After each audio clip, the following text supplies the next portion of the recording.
Good afternoon. I'm Daniel Miller and this is Destiny Academy.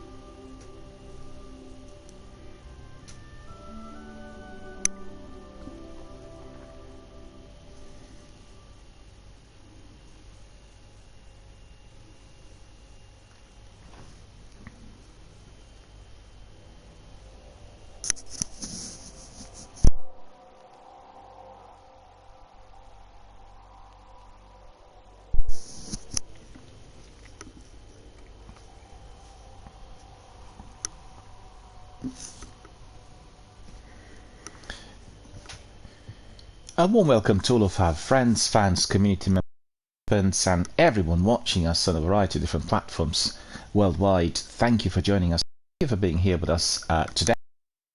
Our first formal day one of Destiny Academy. For all of you who were here over the last couple of weeks, you've seen that I have been testing the platform. Just bear with me, I've got a bit of a interference. I've been testing the platform here for quite some time in order to make properly that we had no difficulties with sound or anything else. That indeed is our new setup related, and it all works well, so we are more than ready to crack on and here we are. It's Destiny Academy. So first of all, I'd like to say thank you to everyone who's been in contact with me for the last few months where I was not doing any streams, and thank you for keeping the channel and all of our efforts here fully abreast and supported. I have decided to change direction somewhat, although this is still the old Daniel Miller Gaming channel with exactly the same forms of support and ideas that we've seen over the years. We are going to be streamlining some of the most important tasks that were prominently present here, and those obviously include providing support for others.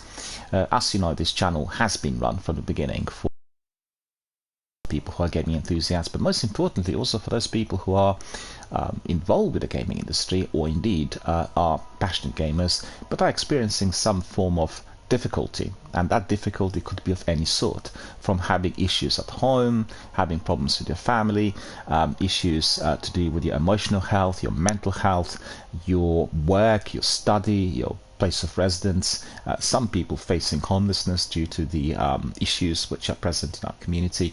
All of those concerns indeed have been supported in here through a variety of different sessions, different forms of assistance that we have provided, not just individually by myself but also with all of our community members.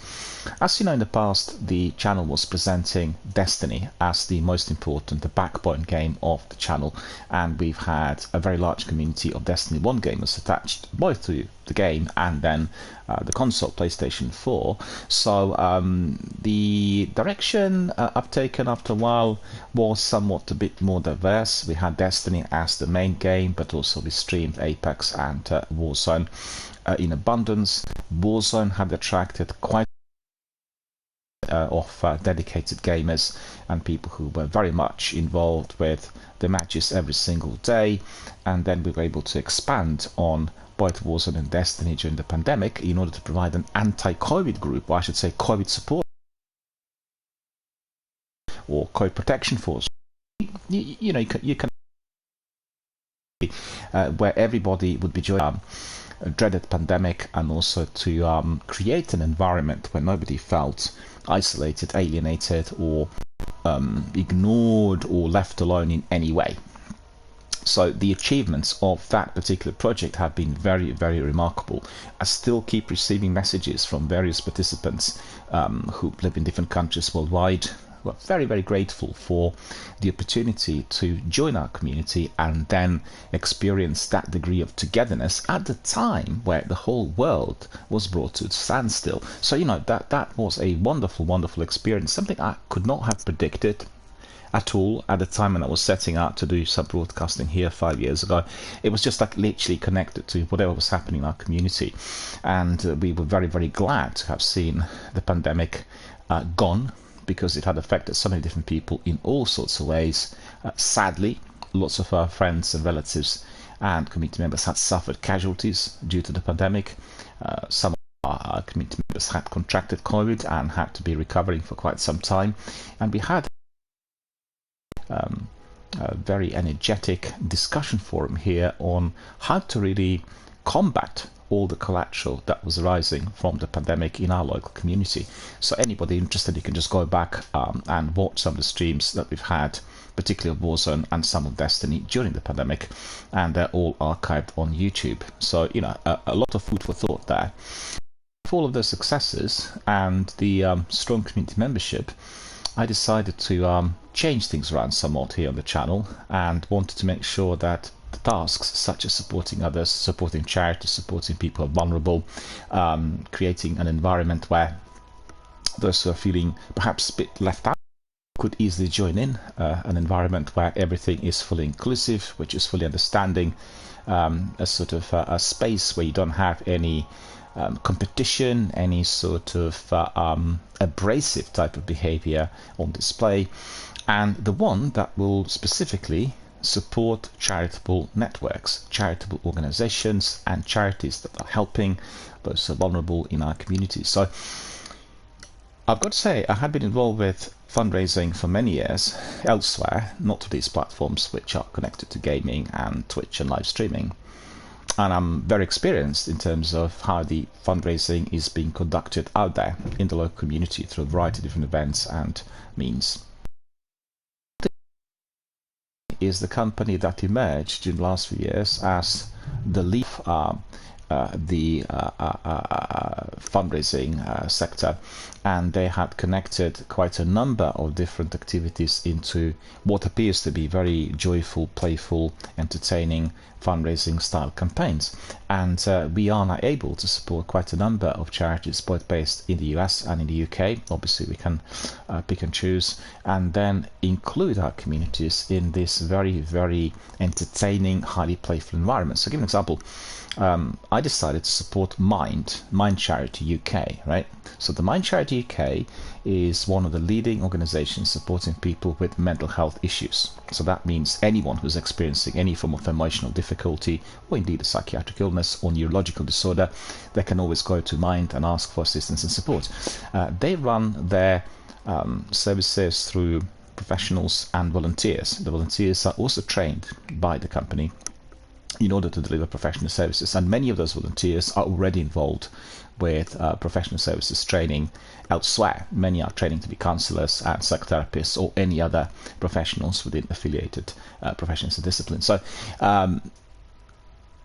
this is a charity that provides vital services to our local community, and during the times of the pandemic we had seen that a lot of younger people, particularly adolescents, had suffered tremendously, because, you know, when you are a teenager you have this, you know, hormonal outburst, you have a lot of energy, and then suddenly you're being stuck indoors day and night. We did have some younger people. We had actually one person who was at the time 16, 17, and who lived in Luxembourg, kind of American heritage, and he had the permission from his parents to participate here on the channel, supported, because he was experiencing a lot of you know, ongoings, and you know, he had been an active member of our community and felt fully supported, and therefore the community that we had was offering that degree of assistance to literally not just himself but other younger people who also maybe not participating live online, but actually they watched, they communicated, they went, they connected with our people through chat here on Twitch and elsewhere. A very, very strong method of bonding that was providing that degree of sociability, and in any case nobody felt alone. So coming back to our adolescence in Britain, many had suffered from isolation and alienation due to the fact they couldn't go to school, They couldn't meet other people, they were at home. And I have seen actually some stats coming from the NHS in terms of mental health of adolescents, and there has been a sharp increase of youngsters asking for specialist services in order to help their anxieties and pressures. So, as you could see, Mind is a charity that supports people who are experiencing exactly that, and is providing fantastic assistance in a variety of individual therapy, through counselling, events which are based on social interactions, many of the charitable that given to certain forums in our local community. So quite a variety of different services on offer for anyone who wants to be involved, be it as a volunteer or a staff member, or most importantly, people who actually require these services in order to maintain their mental health. And the number of people approaching charity has exponentially grown. So if I'm to be considering the two charities that have had a major of people in Britain, it's firstly the Mind UK, and also shoulder to shoulder to Mind, it's Shelter. So Shelter is a charity that supports people who are facing homelessness, and I've got to say, lots of young people are very socially aware, but the gaming forums overall are not providing enough direction for that awareness to be channeled for the giving a specific type of energy, and perhaps produce certain kinds of results, like for instance actively supporting your local community, actively supporting people who are vulnerable, actively being involved with certain charities, making connections between the vast 4 billion large gaming world around the planet and then the needs of those people in the local communities. We've seen an enormous amount of effort worldwide that had been generated to help people who are suffering in Ukraine due to war, which happens frequently. You have anyone around the world when certain conflicts arise, because people want to help those who are stranded, people who absolutely have got nothing to do with politics and nothing to do with armed conflict, yet they are stranded in the war zone. But you know, we have our own war zone here in this country, and the war zone that we experience is to do with the cost of living and various other inabilities that people are facing, or I should say some restrictions in terms of what they cannot do. And the biggest problem we face in Britain at the moment is the issue of housing, renting and buying of the properties has become so incredibly inaccessible to the vast majority of people that huge numbers of families, particularly those who are young with children, are facing homelessness. The organisation that provides any form of support imaginable for people who are facing that sort of absolutely awful, dreaded threat. I mean, we, in a civilized country, one of the leading world's countries, are actually allowing for that to take place. It is mind-boggling as to why this is possible. Obviously, there are people who are resisting a certain degree of legal financial assistance due to their own personal problems, but that's a tiny minority. That's like less than 0.01%. Everybody else who is facing that threat is working very hard, or indeed is suffering from some sort of illness, and they simply can't make the ends meet. So Shelter is a charity that provides all the services, legal and practical, for people to be helped if they're facing that sort of threat. And just try to think, living in a place for many years, being a place of residence, and suddenly you are facing that threat where you are going to be uprooted. Obviously we have services provided by local authorities, and they will help as much as possible, but I have been receiving the news there are just very few flats, very few lodgings which can be offered, and rising. So I think our gaming community, which is present worldwide, 4 billion people play games every single day everywhere, could become more involved in helping those who are in the need, in order to first of all raise the profile, secondly to perhaps be involved just by doing it and by posting things on social networks and talking about it, becoming involved. We want to be creating that degree of awareness and also create a sense of change. And then thirdly, people can help by donating, so they can donate as little or as much as possible in order to support the charities and the services that are helping those amongst us who are very vulnerable. Sadly, the number of people who are vulnerable worldwide is growing, And we live in a highly developed, technologized era where people use smartphones, they can communicate, they connect with each other with ease, which was completely impossible in the past. And at the same time, millions of people, hundreds of millions of people are being made poor. They're being turned into poverty. They're impoverished. And that is something that will have to change one way or the other. This is something that obviously is a topic for another big debate. But what we want to do is we want to help those who are experiencing these challenges at this moment in time in order, first of all, not to feel alone. I mean, that's most important, because, when somebody's facing that threat of being evicted, or somebody's facing the threat of being affected, the last thing they want is to be completely isolated and alone, where there's no one out there to help. Could be sometimes a kind of self-conviction. People can believe that that's... If we have like a proper reality check, you'll know that this is not the case, because everybody and everyone can be in that sort of situation, and there are many people who are facing it at the same time. So therefore, having this sort of forum in which we can talk about these issues, we can we can share, and we can connect with others who are also doing exactly the same worldwide, and then create the change, is something that we are going to be doing. So therefore, this channel has been slightly renamed. It's still, but we have also the element of... There were questions coming in during our beta streams about what this academy actually means. Why is Destiny Academy?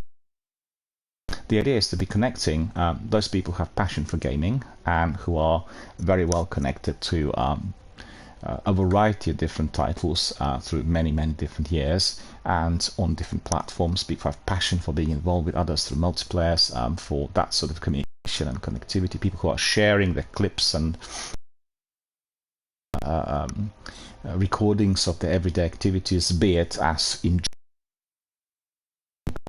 cosplay or indeed being involved with certain elements of gameplay, and then connecting and making friends from people from around the world, where they feel really that first of all they discover what other people are like, and then secondly they become linked to these countries, so then eventually they travel to these countries and meet those friends, and sometimes you have long-term relationships built, and as we've seen in many instances, people become closely connected, sometimes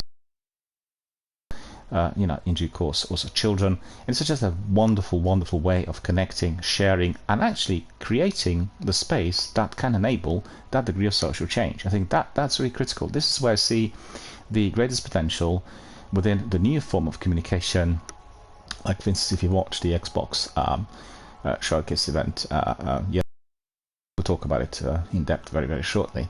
That event, one of the leaders, she's one of the executives, she said video gaming today is the most powerful form of online communication. Just as that,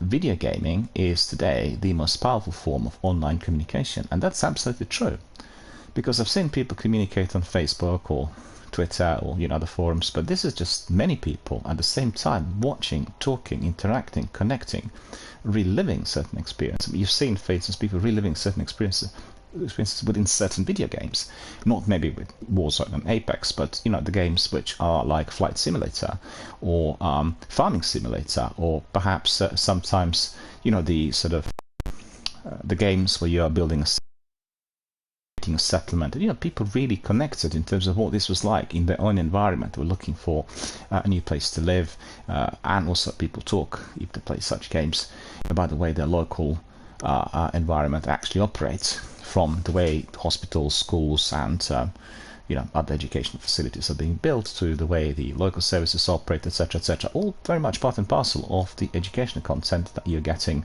in some of the simulators. And I think this is absolutely incredible. So there is obviously capacity for education. So come back to it, the academy means we are, first of all, wanting to connect with people who are involved with gaming, people who love gaming, people who actually understand what gaming is about, compared to, for instance, some of these nonsensical reports in media where gaming is associated with grotesque violence and shooting and murders and I don't know what, which is utterly ridiculous. It has got obviously absolutely no bearing, and again, a subject for another day. So we are going to be educating people on how to play games, how to do certain things with others, how to build our own communities, how to connect with ethical video gaming, where we are supportive and we are not being abrasive to others, particularly for the newcomers, people who are actually starting out with their kind of gaming careers, youngsters, and not necessarily people of tender age. Could be older people who are trying to find out what to do as they're retired, entering the games like Skyrim or Elder Scrolls or Destiny, and then learning from others in order how to enjoy the environment, how to feel fully supported. The other thing is we want to educate people on all the other things which I just described, which is being socially aware. The issues presenting themselves to us today in our local community are very great, and obviously we've got the benefit of the new communication systems, WhatsApps of this world, various messaging forums, Instagrams, TikTok, so we can raise the profile, we can use this accordingly, correctly, to bring to the world's attention the issues which are plaguing our local communities. So there's a huge capacity for change, the huge capacity for introducing perhaps different new ways of dealing with certain issues and things. And I feel very strongly that that is undervalued, that is not approached correctly, and we're not seeing the real benefit of that massive potential. Obviously, to be fair, the online communication through streaming and Twitch and YouTube is very new. It's been around for no longer than 8 years in a format which we are obviously experiencing today. So this is all new, and it will take a bit of time for people to realize what the potential is. But I've got to say that if you are considering the country or the place where this is at its most advanced, that's absolutely in the US. And if you're following a number of American online platforms, you would have seen that the work that people in the video gaming industry are doing in order to introduce certain changes lives are absolutely phenomenal. And the reason very simple. In the US, they don't have many statutory organizations run by central government that will provide that assistance. So it's all down to the people. It's all down to local communities and, I guess, local authorities to a degree. But the work that they're initiating is incredible. And I follow that through a variety of different forums and platforms, and I'm absolutely astonished by the advancements that I have seen, particularly since the pandemic. So we're really talking about maybe last 4 to 5 years, where all these different types of ideas, and this one, which I'm supporting to Tiltify, charitable fundraising, have been massively, you can't even compare it with 4 or 5 years ago. So many different.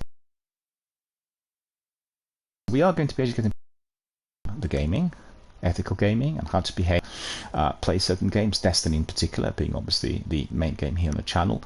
We have a large community of people who are very, very supportive and very interested in coming in and doing it live online, as well as helping those who are newbies or who want to learn.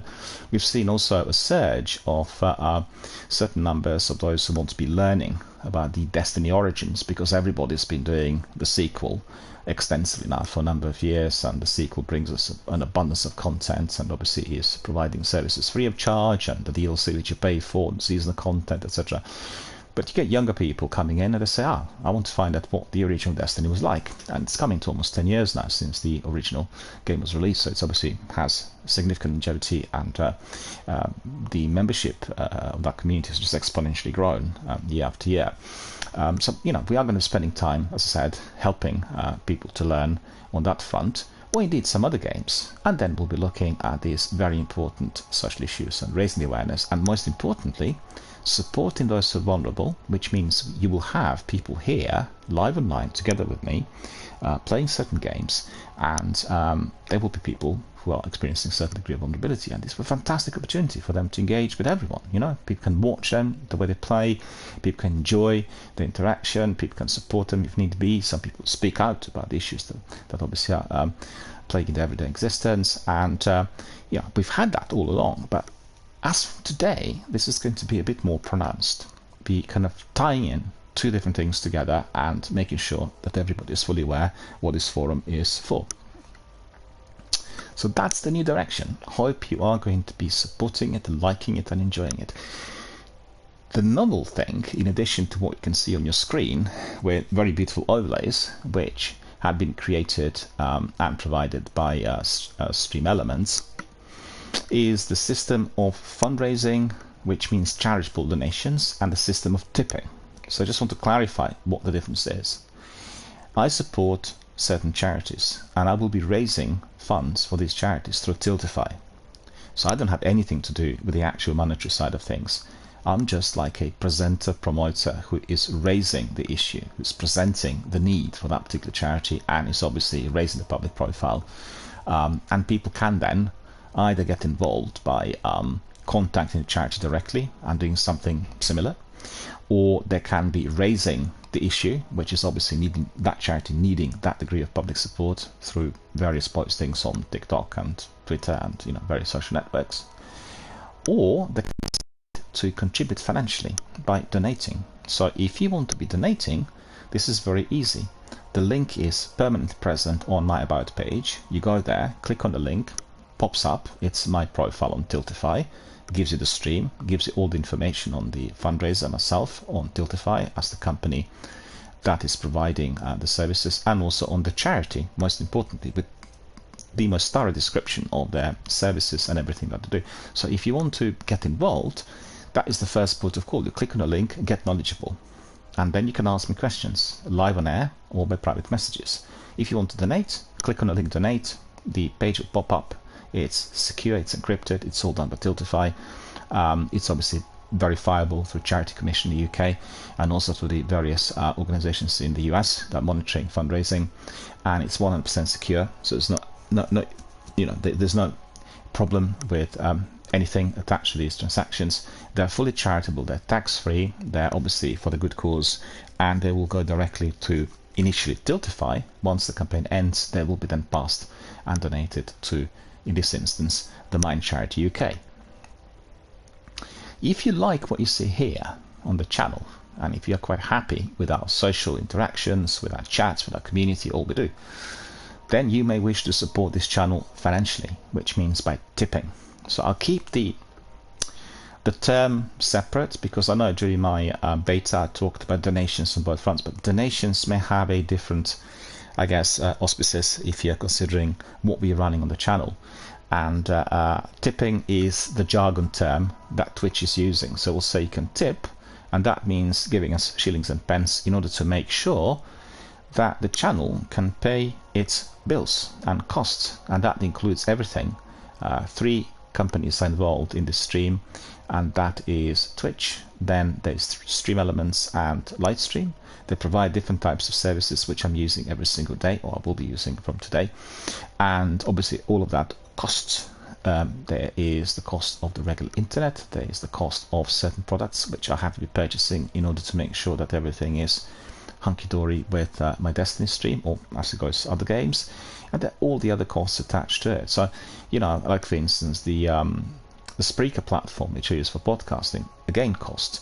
So really, whatever you decide to contribute is going to be funding the existence and the everyday activities of this channel, nothing else. This is not a commercial entity, this is not a profit-making machine. We're not selling energy products or underwear. It's just that we provide educational content, does not infringe anyone's copyright, anyone's license, and we want to be here providing all of that in order to enhance people's lives. So if you are contributing, if you're tipping, we'll say, that is going to be directly funding the channel and making sure that we can carry on as usual, because obviously without those companies involved, the channel will not be able to function. So anyway, these are the novelties, and I will provide you with the links very, very shortly. In fact, I'll do that straight away. If you are interested, you are going to be able to explore these options immediately. So just bear with me, I'll put those options there. You can see them. So for instance, if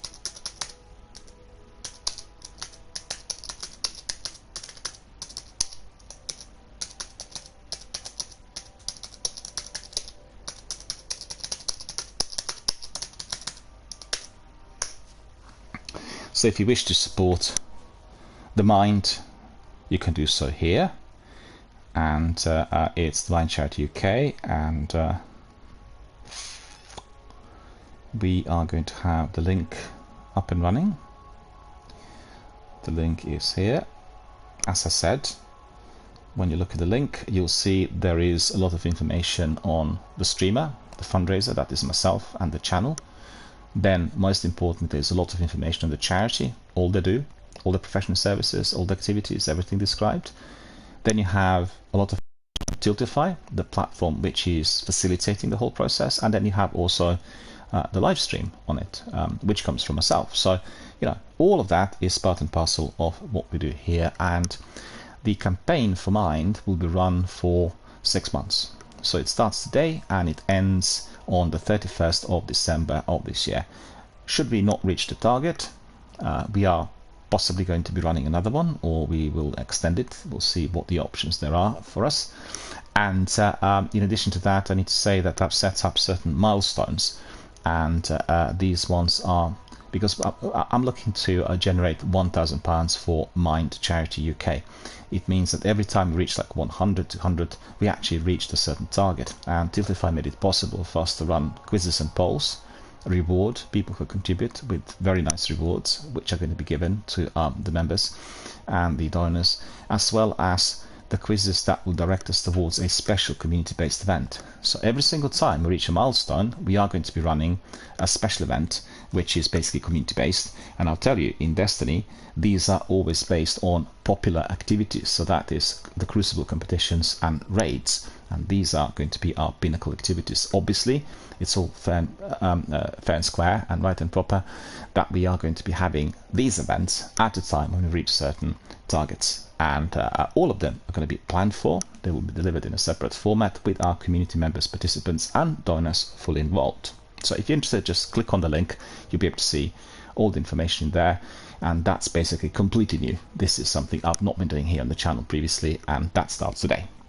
As I said, the other thing is all about this channel and whether you want to be supporting it financially or in any other way. In fact, you can, it's like with a charity, you can raise the profile on the channel by posting various clips or various bits of information, some news on your social networking platforms. You can share clips on TikTok or Twitter, and you can raise the profile not just of the channel, but also the causes that we support.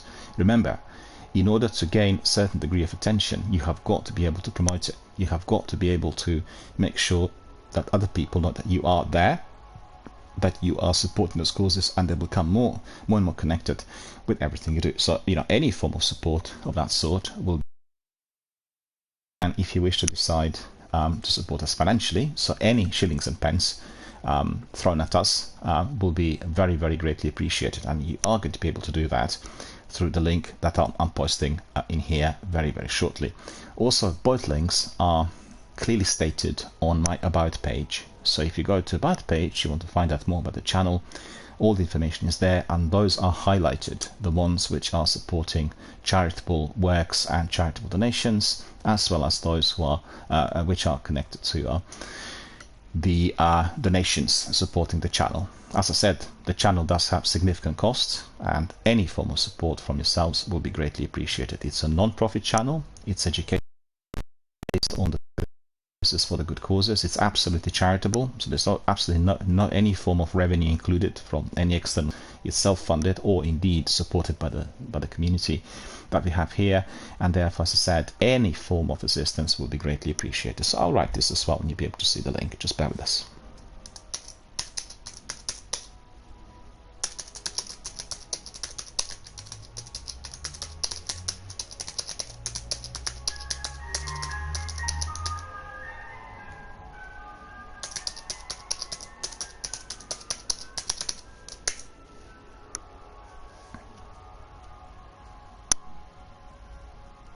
It's very annoying that when I type, this Bluetooth keyboard doesn't always register, all I'm doing, so that's very annoying, but there's actually very little I can do about this.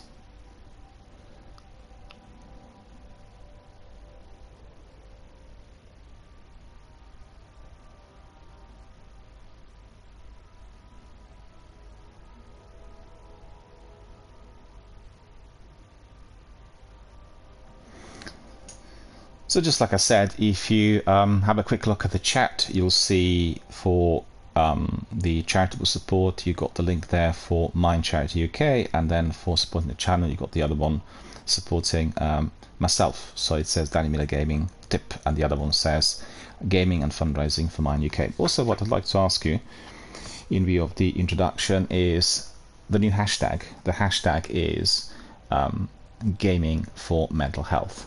So please make sure when you are doing any postings anywhere that you use the hashtag, and you can obviously attach hashtag Dear B Miller Gaming or Dan Miller Gaming or something in order to raise the profile. That degree of support will be greatly appreciated, because as you know, hashtag is a kind of a method through which we are being detected by search engines, and that's any search engine. Primarily, it all goes through Google, and you can use it also on Facebook, Instagram, TikTok, Twitter, all the other platforms. Will give you instantly any postings that got anything connected to it. So it really, really helps. And I mean, I've seen people leaving messages and they don't leave any hashtags. Well, fair enough, but hashtag really helps for that message to be seen and heard by millions and millions of people worldwide, and that's very, very important. So that. So anyway, that's all in a nutshell. I guess I should have said that we are going to be continuing with Destiny 1 and 2. The streams at the moment will be switching from one to the other within one stream, so we'll have a bit of Destiny 1, a bit of Destiny 2, in order to provide us with diversity and cater for the tastes of various community members. We have many people who are not keen on Destiny 2 here within my community, and they expressed that live several times. Therefore, I want to make sure that the Destiny 1, the original content, is always present to a certain degree, and we'll do always the pinnacle activities. We'll do Nightfall strikes, we'll do Sivas, we'll do raids, and we'll do all these things which are greatly appreciated by many people who play the game from the beginning. On the other hand, we are also going to be helping the newbies. So if somebody is migrating from the sequel to the original, and they want to learn how to create certain tasks, how they want to be collecting certain pinnacle weapons, they want to really complete the exotic quests, we are going to be here to help. So don't feel shy, raise your hand, speak your mind out, request the assistance, and we are going to be providing it here. It doesn't have to be always live online. You can ping us a message through any platform, and that is obviously Twitter, Facebook, Instagram, Discord, TikTok, Twitch, just to name a few, or even through the podcast, and you can actually ask for that degree of support. So the way it works is I have a list which is basically attached to my streams, and at times we've had quite a few people wanting to join us, and in order to be able to play live online, we had to come up with a system. So the system was of queuing and waiting lists. So we'd have, for instance, sometimes up to 9 people wanted to participate within one stream. So I think it's fair that each group of 3 could actually participate for anything between 60 and 90 minutes, if let's say we have a stream which lasts about 4 hours roughly, and then Twitch will bring in the rest. So we have quite a variety of people fully engaged and doing it together with us. Coming back to it, if we have a waiting list or if we have any other questions, they will be noted, and then I will be either responding individually, which means I'll assure everyone that there is a response and an answer provided, and then we are going to be selecting from those, depending obviously on numbers, and talk about it here live on air. So there are questions coming in, and sometimes in larger numbers, and obviously I address them here, and we all then get fully connected with the topic. As it's been the case during the beta, I've got to say I'm really thankful and grateful to everyone who participated. I can certainly single out Sandman, who was here almost every single day. We had a couple of new members from America. We had Sekapoop from Finland, and thank you guys for providing us with the feedback, for interacting, for participating, for being here for us and for our community. Your help's been greatly appreciated. It's very invaluable. I didn't expect anyone to come in during the betas for obvious reasons, and it's been a wonderful testing of the system experience. So you made it possible. You made it possible for me to be running the show today as usual, within my kind of schedule and the usual system so quickly, because I thought I'd be testing it for a lot longer, but everything seems to be working as it should. Very grateful for your assistance. At the end of the day, this channel is all about, and it's our community that makes it possible. So more people that come in and interact and contribute, the better. And also what I really enjoy seeing during our beta test is we've had a couple of times people creating new fire teams, and deciding to squad up outside of my live stream in order to do raids and do Nightfall Strikes and various other pinnacle activities in Destiny 1, which is fantastic, and that's something that we've had here. Yes, quite a number of people teaming, and we were streaming on PlayStation, but actually the forum, the community, was making sure that those people were being connected to others who indeed were playing it on different platforms. So, as you know, Destiny is now cross-platform, which was not the case. The first game, Destiny 1, is not it. That applies to the sequel, but nevertheless, people who want to be joining forces, the best thing to do is to actually test the ground together in the sequel, and then you can obviously decide on everything else that you wish to do. And all the connections made in here have been very productive, and I've had messages indicating that, a few months later, a few years later, people are still doing the same thing. Give an example. The regiment for Warzone that was created by our community member James Carter is still up and running, and the regulars and the everyday contributors and participants are still there. Obviously, some people had not been able to come in as frequently as the pandemic fortunately and certainly to our great excitement ended, and therefore they obviously had to go back to their work or the other responsibilities which were family related, but still they come in on certain days and connect with those family members. So you will know from the communities of Diablo or Halo or Elder Scrolls, these communities are there to stay forever. So, you have people playing Halo already for 20 years, and they meet, if not every day, they're certainly several times a week. And it's that degree of connection, that degree of bond, which makes everyone incredibly lively and happy. Right, so that's all about the channel. I told you all about the novelties, all about the ideas which I have been considering during the last half year, and during the period where there were no streams. Also, you've seen, if you watched the beta, that the picture quality is now considerably better thanks to the new internet connection that I was able to get. It's not perfect, it's not as good as it should be, but I think we are getting there. I'm using 4G fast broadband, which is provided by EE in Britain. It's provided through a very brand new router, which is compatible for 5G and 4G. And that router is going to be providing better results once my local area gets 5G connection. The speeds are going to be probably 10 times better, and I expect then the picture to be obviously of superior quality. But we'll see. But the tech is developing rapidly, and this has been a soothing remedy to all the problems that I had previously with the old broadband that actually did not deliver on any level. And I'm just amazed that even with Wi-Fi on the new router, I'm getting fantastic speeds and very high quality performance on everything that I've got. So I'm very, very happy, and for the streams we're using Ethernet wired connection, and I'm just hoping that things will get better and better as we go along.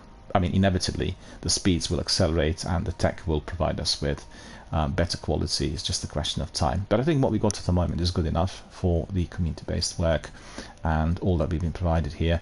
I think it was very disappointing when I went to the Microsoft store in London, which is basically their flagship store Europe, and I talked to one of their executives there and one of the managers, and he was very interested in what we've done with the channel, with Destiny and all this, because at the time Destiny was still pegged to Microsoft, and Xbox Game Pass very much promoting it at the time when the store opened. It was a few years back, just before the pandemic. It was 2019, and it was disappointing to see that poor quality pictures of very high quality content, fantastic engagement from community members, many people coming, but the picture was just appalling. And I said, it's nothing I could do, because obviously I can't re-access better quality internet. So that's been resolved, and no longer a headache, which indeed is of a great relief to myself. Right, but let's just talk a bit about games. You are fully aware of the fact that the Summer Game Festival is taking place in the US, and we had fantastic presentations during the last couple of days on Friday. Was it on Friday or Thursday? With Jeff Keighley's Summer Game Fest introduction and the opening of the festival. And then we had a couple of sessions on indie developers, which I thought were equally interesting. But the biggest one, and certainly the hotly anticipated one with huge expectations, was the Xbox showcase yesterday. And the way they organized it was to present us with their showcase first, and then the second part was dedicated to their biggest release so far, or future release I should say, on Game Pass and to Microsoft, the game called Starfield. And surely you've heard about the game. It's one of the most complex projects that Bethesda had engaged with. It's the extension of their works altogether. Whatever they've done in the past is going into that game. And it's a game, I guess, similar to Skyrim in terms of its size, but it provides us with a much greater opportunity to engage not with one solar system, but the entire galaxy. So yesterday they were presenting everything about the game for the first time, and I've got to say it was astonishing. It was just really the game above all. If you are a fan of Mass Effect, for instance, or Fallout, or the Outer Worlds, or any of these sort of space operas, this is just incredible. When you've seen the degree of customization, the way you were running your subplots and stories, the way you were able to do certain activities, and there's just a vast quantity of options on offer. So think of Destiny 2 like many times bigger, and also a single player game, so there's no multiplayer element in there, with almost like an infinite number of options on what you can or you cannot be doing within that galaxy. And you will be building your own character, your own relationships, your own locations, your own tasks. It just seems incredible. And obviously for myself, being a huge Mass Effect fan, you will know that Mass Effect is my favorite game of all times, and particularly the Mass Effect Legendary Edition. I'm absolutely overjoyed, but the game is incredibly big, and it provides us with a huge opportunity to engage with these new worlds, to try out different things, to talk to different characters, because obviously I really like the cinematic content, you know, when you have characters who are providing you with new information, you have really interesting dialogue. And I've seen from the clips presented to us yesterday that the options and the dialogue are much greater to what we had in the previous games. They I guess resemble in Fallout, but there are many more sub-options in there for us to take, and therefore depending on how we are to interact with these characters, we are going to be getting a different outcome. So if you had missed on the presentation yesterday, absolutely just right now go to YouTube and watch it, because I think Starfield when it comes out will be just like a genre generation defining game. I don't expect any major technical issues or problems like, for instance, what they had with Fallout 76, with them introducing the multiplayer, and it was just, you know, there were many issues attached to it. Also, what's interesting is they talked about Starfield being a game that will be given on 4K with 60 FPS, but they did test it and they realized that 60 FPS for the game was perhaps a bit too difficult and potentially causing some technical issues, so they decided, and they confirmed it yesterday, that it will be 4K with 30 FPS, which I think is a very wise direction. They can obviously up that in due course when the tech changes, but at the moment it is the very best direction, because what you don't want is to have a launch where a fantastic game is being plagued by various technical problems. So that's been the biggest thing of the Summer Game Festival so far, and I thoroughly enjoyed the presentation. I think it was top, world class. Many people who are involved in the game development were introducing it, and what I liked was that within an hour we were given a breakdown on everything that actually is present in the game, from customization through character creation to the narrative to the game design to the voiceovers. It's just really, it felt like really comprehensive. And obviously for Todd Howard's team, he is the big boss at Bethesda, it's the biggest challenge of their lives, because it's the biggest game that they've ever created, it's most complex, and certainly it does carry certain risks, but taking this direction in which they're not doing it like Anthem or Fallout 76, or Anthem obviously not being theirs, Anthem was produced by BioWare, I'm taking this direction basically building on the knowledge they've had from the previous games and experiences and making sure that that is being just developed and enhanced, I'm certain it's going to be producing wonderful results. So the game comes out on the Game Pass, so if you're a subscriber, you are going to be getting it for free day one. That is at the beginning of September, and we just can't wait to see it. You know, it's just huge hype. They already had sold very many copies on pre-order, and after this yesterday's presentation, I think the sales will skyrocket. That's certainly my assumption, because it just looked so appetizing. The only thing that really caught my eye, I'm not sure whether you guys would agree with me, is it looks state of the art visually. You know, you have characters, you have these planets and various territories and landscapes. They look incredible. They're really razor sharp 4K graphics. But when you're in a cockpit, it looked seriously retro, and they remarked on that in the presentation, indicating they wanted it to be retro because that brings them back to you know, the early days of Fallout and the retro gadgets, accessories, elements that certain characters would be using. But just seemed to be strange, I've got to say.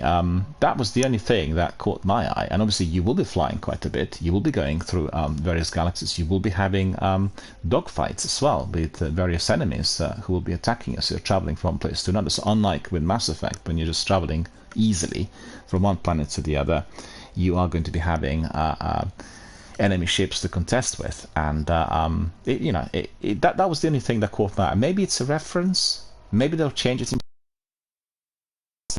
things, you know, and we'll see. But I would say for myself, the experience of their presentation was. On the other hand, the overall Xbox presentation, which I just mentioned, was also attracting a lot of interest. And just bear with me, I got the information here for that for it's just it just disappeared for a moment.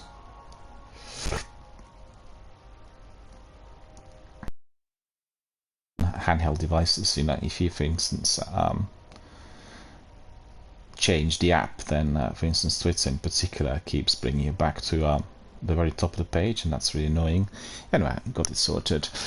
Yeah, the biggest presentation of the festival was time, and this was obviously the Xbox presentation done by the team. And I've got to say, I watched every one of those over the years, and yesterday's really excelled. I think I would be very surprised if anyone who watched it would have felt any degree of disappointment, because A, it was presented in a way that was applicable to the forthcoming releases. So there were lots of trailers and some gameplay, and then some introductions in between, followed up by the Starfield presentation, which was very extensive and very detailed with their team, obviously.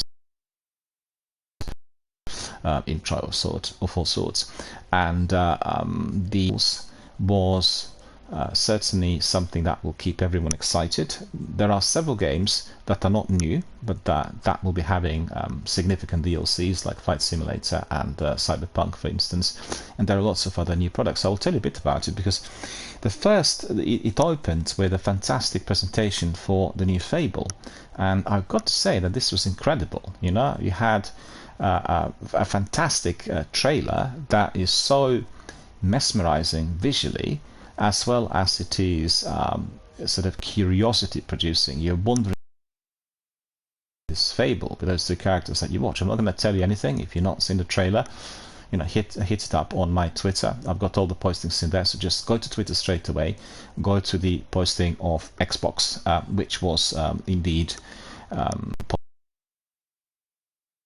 ago when the presentation was up and running, and click on that trailer, because the trailer is amazing. It's for Fable. Fable is one of these classic Xbox originals that had huge fans and followers for many years, and we've had nothing coming in our way for Fable, and now we are having the whole new game. So really excited about it. The presentation. Then we've had South of Midnight, which again, I have to say, was brilliant. A very, very interesting introduction, and you're really wondering what on earth is going to be happening in this game. It looked like with an older chap playing guitar, and then a superhero coming in there, and a monster trying to catch her from behind. So definitely very excited about the game. And then, surprisingly, we've had the announcement on Star Wars Outlaws, and Outlaws do appear to be blending in with Mandalorian, the recent series, with some of the characters and what I've seen in the trailer. But it just looked really appealing. Story-driven cinema, similar to what we've seen from Star Wars series in recent times. And the trailer was really high octane, a lot of firefights, chasing, all sorts, and definitely you need to have a look at it. A game I'm very excited about. I'm certainly hoping that they'll offer it on Game Pass day one, but I know that they're also introducing, because this is a I believe Ubisoft game, and they have this sort of Ubisoft Premium Plus service which you need to pay for. Anyway, I'll leave it to Xbox to tell us whether we are to get it on day one or not. We'll see. Everything in due course. Then they have a game called 33 Mortals that is produced by the developer that made Spiritfarer. I don't know whether you played Spiritfarer, but a wonderful game. I think it's still on Xbox, and really a sort of game that makes you feel really good on the inside. A game from all generations. I think this one has gone back to their kind of fighting roots, and there will be a lot of battles and sort of tactics and strategies. But it looked very, very appealing. So very excited about this as well. Then we've seen Payday 3. So obviously everyone interested in doing bank robbery, shouldn't say it about that. Anyone who played these bank robberies in the first two games will be excited to see that this resembles Heat, Michael Mann's film. They are robbing a bank, something goes wrong, and then there's a huge firefight breaking out in the surrounding area. So it looked a bit like Rainbow Six Siege, I've got to admit, from the trailer, but it did have some other dynamics compared to the old games, which I thought were very, very exciting. It was like a first-person shooter, and looked very, very dynamic, and with a lot of action and a lot of split-second decisions, if you were to. So I'm just wondering how the game is going to be run, whether it will have a narrative, or whether it's going to be PvP, or whether you have just PvE where you are breaking out the bank robbery. I don't know. It's hard to tell, but definitely the trailer we've seen was very, very exciting. Persona 3 Reload, day one on PC. Again, anyone who's interested in Persona would be very, very excited. Then we have Play Avowed. Avowed also, for me, was representing a game that combines the elements of RPG with fighting, with sorcery, with all sorts, and very, very exciting. Obviously, anyone involved with Xbox would have played Sea of Thieves. They have a new chapter called The Legend of Monkey Island. Very, very funny as always, and very appealing. Anyone who's been toying with the multiplayer, definitely step in, make sure you pre-order. Anyone who enjoyed Flight Simulator, there was a sequence coming in, which is another DLC, again mouth-watering. I think that game is simply outstanding. It's unparalleled in the industry with anything else, and if you want to be flying, experiencing cities from air, if you want to be exploring the globe in the way which feels like if you're flying the business class, game for you, and certainly the new DLC is mouth-watering. The game I'm very excited about is the one that actually ties in well with the new hashtag in here. The hashtag is Gamers for Mental Health, and that is Hellblade. You almost certainly played the first, which tackles the experience of mental illness in a way we've not seen in video gaming, and therefore it's been highly acclaimed and highly commended. I think from the trailer that we've seen yesterday, the sequel is basically following the same trail, and it's a game that will certainly attract a lot of attention, and absolutely I can't wait for that game to come our way. The funniest trailer of all that I really enjoyed, and it's hilarious, was Like a Dragon Infinite Wealth, where one of the characters from Yakuza series, or Like a Dragon, the previous one, is being dropped, I think, at Florida Beach or California Beach, and he shows up there completely bare naked. And everybody can see that, so it's the reaction of the people on the beach and the way he is, not knowing what's happened. It's actually hilarious. It's very, very funny. If you've not seen it, just click on that Instagram, on that Twitter posting.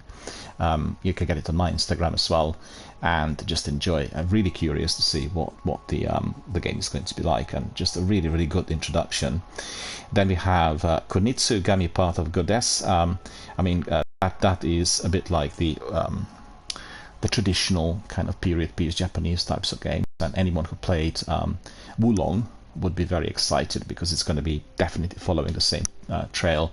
And I think generally Microsoft are taking direction in which they are engaging with lots of Japanese style games and Japanese developers. So we've seen quite an increase on the number of these titles, and you really wonder whether it's to do with their competition with Sony, or whether it's the overall policy that they want to kind of merge with Japanese culture as much as possible, as this would have also greater socio-political economic implications overall. So it's very interesting, but you know, there has been quite an increase of the Japanese history-based games and Japanese-style games on Xbox, and this is certainly one of them. Very excited.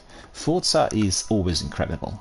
Honestly, if you like traveling, if you like cars, it's incredible. And you've got localities like Britain in the previous Forza, and then Mexico in the last one, and they're introducing now the new cars, and you know, just I watched the trailer and it was just making me want to jump in straight away. And I actually hate driving games, so it tells you something, doesn't it? I really dislike anything to do with driving in video games, and this game makes me want to come in immediately to try the vehicle, and first of all to kind of experience the environment, because when you drive you can see everything around you. It's almost as if you were driving through, well, the entire Britain in the last game, previous game, and also the last one. You can see literally everything as it is there. So eventually, if you go to Mexico, you'll be surprised because you've been there already in that video game. What else do we have? We have Persona. I mentioned that already. So that's Persona 3, Cyberpunk 2077. We had Keanu Reeves popping in and introducing it, and you know what? That really made me wonder whether the game is going to be released on Xbox Game Pass, because I couldn't work out why the DLC is being presented here yesterday, because obviously it was previously lined with PlayStation, and you know, so that'd be interesting. I played the game, not finished it. I just played it on the trial offer. I played about 5 or 7 hours, and definitely the game grabbed me. It's my sort of video game, and very curious to see whether the DLC will be fully integrated with the game, therefore whether we'll be able to access, obviously, for all of us who are subscribers, day one titles, and you know, being able to. But some of the day one titles also disappear quite quickly. So unless they were being produced by the Microsoft team, as you know. So Keanu Reeves introducing it, and that indeed was very, very interesting, and he told us a bit about his character, and the trailer was as good as you would expect it to be. Let's hope it works perfectly on, because we had so many problems with the original, and you know, I'm just literally hoping that things are going to be as good as expected. Then we have Elder Scrolls Online, and there will be a completely different new chapter DLC offered as well. Obviously, if you we can't wait for that to unravel. So Necrom is coming very, very shortly. Then you have Metaphor ReFantazio. It's releasing on Series X and S. We have Towerborn, which looked very appetizing, and also another game that caught my eye yesterday. And I've got to say, I was almost convinced after watching the trailer, before knowing what this game was, that this is the new chapter in the series of Bioshock. It just looked absolutely identical to the old Bioshock games, particularly to Bioshock Infinite. And apparently the game is not linked directly with Bioshock, and it is called Clockwork Revolution. But I have to say, after watching the trailer, I want to play it today. A fan of the original trilogy, you will just love it, and you want to step in. The visuals, architecture, the signs, the characters, the weapons, they're all very similar to what we've seen in Bioshock, and I guess it's a similar sort of story. So definitely being able to relive that world, being able to get back in and do the same thing is going to be of huge, huge significance, and I mean, no doubt it will be also very, very enjoyable. There have been some speculations online, well, what is this? Why is it In Exile, you know, doing the same thing? And anyway, remains to be seen. Told you all about Starfield, so that came towards the end of the presentation, and we've seen some clips during the Xbox showcase, and then later the whole presentation done by Bethesda team was giving us obviously a full rundown on everything, and I think there is so much expectation built about this game. It would be absolutely horrifically tragic if something backfired, but I have a feeling that it will not backfire. It may be that people find some aspects of the game difficult or tricky or perhaps not appealing, but technically the game is almost certainly going to work, and that certainly was indicated yesterday by them confirming they will not run it on 60 FPS, which was originally their target. It's a very wise, very brave, and yet risky decision, because people who have Xbox Series X, they will say, well, 60 FPS, it would run smoothly, the graphics would be better, the story would be easily digested, enjoyable. Really choosing safety over anything else. You don't want the game to be very choppy and then causing all sorts of problems to everyone who purchased it, pre-ordered it, and as you know, the game is very expensive.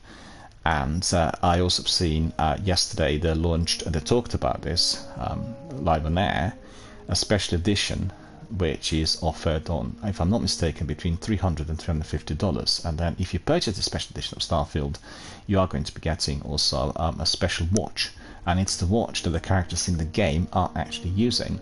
I'm not understood in full whether the watch can be used just for the game or it is compatible with other activities. But one way or the other, they did present us with the box, and it's identical to who's a huge fan of Starfield will purchase it, and you will very memorable items which will stay with you forever, and they will make the gaming with that watch, attached to your wrist, a lot more enjoyable.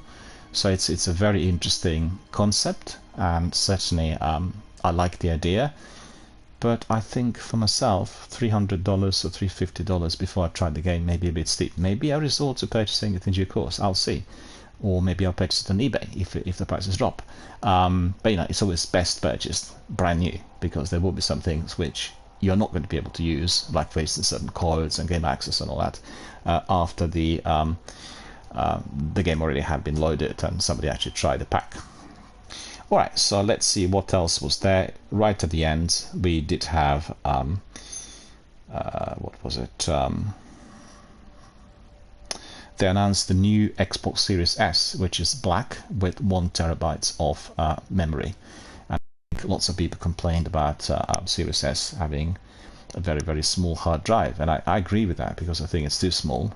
The systems files of Xbox will take up more than 1/3 of that space. So basically, although being sold as 500 gigabytes, you're getting roughly about 300 on Series S, which you can use for your download. So that automatically means you've got to buy another external hard drive in order to be able to download certain games, because if you are playing Destiny, Warzone, those two games will occupy literally the entire hard drive of that console, and significantly different to the previous Xbox One model, where 1 terabyte,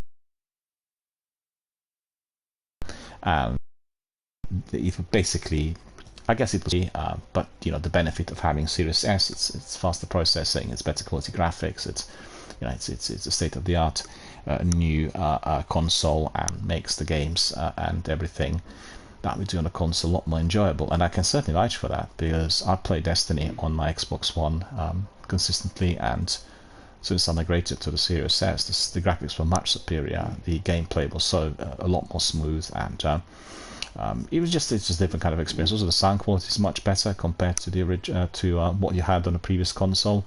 So definitely worth having it. But I think, let's say, if you've not bought it until today, then just wait for a bit for that 1 terabyte to come out. It will be more expensive than this white Series S. It will cost about $350, but definitely worth having it, because with greater 1 terabyte of hard drive will certainly provide you with a lot more space, and there may not be the need for you to buy this external add-on service possible, because also the stick-in memory sticks which they produce extremely expensive. I've seen that the one for 500 gigabytes was costing some $150, so very, very expensive compared to the price of the console. Right, so what else was there? I'm trying to think. What was the last one? That's probably all. There was one trailer right at the end, but I'm just trying to think what this was. Anyway, I told you all about the presentation. I thought, literally from my perspective, that all we've seen with Microsoft presentation was of very, very high quality, and I was very, very pleased with the delivery, with the quantity of titles, with the literally just about everything. And if somebody had concerns that Microsoft were not producing enough in the course of the last 12 to 18 months, I think the forthcoming period will certainly providing with the abundance of titles, and quite a few of these games are massive. So I think if you are to be purchasing Starfield, you are going to be playing this game for, I'd say, several years ahead. And some of the other ones, which I just described, also indicated there's a lot of content and with extra DLCs, and so there is going to be plenty to do. And what's important that you have a flavor that Microsoft are working around the clock to be producing as many good titles as possible to offer the best quality gaming, ethical gaming, and they face certain liabilities, that has to be said. The costs for the maintenance of the live service and the live services for the games like Destiny or Elder Scrolls are massive. And in view of the circumstances and also in view of the pandemic, I think they delivered quite well. And I don't actually know why there is a lot of concern about Game Pass overall, and there are people who are indicating that PlayStation Now and actually PlayStation Plus now renamed, and Game Pass are basically the worst possible thing ever. Probably coming from the industry itself, because for the consumers, for the gamers, there's never ever been anything better invented than those two services, because you can try the games on the subscription fee, and we are talking about quite a large number. Those two services combined will give you almost 1,000 games for you to try. Many of these games can be then purchased on a discounted price, and I agree with Phil Spencer, because I am one of those people who actually had purchased a number of games that are played on the Game Pass, and the games that were perhaps somewhat obscure, as titles. They did not really jump at me from Eurogamer or Games Radar. I've not heard much about them, but after trying them and playing them on the Game Pass, I found the quality of these games to be astounding, and I really wanted to have them, knowing that some of them will disappear, because on the Game Pass, the vast majority of the games that are not proprietary to Xbox will stay for a while, and then they'll disappear. And you can try them, and if you like them, you can buy them at a discounted price. So that's the best possible.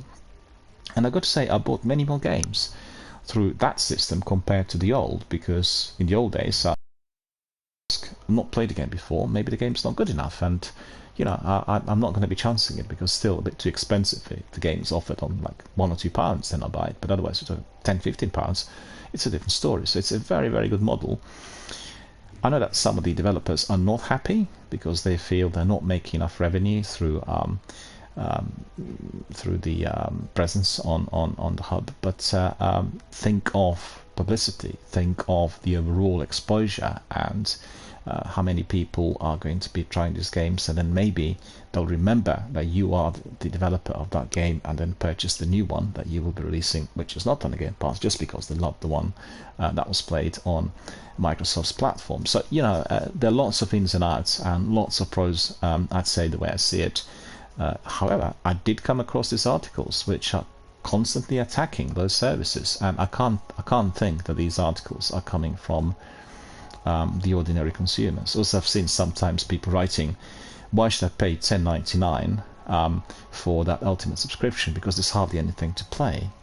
How can that be?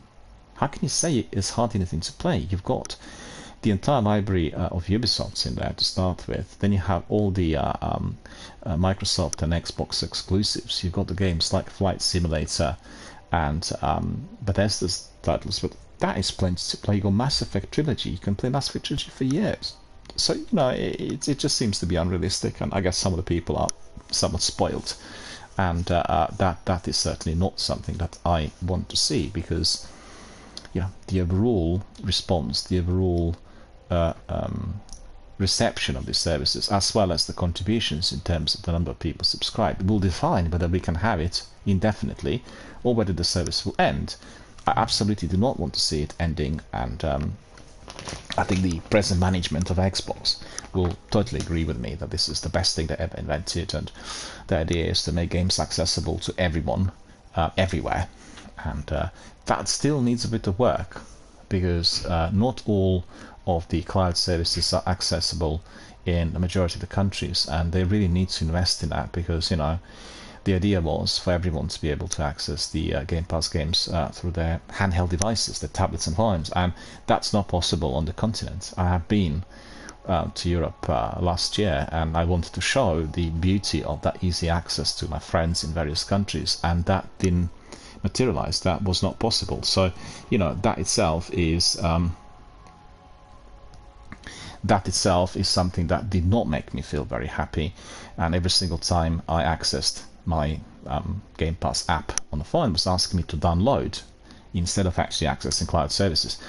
I know that cloud was offered as beta, so this was something new, but they actually kept it as beta for very, very long, and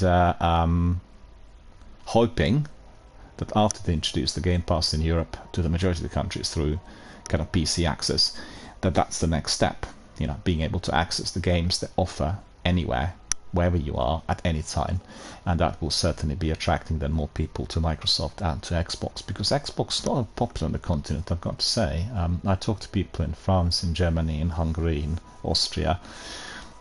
They always prefer PlayStation, and that's all to do with the ease of access of the online services. Maybe things have changed recently, but I don't think so. I didn't see really Xbox as the console of choice, and lots of people who played certain games like Warzone or Call of Duty or Counter-Strike on PlayStation migrated to PC. So they bought the laptops and, you know, the desktop PCs, and they altogether enjoy then greater precision and greater ability to compete. But, you know, for us that stream of consoles and play games here, we are happy with what we've got. So that's probably all in a nutshell about the major presentations we've seen yesterday. I talked about Summer Game Festival the other day, and I mean, generally I've been very, very happy and very pleased with all that's been seen. I'm very excited about the number of titles that are coming our way, but because really my major worry is, as a streamer here with Destiny, I will spend a lot of time doing the stream, engaging with our community members and various activities here through those titles, and then there will be very little time for me to try out all these other titles that are coming in through various platforms, Xbox Game Pass included, and it's been difficult to actually even go to the new titles which come in every single week, and but, you know, one way or the other, we are likely to be accessing these games in years to come, and, you know, what better way to do that but you go on the beach and pull out your phone and try a game which is a platformer, easy to play. And not every game for me is ideal for handheld devices. You know, playing Destiny requires for me a big screen in order to enjoy the atmosphere, the environment, and just the overall gameplay, and that's the same for some of the open world games. But simple platformers, or the games which are a bit like old school, some of the indie games, they're fun on smartphones and tablets, and I think these are the games that you can always use through touch controls. You don't need your controller with you, and definitely these games will benefit tremendously of that sort of cross-platform access. Right, so that is basically what I wanted to tell you about the new channel. Well, it's not the new channel, the old channel within the new format, about the events of the weekend. So for everyone who's here today, we are going to be ending the stream at around 6 o'clock p.m. and that is because the duration of stream will be between 4 and 5 hours in general. That's the standards, you know, for what we do here live on air. And for myself, I get very tired after 4 hours if we were literally playing a game during that period instead of just talking. I could be very tired if we had very fertile online discussions as well. So that seems to be the target. And today at 6 o'clock p.m. UK time, we'll have another major showcase presentation coming from Ubisoft, and they will be giving us their rundown on will be coming our way during the next 12 or so months about this. And then later in the day at 11 o'clock UK time, there is going to be Capcom presentation. And then tomorrow we'll have an extended Xbox showcase discussion. So there will be all the heavyweights with Phil Spencer and other executives telling us all about the future of the platform, the Game Pass, and all the new titles. So there'll be quite a bit about Starfield and maybe some other issues related to the like Redfall, for instance. Although they had a post presentation discussion yesterday, there were no words said about Arcane or Redfall, which was surprising. But obviously they want to keep up with positivity. They want to be forward thinking. They want to look towards these new titles, and all that is to follow, which is understandable. And I think Redfall can have a lot of adjustments in days, weeks and months ahead of us. So coming back to the presentation, 6 o'clock PM today is Capcom. Sorry, it's Ubisoft Forward. I always enjoy the presentations. They really do them brilliantly, and one of the most enjoyable showcase events of all, I would say, is the one that is presented by them. And then we have Capcom at 11. So anyone who's into Resident Evil and all the other Capcom games, fighting games, definitely make sure you switch on your TV or your phone and just watch everything through YouTube or Twitch, and be providing it with a wealth of information. So still 2 more days, or is it 3 more days? I think 2 or 3 more days left of the festival, and as I said, a lot more to follow from those developers and publishers. Alright, so the time really fast now is ready and ripe for some action in Destiny. So that is exactly. Once again, as I said, we are supporting the Mind Charity UK. If you are interested in supporting Gamers for Mental Health, if you want to support the charity, you can donate. The links I have already published. Just go back on chat and you'll see the links. And also, if you want to be supporting this channel, if you like what you see and you like our community, you can tip. Any form of contribution at any time will be very greatly appreciated. Remember that you're supporting charities that are working for the good causes, helping people who are vulnerable in our communities, and also helping this channel, which is purely educational and charitable, helping people who are feeling alone and vulnerable, as well as those who want to be joining hands with other gamers worldwide. It's got no commercial what do you call it? There's no commercial element attached to it. It's just purely educational for the good causes, and all the tipping is about the channel and the running costs of what we do here. Let me see what I've got here from yesterday. Still a number of bounties which can be completed, and they're all for Sivas, I believe. So we'll go back to the tower, we'll do a bit of admin, and then depart for more activities.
Well, we're getting this dreaded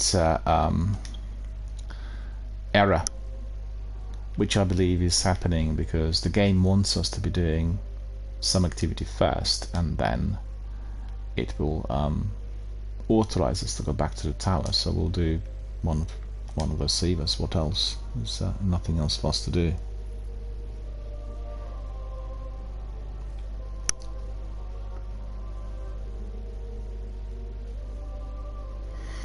Not many people playing and watching Destiny today for some reason, I could see, which is a bit disappointing.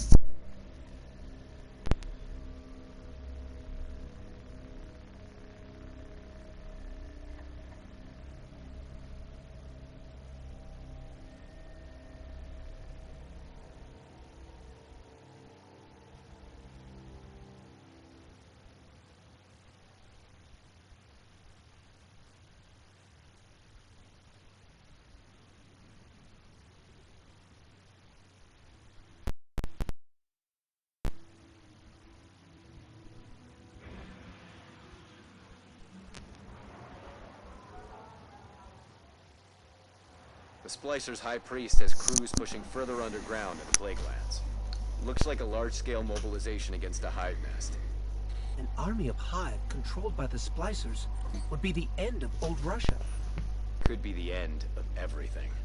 The Devils are evolving. Neutralize them before they go further, Guardian.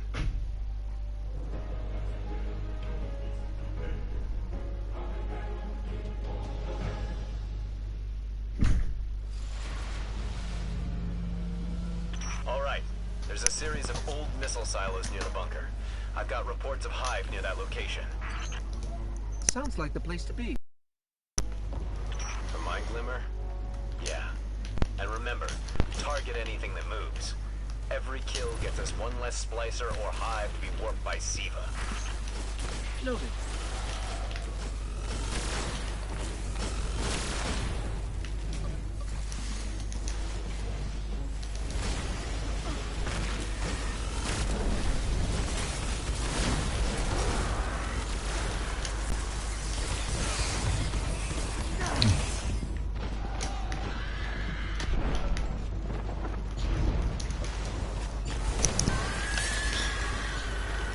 Just suddenly I forgot that I was out of ammunition.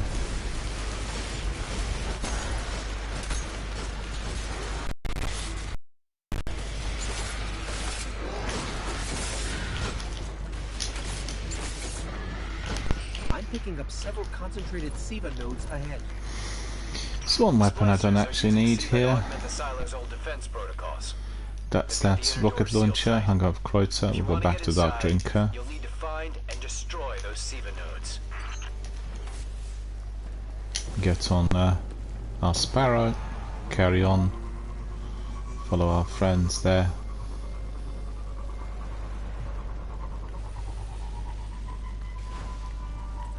I pinpointed another Siva node.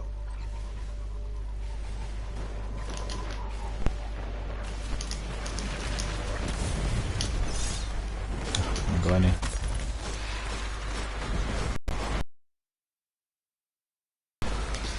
There's our friend there that needs reviving.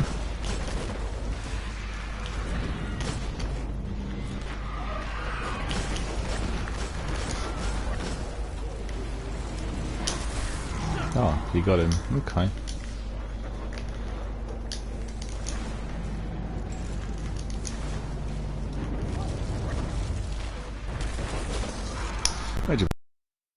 Synths, which is what I forgot before departing. Got plenty of these, so why not use them?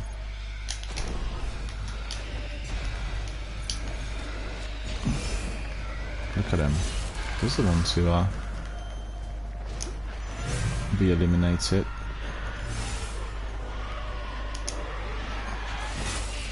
Right, I swear I missed them a couple of times, but there you are.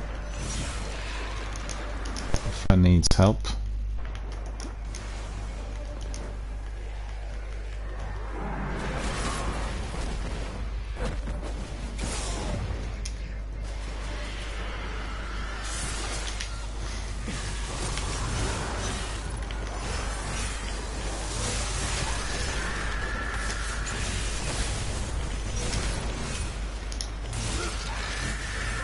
Okay, Last so that note. was successful. Security protocols are clear and hackable. Picking up one more node. Let's go get it. Looks like our friend was able Push to forward, Guardian. pick up the node, so Looks that's like good. the Hive aren't giving up on this territory without a fight. Doesn't matter. Go through them.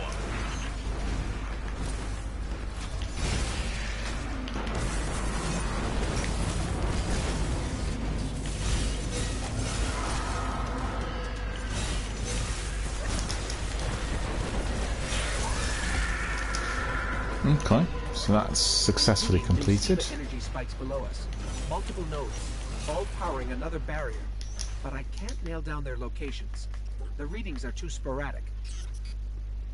You know what to do, Guardian. Find those nodes, unload on them, and keep moving.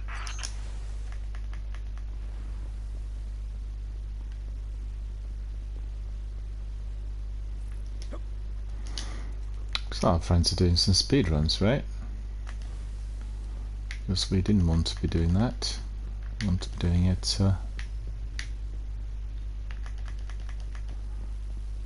on. So yeah, and then what? Oh yeah, down here. It's hard to get a clean reading down here. Keep moving. The closer we get to each node, the easier they are to map.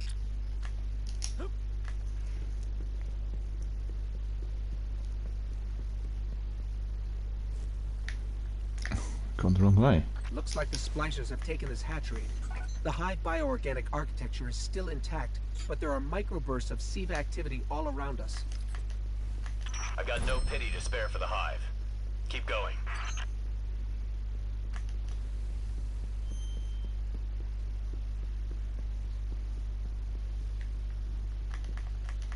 That's odd.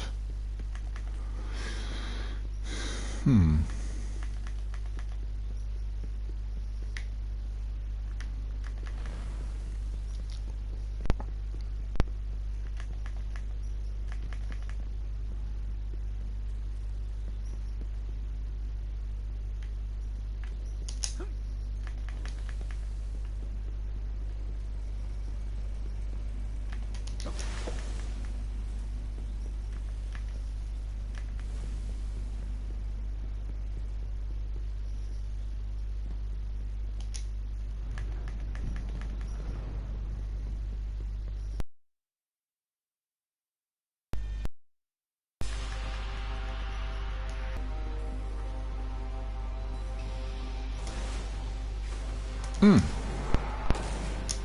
Oh, I'm buying stuff.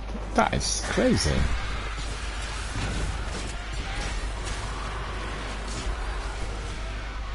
Thank you.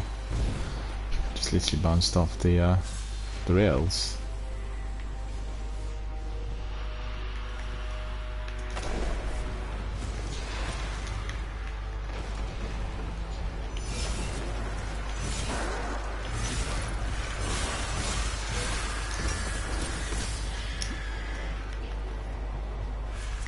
No, who's there?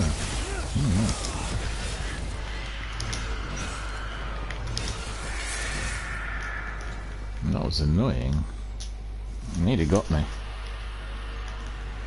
Nearly got me.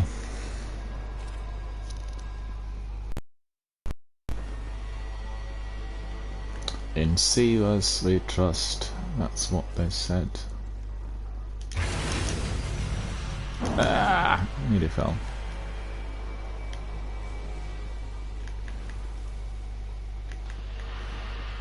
Yeah, there's no one out here. That's all sorted. Nah. The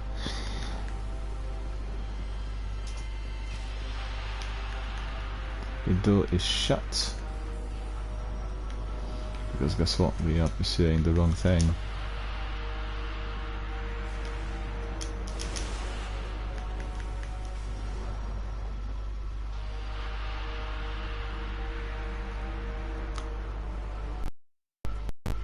Ah, look at that.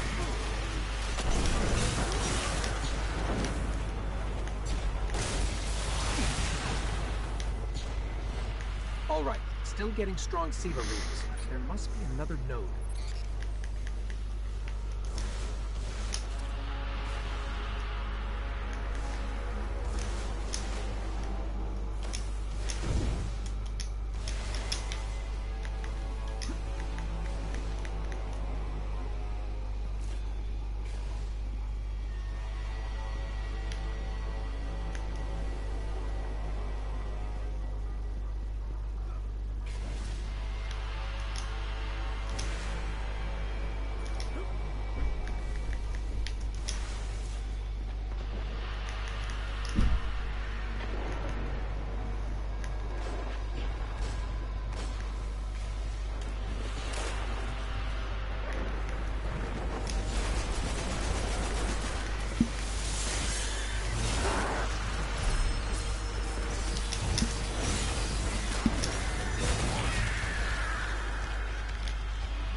the Splicer's High Priest and whatever mad science he's cooking up down there. End this. That did it. No idea what those nodes were protecting, but the barrier's down. This doesn't look good. Did you find the High Priest? Makes you wonder what they're willing to do to us. Not exactly. Sounds like you're about to find out. Eyes up, Guardian.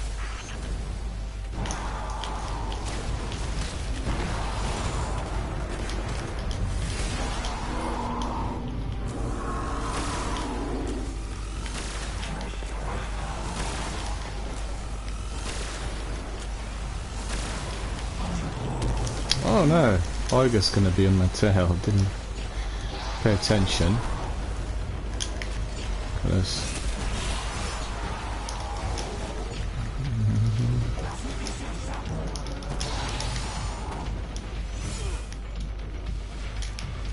Yeah, okay. It's two mates now, that looks of it.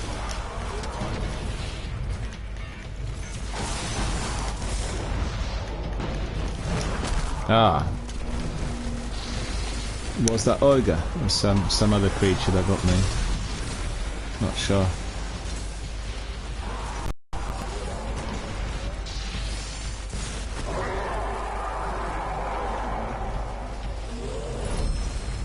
Thank you, thank you. What a mess. The High Priest Well, was these... Hive's slave army. Okay. He was just removing their body parts to be joined with Siva. Bioengineering's become the Splicer's main I've got one skeleton We're key, I lucky to think. drop their High Priest before he can perfect any of this madness, but Yeah. it's gotta make you wonder. What Devil's other perversions Dawn. are they planning? Cloak.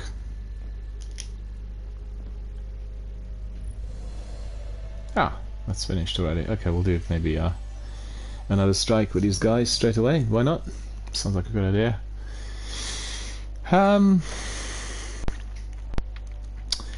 Let's see. Threnody is not useful.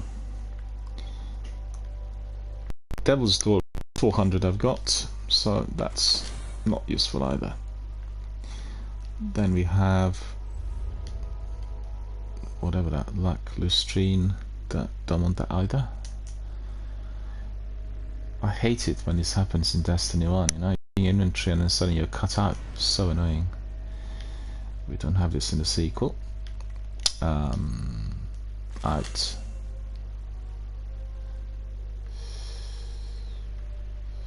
This one. Octopus. I'll stick it in the vault, I think. Those fallen in the Ishtar No, actually I've got Octopus already, don't need it. They raided the prison of elders in the reef. Got an Archon Alright, priest. let's have a look at the next strike. The Queen's bounty is high. So far so good, very enjoyable. We need to hunt this thing down before they fully restore its Medals. So that's rapid kills. Okay. Grenades, okay. Yeah, okay. I was not using grenades in last strike, so we'll do as much as possible. Take them long to restore In the Archon here. Priest's soul. We'd better head for the caves. Well, to say hello who's just joined us, thanks very much for watching Destiny Academy stream day 1, because today we are relaunching the channel. New setup and everything, so that's really pretty good. Tested it for 2 weeks as beta, and everything worked reasonably well, and therefore we are up and running today as usual. I want to say thank you to everyone for joining us and for watching. Thank you for supporting the channel. Thank you for being our very valued community members.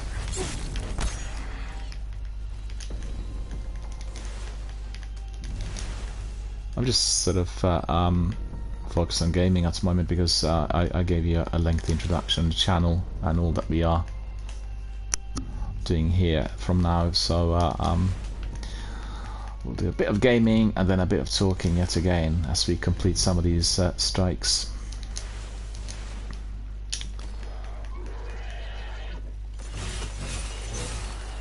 Well, I guess because today we are having the first day of our Destiny Academy new setup, then it will take us a bit of time for our regular friends to discover that we are back on. So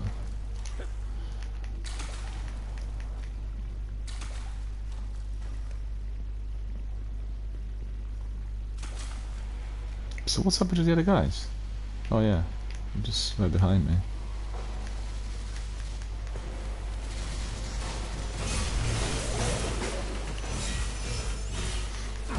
Okay.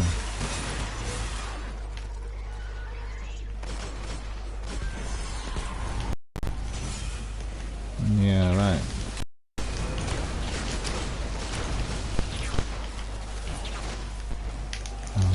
Shot.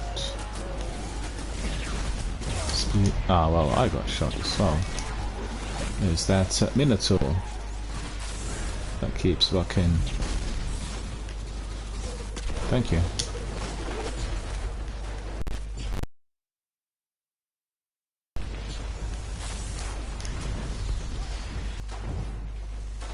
Just remember to buy and pick up these synths because they're very useful in Destiny 1. We don't have any of it in the sequel, but in here it's very important because if you are doing the strikes or like Seagulls and Nightfalls, then you know you can use it and it will really enhance your ability to tackle certain enemies. You're getting obviously a lot of ammunition, which is essential, as the mods here are prohibiting you from getting a lot of it.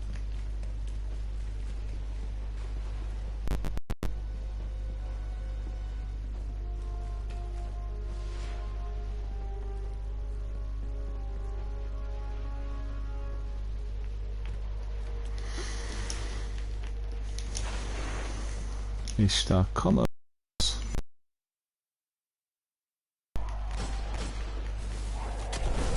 Wow. Anyone up there? Nobody. Wow. Plenty of these there.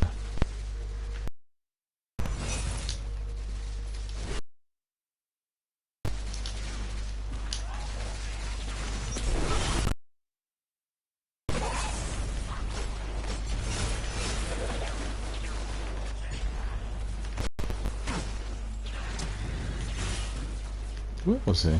Well, he was there, hiding. He was not invisible.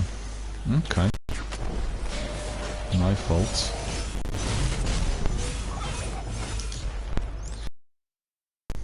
Take another synth. Just remember to do this in Destiny 1, very important, because like 200, so... Not worth collecting or keeping, believe you me. It's always better to use it.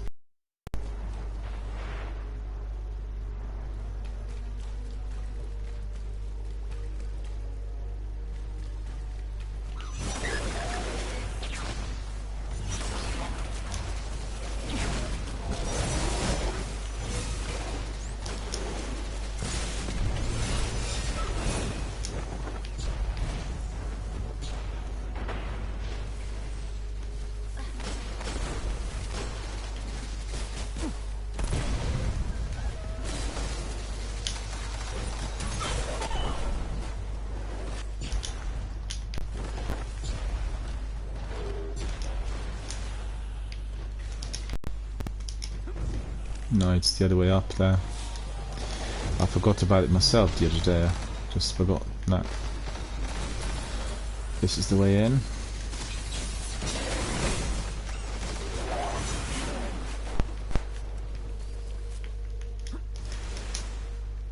Ah, look at it.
gone back. That's not the way.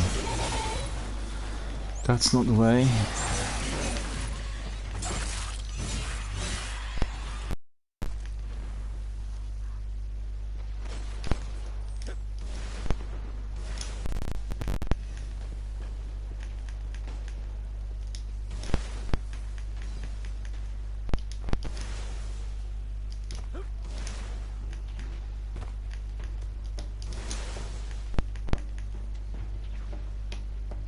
Yeah, they've gone the wrong way.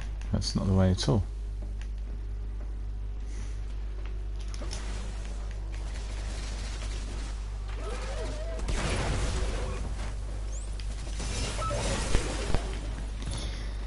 Well,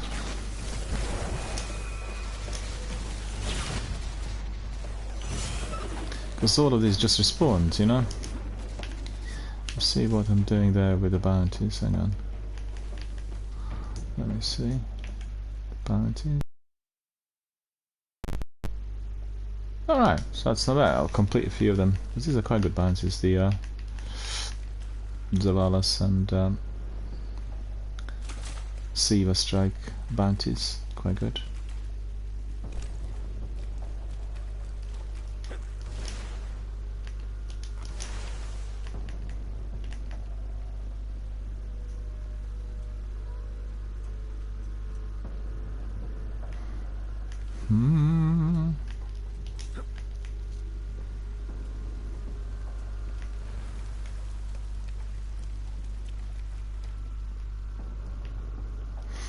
No, that's not it. It's sure. Bronze contender. Venus. Same thing happened to me the other day. I just literally lost my bearings, you know, because obviously we don't have radar, and I forgot exactly where it was.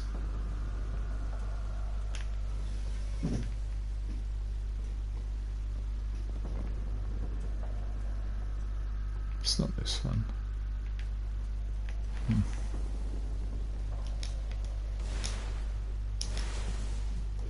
Ah, look at this. Dropped it.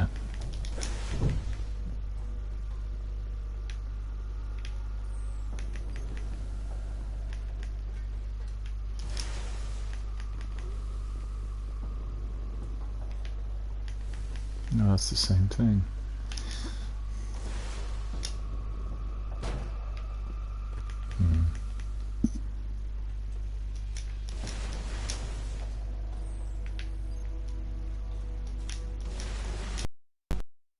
Yeah, that there's no grapple in here.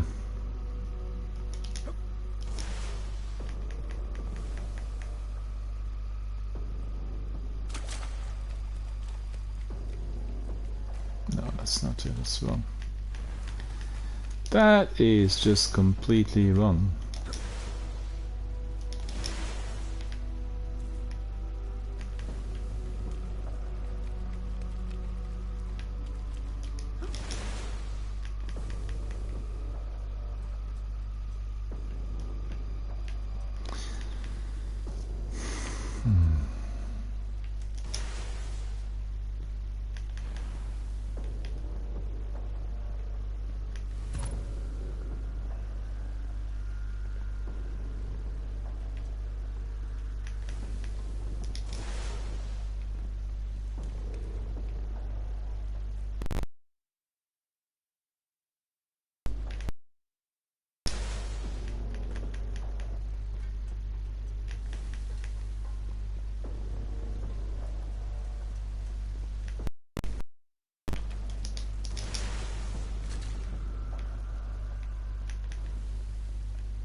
That's annoying. That really is annoying.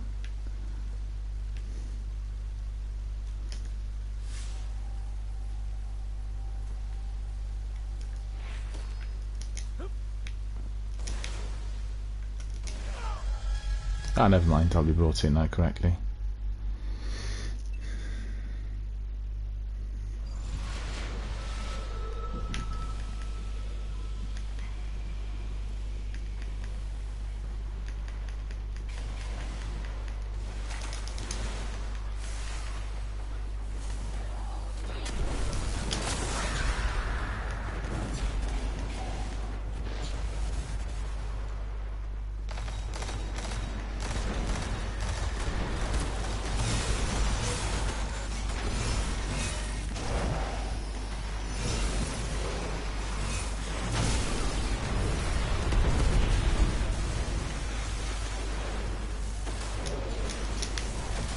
Can't jump up there, look at this. That is annoying. Imagine they've been eliminated.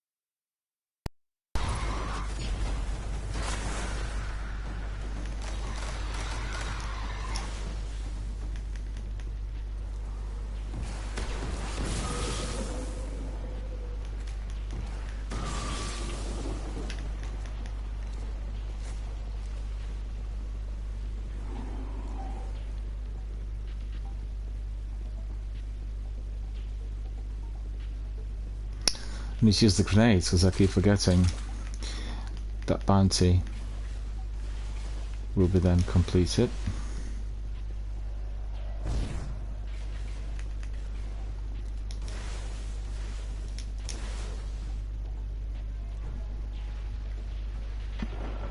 He's having a cup of tea down there. I nearly fell into the hole, so...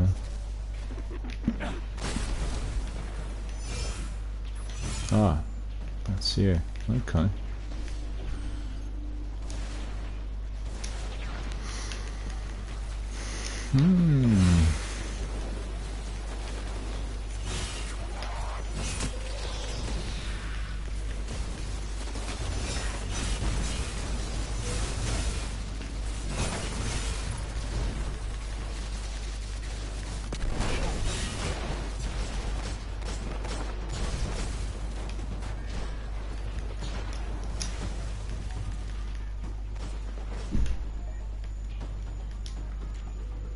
We'll need to get through.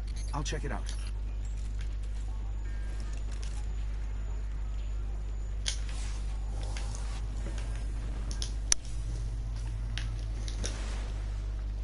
It's locked out. Just give me some time. What is going on in there?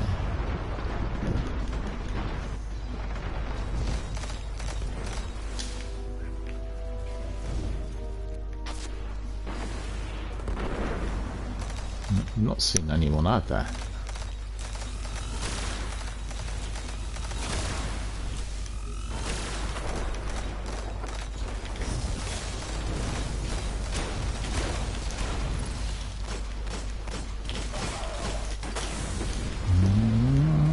Engram's picked up. That's pretty good.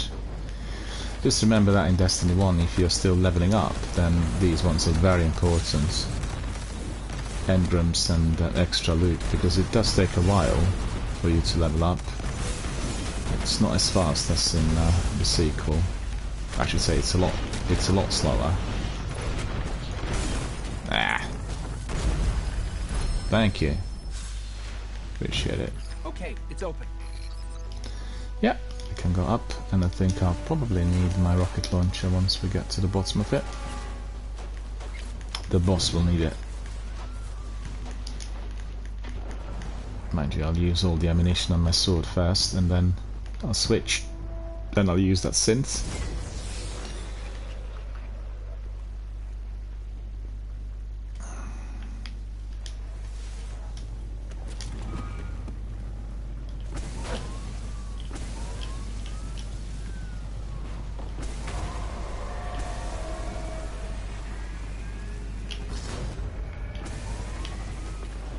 I don't really like the spikes, they don't really do much for me.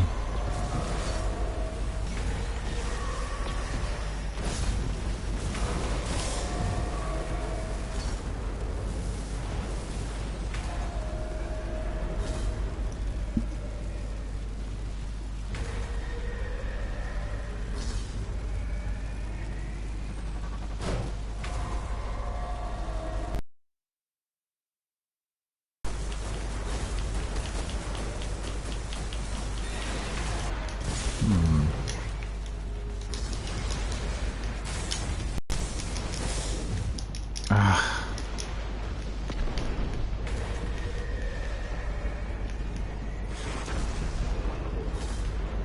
Was able to get away because obviously you're racing to the final boss.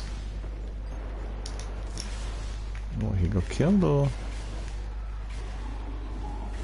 We got someone new coming in. Alright. Invisible following that. Okay.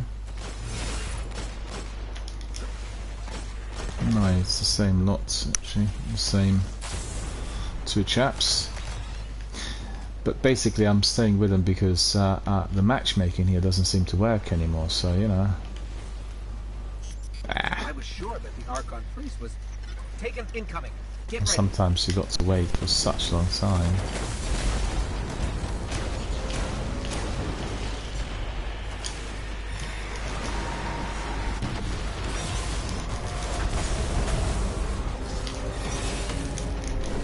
It's very important you jump up, because otherwise if you stamps.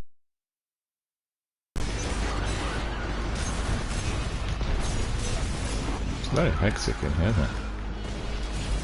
Ah, that's annoying. That is annoying. I was sure that the Archon priest was taken incoming. Get ready. Yeah, no, I didn't jump up high enough, sorry, but it's too close to him. Hang on. Let's get away from him.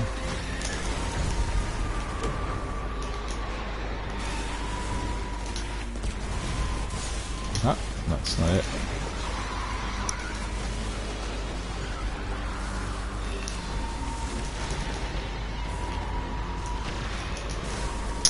Yeah, I need that Hunger of Kreutzer definitely for him.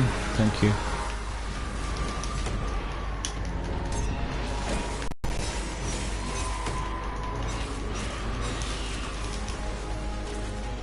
Oh, I got that.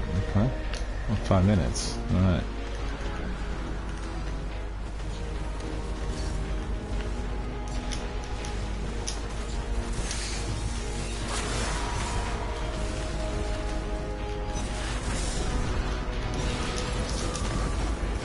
Ah, I jumped on a boss. Come on. That's unfair.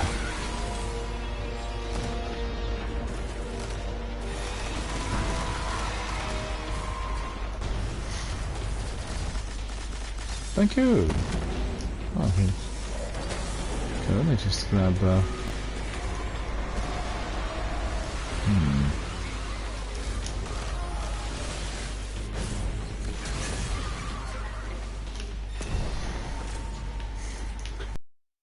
That'll do better, I think. Taken setting. There we are. Ah, come on! After all of that! The Archon priest was better off in the prison.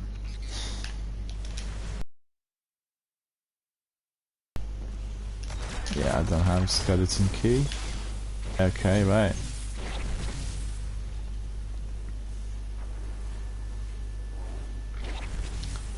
Dance to the radio. I don't have skeleton key.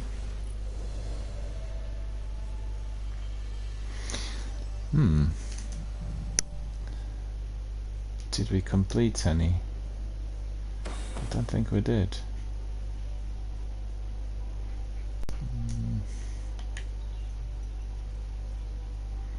Oh, just about. Look at this.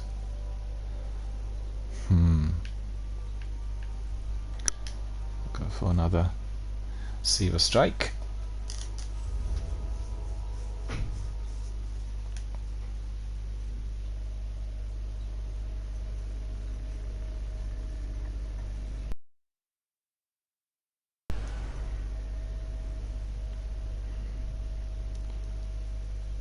I want to say hello to everyone who's just joined us, welcome. Thanks for popping in, saying hello, and being a member of our community of Destiny Gamers. Gamers for Mental Health. Our hashtag is. Make sure that you are clicking on that link indicating what we do here when we are raising funds for charities. Presently we are supporting the Mind UK, the Mind Charity UK I should say, and if you're interested in supporting us or helping, just have a look at the link, and you'll get all the information on the charity, on the fundraiser, I myself, on the channel, on Tiltify, which is the platform that we're using for charitable fundraising, and all other information will be found there. Today is our day one with the new format of the channel, so I'm very excited to have people coming and having a look. We were running 2 weeks of beta, through which I tested the new setup, but apparently it does work reasonably well. So here we are, day one of Destiny Academy. Destiny Academy is a forum that I run here, which is kind of educational. It educates people on how to be a gamer if you play Destiny, how to become like an ethical gamer. Also, we try to educate people on how to help those who are vulnerable, people who are... All of that is being offered here through our Destiny Academy. So what is it? Time we return to the scene of the crime. I'm sure the Fallen will be happy to see us.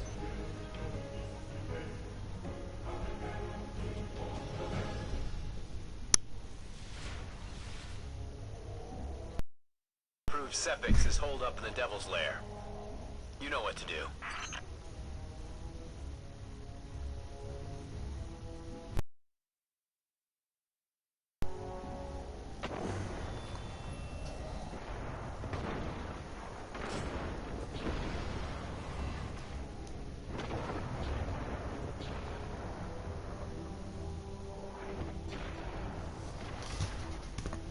Oh! And the chaps are racing, so we'll use all of these basically. That synth, I guess, was giving us some extras, and then we'll pull out our sword. Oh, so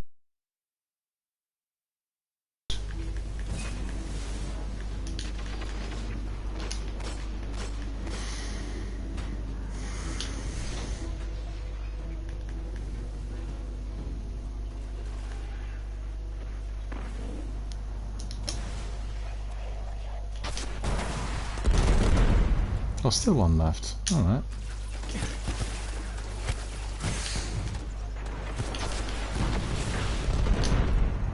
Okay, change back to the sword.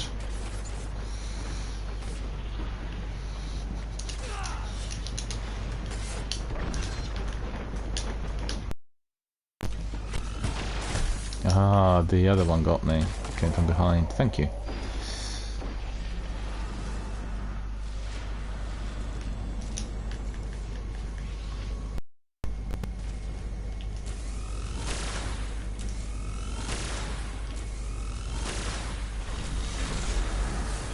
Well, he is not going to be caving in by the looks of it, so... oh.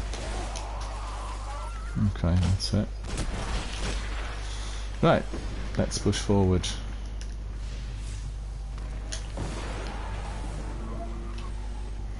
Let's push forward. Splice a key into relay. Oh, look at the mask he's wearing, that's funny. The Hive are still holding ground. Deluxe braking. But I'm also tracking multiple SIVA energy signatures. Yeah, this Sparrow's not in the way. Ah. Well, that's new.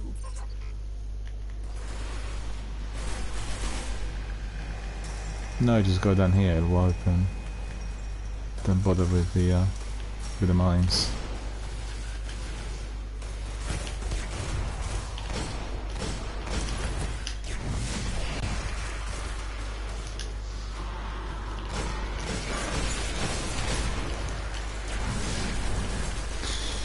Yeah, take another synth.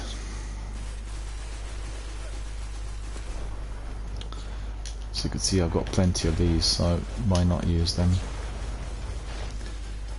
Basically they're leftovers from our previous sessions here on the channel.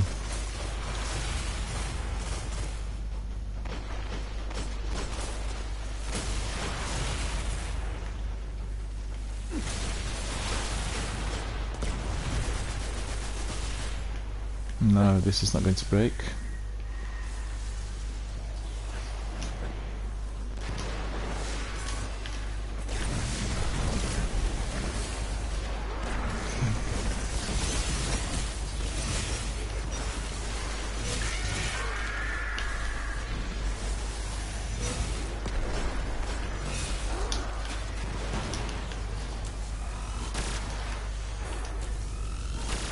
Oh, I missed it.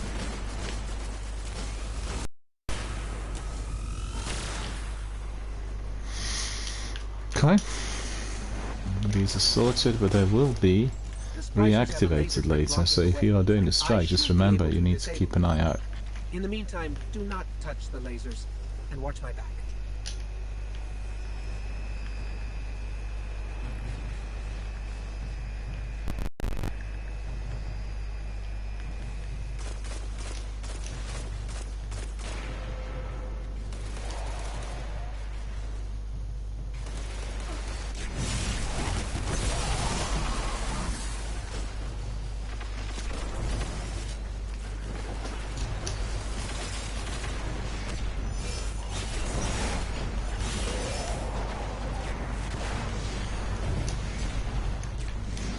I just feel that because they're not doing any maintenance here in Destiny 2, sometimes you get in a Siva and it turns out to be like Nightfall. That's not the case today, but we've had a couple of these last week.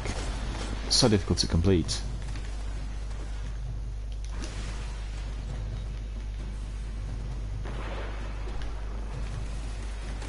And also, what we did have last week was these error messages not allowing us to go back to the tower, and then in addition to this, we've had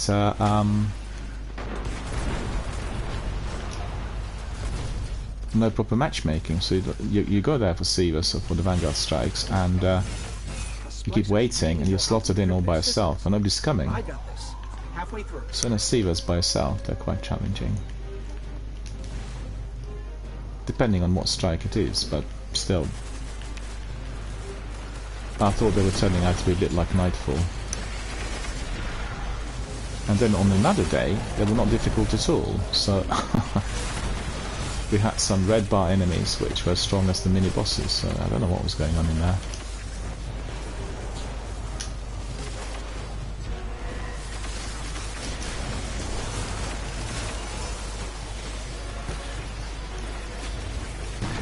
Oh yeah, that's good. Well done, well done.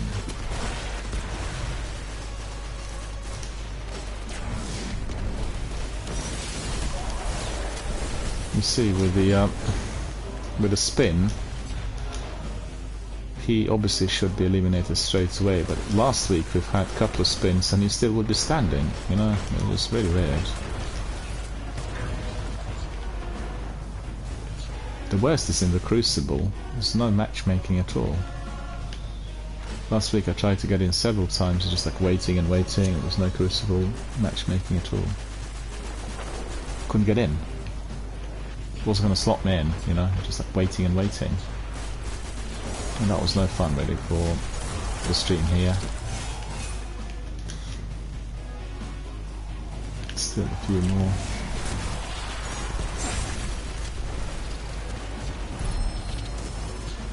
Bronze contender. Okay. Any more anywhere?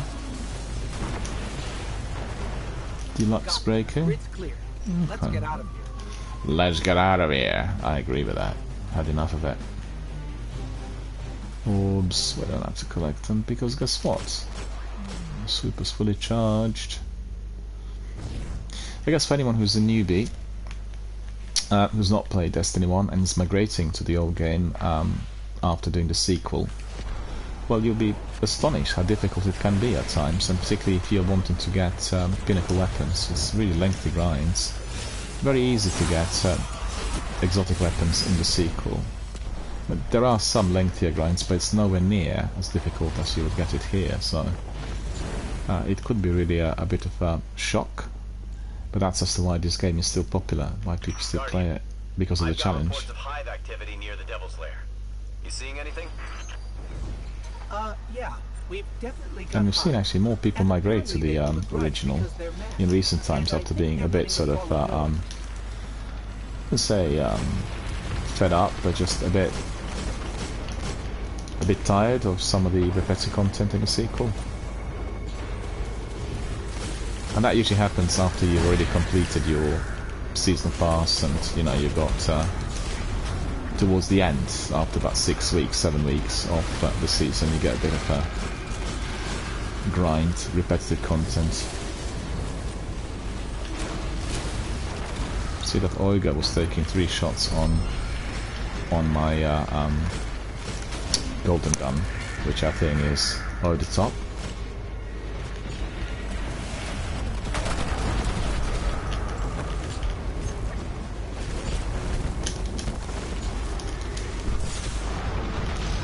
Yeah, I did survive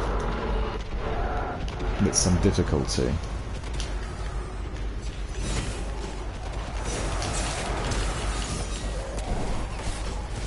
See, for instance, the other one died immediately, so this one actually needed 2 spins. Yeah, this wasn't a captain, it was just an ordinary acolyte. Where's the other one? Don't see him. That's it, let's just get in.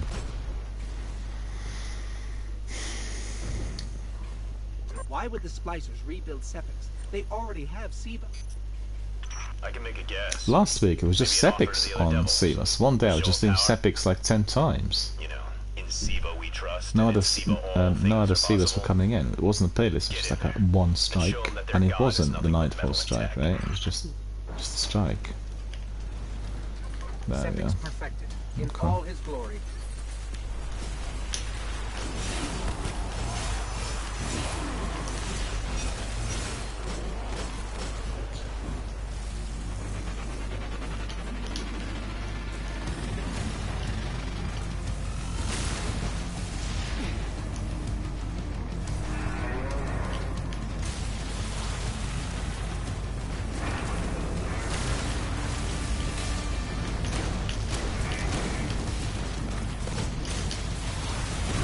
Oh, it's immune.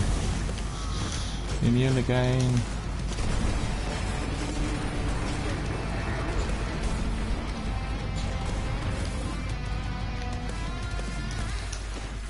Deluxe breaking.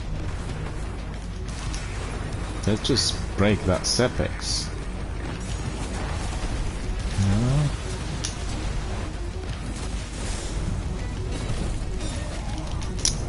Shot cannon.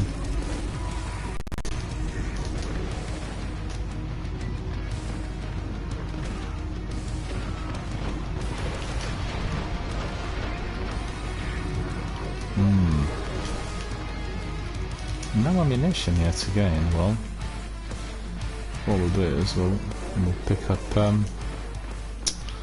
Hunger of Kreuter back again, and then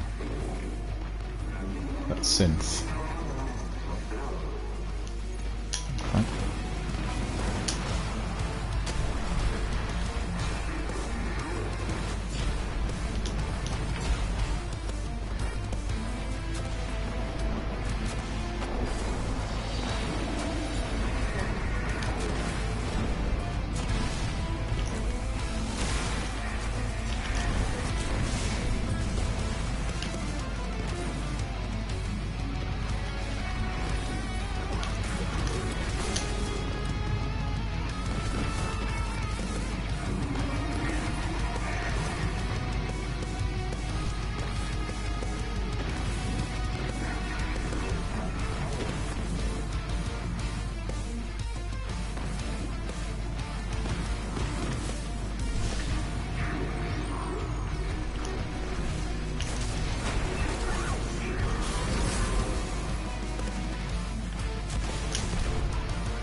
That's annoying.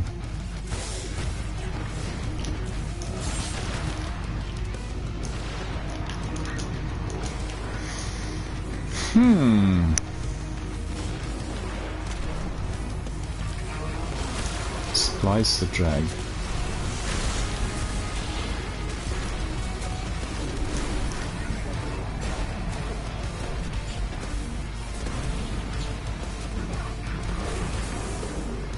Oh yeah.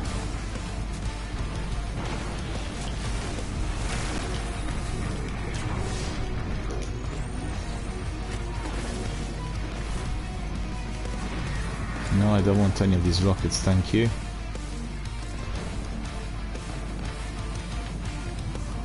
Yeah, he hates me because he knows that I've got the Hunger of Crota.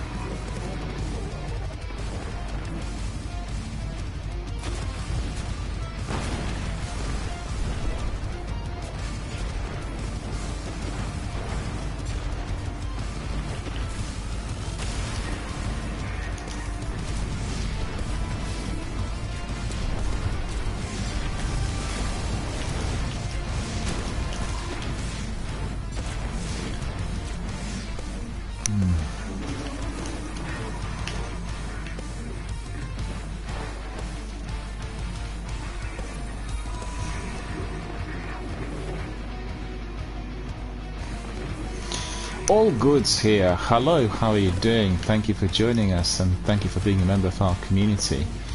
Were you here before? I don't recognize your user ID. If you want to join, you need to read the channel rules, and if you've read them, you know, you'll need to confirm that you actually are not younger than 18, and that you're an ethical gamer, that you support Gamers for Mental Health community, because when we have people live online, then the moderators really very carefully pay attention to what is being said and, you know, all else. Ah.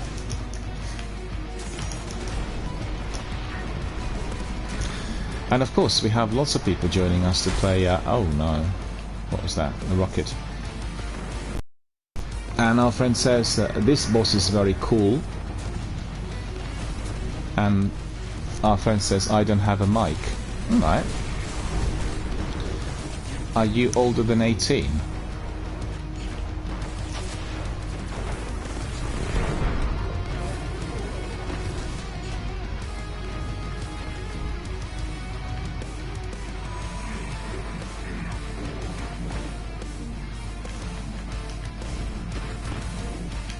It's constantly with that shield in there.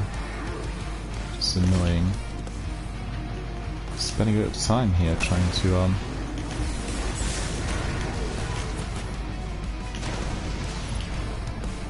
no, I'm not gonna break the shield because he's immune, but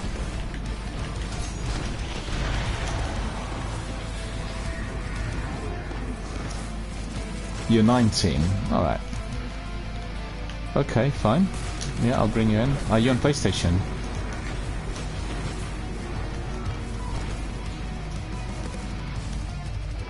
If you're on PlayStation, I'll bring you in. If you're not on PlayStation, then this game doesn't have cross-platform, you know, so that's trouble then. Also want to say to our friends, all good. You can join our community by pressing that follow button. And if you are a member of our community, then it's great to see you back. I do apologise, if you are, because I have lots of regulars, and then sometimes you get people who come in from time to time, and there are lots of people in the community, so I can't really. I mean, I remember most of the user IDs and our community members, but sometimes it happens I don't recognise instantly some of those.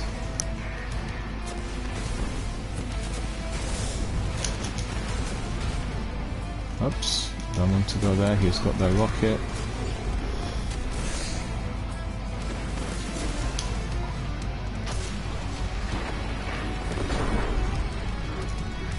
but kind of say that for the boss, right?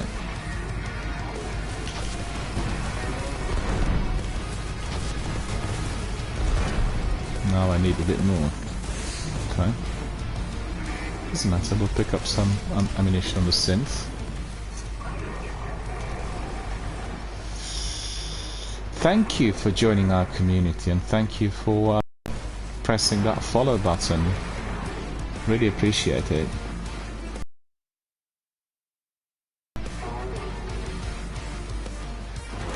Officer, he is on PlayStation, so that's good. I'll bring you in. Nowhere for Sepix to run this time. No, that's wrong. That's wrong. That's no. I won't be able to get away from here. Yeah, Splicer Shanks are too fast. Yeah, that's my fault. We'll do the joining in a second. Just bear with me. We need to finish the strike, and then we'll do everything. I'm gonna bring you in.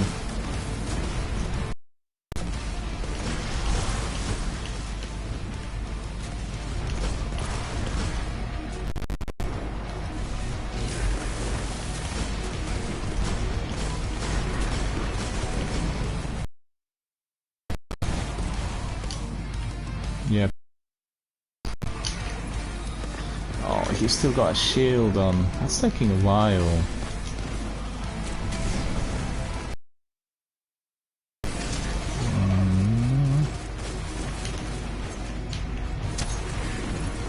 Supercharged. No, I can't use it on them.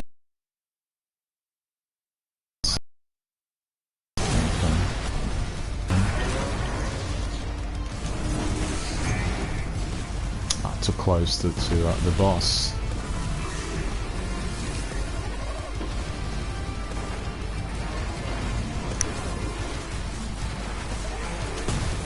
Thank you. Really appreciate it. That rocket thing then. Ah, they finished him off. Alright, fine. Sepix was the Splicer's next big play. Present a god for all to worship. Then control the flow of ether to control the house.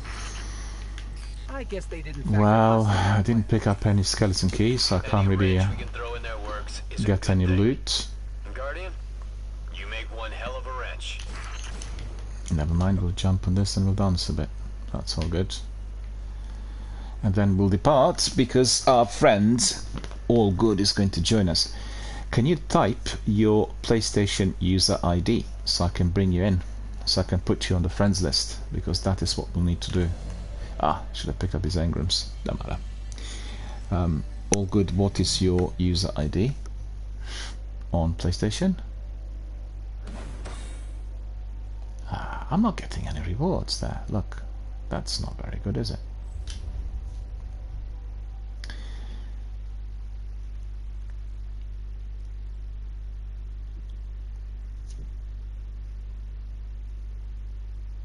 It's the same one, yeah? Okay, just give us a second, I'll bring you in. Put you into the app. So it's All Good 666. Just a minute, is it All Good or Ali Good?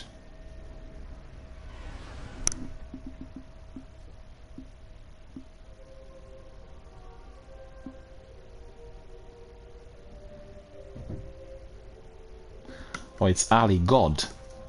It's my glasses, you know, so I couldn't see it. That's fine, just bear with us a sec. I'll bring you in. It's Ali God 666, yeah? It's Ali God _ 666. Yeah, just let me put you through the app.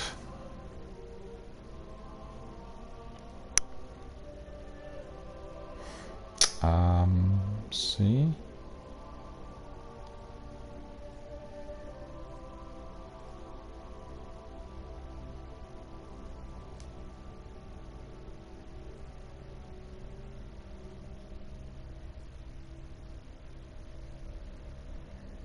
Yeah, I got you. You got that, like a red minion laughing in there, right?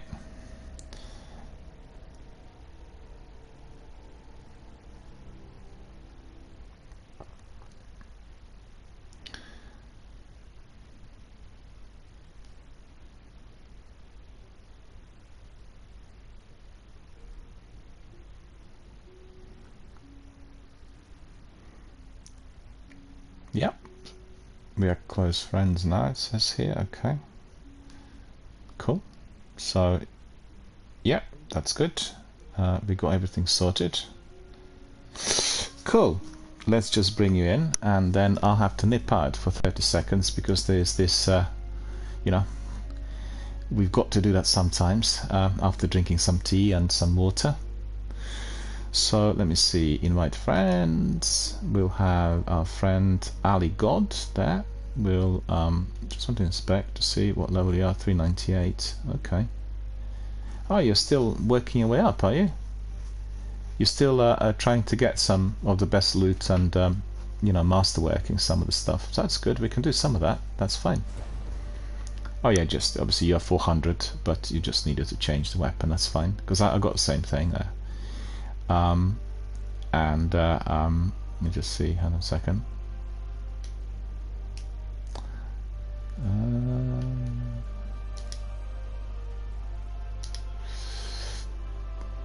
That's cool. So that's sorted.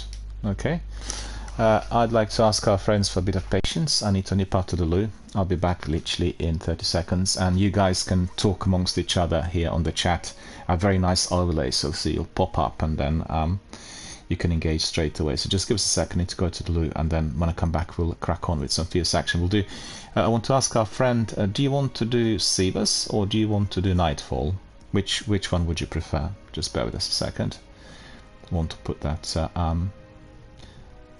overlay on. Be right back. Just give us a second. Give us a second.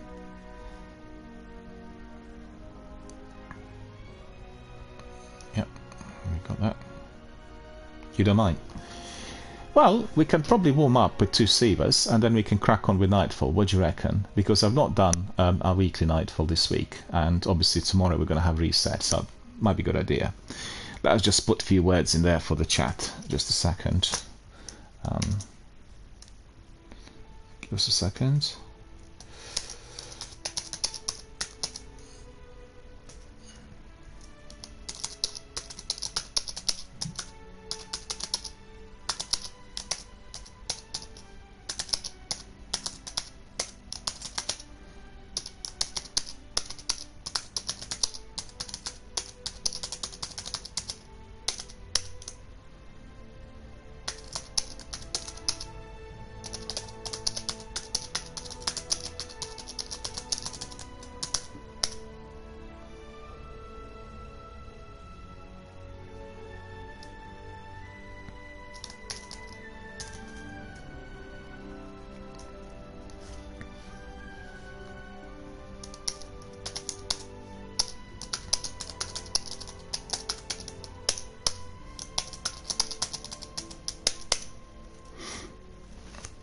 I'll be back in a second.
There we are, friends. I'm back, and we have our new friend, our new community member who just joined us, Ali Good.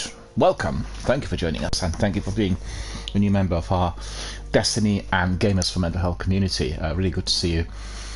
Just want to say before we crack on with the strike that today is day one of the new format on the channel, and we always have supported people who are experiencing some form of difficulty or are going through certain vulnerabilities. But we are sort of streamlining this in order to support our charities and support people who are experiencing that even more. So very important to keep this in mind for anyone who joins us. You'll see on the profile it says Gamers for Mental Health, Xbox Ambassador, Ethical Gaming Ambassador. And this is what we do here, because that is what I am. And I'm supporting our charities as well as the services that are providing professional assistance to many people in our local communities. As well as supporting ethical gaming, which is extremely important. We want everyone who joins us, like for instance our friend today, Ali God, to have like a really pleasant, really all-inclusive, friendly experience of doing it live online. So anyone writing, anyone contributing needs to keep this in mind, because as an Xbox ambassador I do have actually shortcuts to Microsoft and to Xbox, and if somebody does something which is outside of the rules, well, you know, there are moderators and there are going to be obviously certain actions taken. So our friend Ali God is ready, and we'll just crack on with some sealers. Just double check. I want to ask our friend Ali, are there any tasks that you want to complete in Destiny? Anything you want to do, like for instance completing certain bounties, or whether you want to be anything in particular? Because obviously we'll do Silas the Nightfall, and I'm just quite curious, is there a task or an activity that you wish to complete? And then obviously we can consider it as well.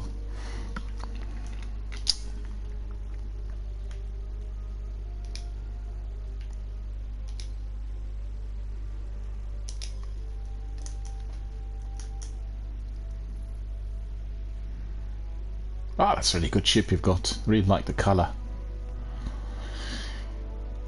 Maybe I should change my ship as well. This one looks a bit battle-hardened, you know, a bit rusty.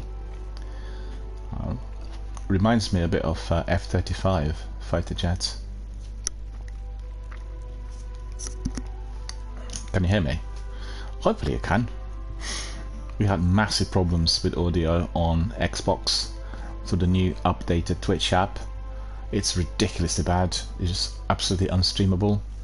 And we'll have to go to Xbox sometimes if we are doing Destiny 2 full content, because I've got all the full content on Xbox, but you know, won't be able to talk much live on air due to that glitch which is affecting it. You can see how long it takes to get somebody in. The other day I was stuck in there for quite some time, and most of the times it would just slot us in, and then I did somebody else joined us by the looks of it, but it would slot us in, and I just have to wait for somebody to join us. And in most strikes nobody would join us. I just do everything by myself. That's not down to the fact that not many people are playing Destiny. It's to do with the maintenance of the Destiny servers Tracking by reports of Bungie. fallen splicers spotted in and around the Hellmouth. Intel suggests they're hunting ogres. Get down there. Make sure they don't snatch up any more fodder for their twisted experiment. Yet again, I want to say hello and a warm welcome to all of our friends who are joining us here on Twitch today. It's day one of Destiny Academy. The old channel delivered in a different format, with beautiful overlays, with many other things which we are having now on our disposal compared to the way things were in the past. So that's absolutely brilliant, and so great to see that many people are indeed watching and joining us on various platforms. That's great, and just keep supporting our community. This is Time for sightseeing, you two. Destiny community, also a community of ethical gamers and people who support mental health. For their priests to play around with.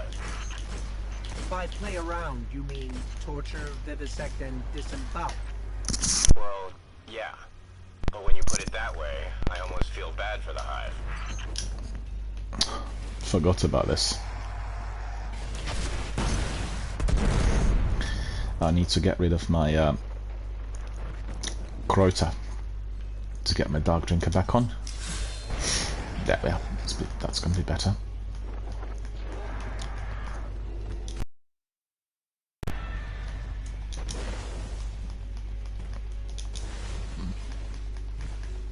So why the Hive? Seems like a dangerous fight to pick. Our friend Aligod is Titan, and my character, my vanguard is Guardian, I should say, is Hunter. The Hive are just victims of the Splicers' willingness to push their curiosity. It's always the best to have a variety of three. Warlock, Hunter and Titan all in one. In one match, I should say.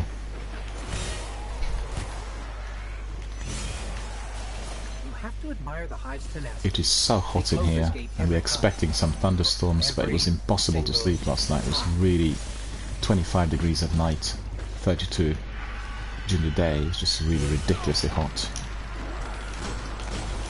It's very unusual for England to be so hot so early.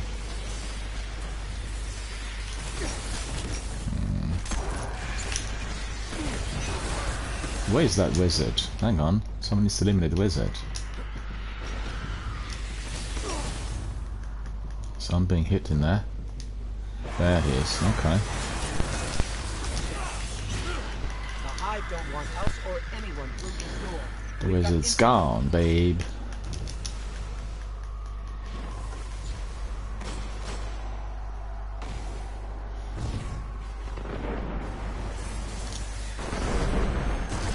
Oh, I like that.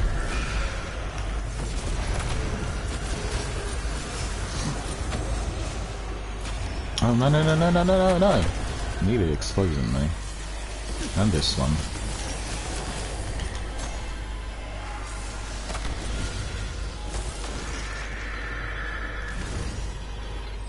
The lock's fighting me, like everything else the Hive does. Going to get the rooms? Anyone?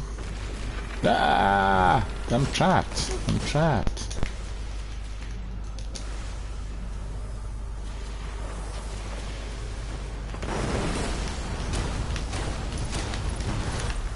Yeah, I'll go there and revive you. No worries. Oh, good. Look at this. Ah! 3 of them prevents me from doing what I wanted to be doing.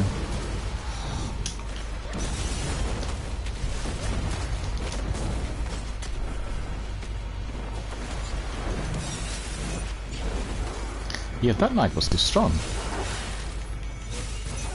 So this one as well did take like 4 hacks. Just one more room to crack. Yeah, one more room to crack. Okay. Oh, 2 ogres, not 1. Alright. Well done, boys. These ogres are no more. I forget to be firing are those Rune's clear. We're through. canisters or whatever these are, and they usually explode. Containers.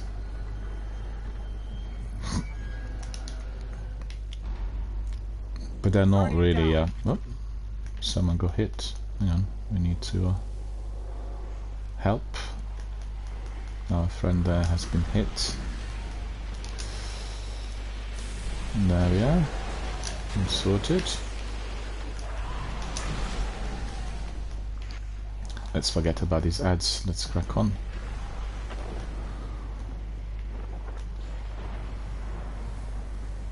I'm just wondering, how long has Ali played Destiny? Are you a gamer from day one? Oh, look at this.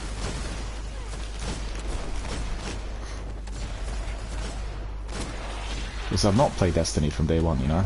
I started playing it in 2018.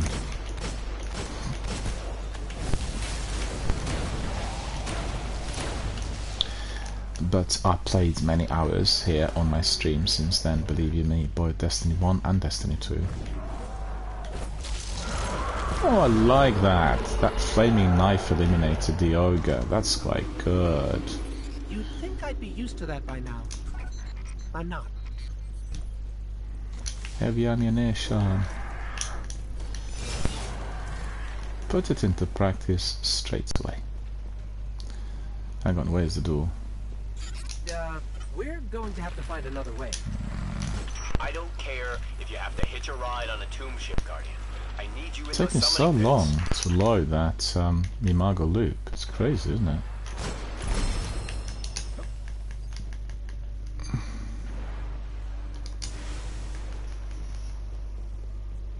Am I going the wrong way? I probably am. or not? Yeah, that's right, it's the wrong way.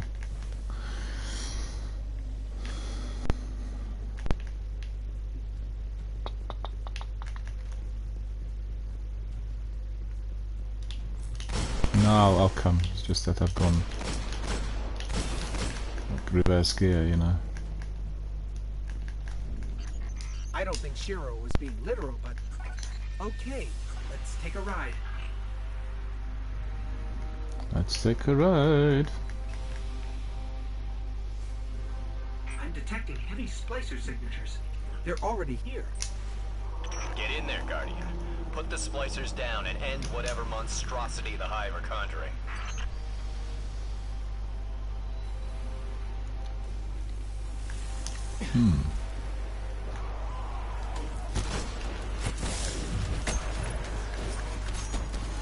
Oh, you gone forward.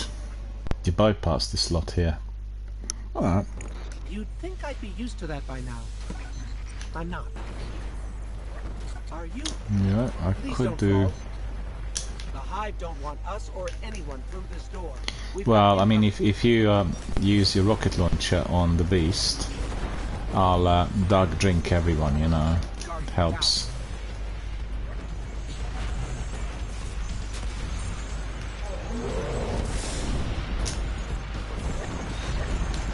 Nah, we all dead now. Oh, not really. But that Olga must not be stamping. Just hide for a minute. No, it's too difficult because we are literally on the Olga, you know. It's very difficult to revive there. Never mind, we'll do it again.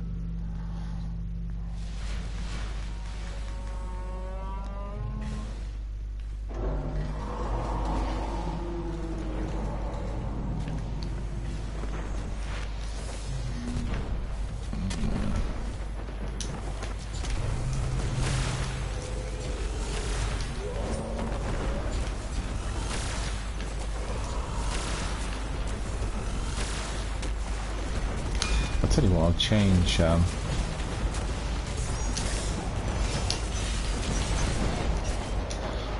Scorch Cannon, where is it? Here.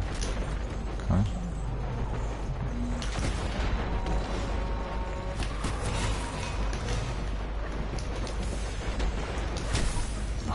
That Vandal got me, I don't believe it.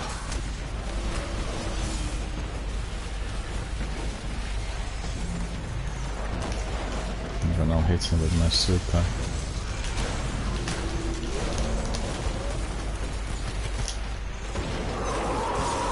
Is he dead? Oh yeah, that's good. Cracking the secrets of Hive bioweaponry. Combining what they Okay, learn with Siva's that's been potential, completed. that would give the splicers a whole new bag of tricks. I can't go up there Sounds for like a some reason. nightmare. Yes, it No does. skeleton keys down Good here, thing you so put a stop to it. black wax, so that's not too bad. At least something. Hang on, I'm gonna push this in a hole. Can I push in the hole? Does he want to go in? Oh, come on! Nah. So this, yeah, requires skeleton key, which is what I do not have. Alright, we'll do another Siva, and then we'll go for Nightfall. All good. Any rewards for me? Am I getting anything? 2 strange coins. That's not too bad. Ali, you got your treasure pack, so you can open it. Treasure pack is there. Treasure pages. That's pretty good. Very enjoyable. Very enjoyable indeed. Very, very cool.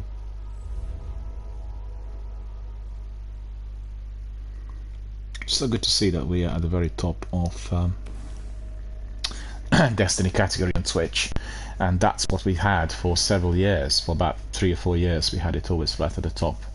The reason for that was that I streamed Destiny every day, and algorithm picked this up, and then I always came up as the first one, and that's the reason as to why we were able to build quite a large community in no time, really. Remember And Omnigal, Hive General with a lovely voice? that is the way it is going to be, I think. Vanguard scouts report she's undone her death. There aren't many Undone her Destiny death. 1 regular streamers, Make it everyday sound like she streamers pulled her on knee. Twitch. Eris would tell So, you not to make light of it. and just like I said, we are going to be switching from Destiny 1 to Destiny 2, and I think I was planning to do this today as well, but we'll see what the attendance is. If we have lots of people watching, then we'll stick to Destiny 1, because, you know, there's no pressure. It's all part and parcel of one big Destiny universe. Yep. If Omnigal can come back to life, how do we make sure she stays dead? I wonder if the Hive think that about us. God, you're fast. To the Hive, death is relative.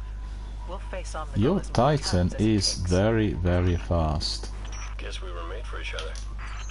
You must be using those strides that are giving you extra power to run. I hate that gas.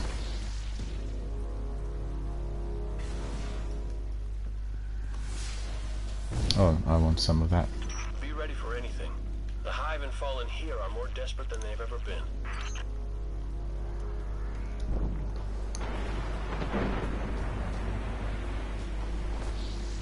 The gas is particularly deadly if you try to really get the wizards, because then you can't jump, so...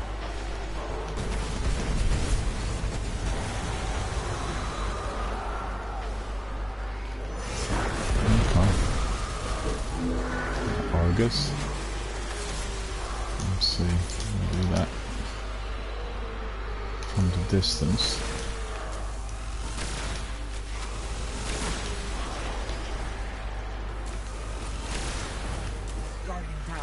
Nope. Our friend Ali's been hit. I got stuck in there. Okay. And I got hit. That's annoying. The weapon didn't fire fast enough. That was the trouble.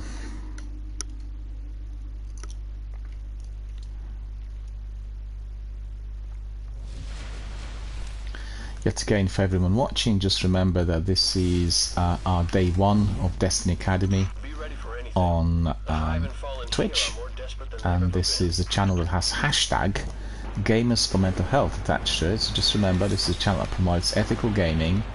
I'm also an Xbox ambassador, and we want our gaming here to be, first of all, supporting our charities, and certainly we want it to be as entertaining and as enjoyable as possible. Ethical gaming is the sort of gaming where you can have your wonderful, marvelous enjoyment of doing it together with other people without any sort of worry that you're going to be criticized or hassled or, you know, given anything which is not really acceptable in the form within the online forums for gaming. So we strive to promote this at all times, 24/7, and all of our community members are just like that. They're all really helping the effort and supporting what we call ethical gaming 24/7 when joining us. And our channel is not about competition, so that's very important to state. I think for people who are competitive gamers, we want to learn how to play Apex, Fortnite, PUBG and Warzone.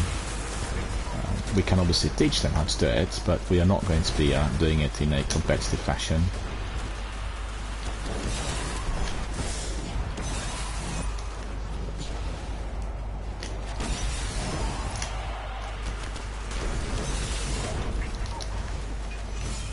Oh, I missed that shank. Oh, look at this. So many of them. That's ridiculous. There's so many of these shanks. They're very deadly. Spicy shanks are very deadly.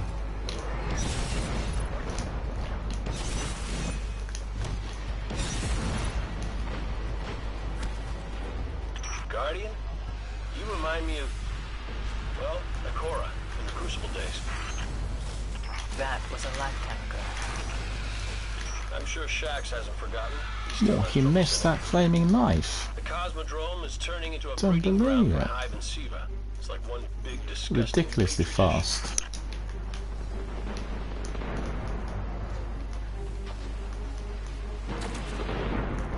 So anyone watching and anyone who's interested in Destiny and ethical gaming and gamers for mental health, you can always support us by just, you know, raising the profile by doing some postings on other social networks and singling out the channel on our community, which is always going to be greatly appreciated. You can donate and tip to support the channel if you wish, if you enjoy the activities in our chats and everything we provide here with our community.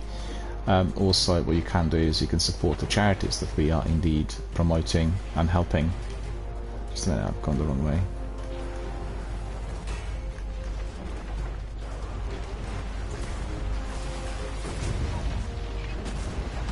Where did I go now? It's here, isn't it?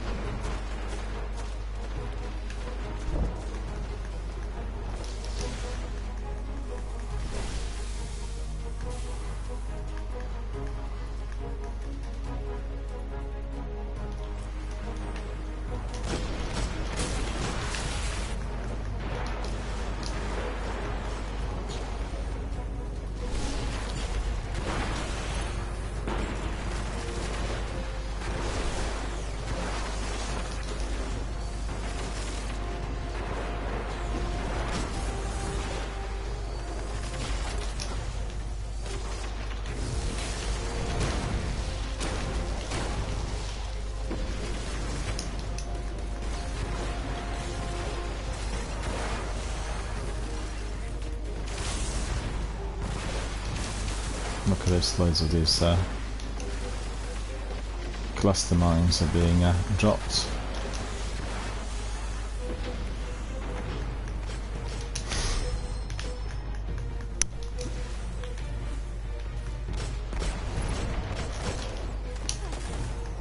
He will not survive this spin. Now that you're all warmed up, let's find Omnigul.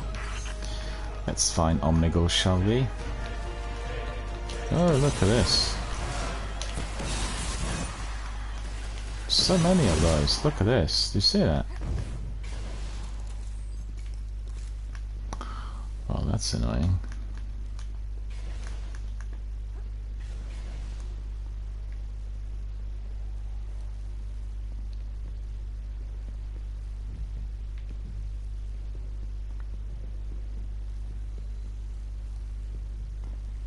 Into the hole.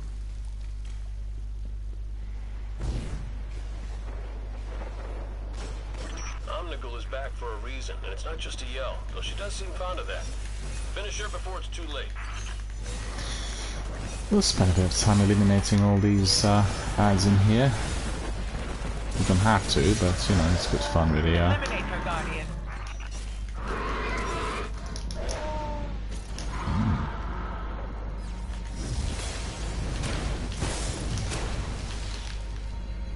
Right, they're all eliminated, so they can go back in.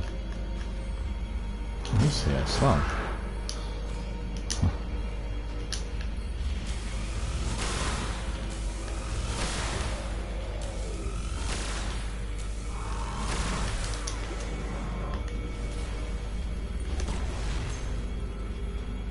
Is he gone? No, he's still there. Oh, I missed him.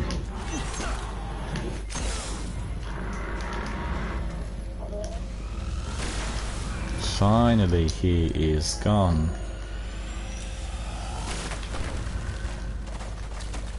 These thralls are really a major pain in the neck.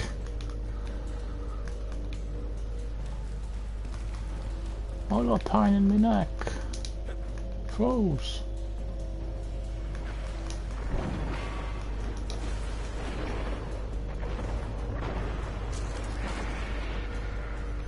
Well, I guess you want to really destroy Omnigul ASAP, but that is not going to be that easy. Omnigul is very powerful.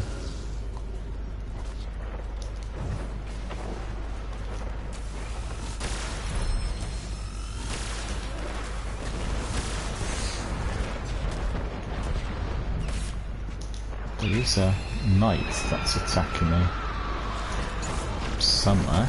Ah, this is exploding thrall. I hate those thralls. I hate them.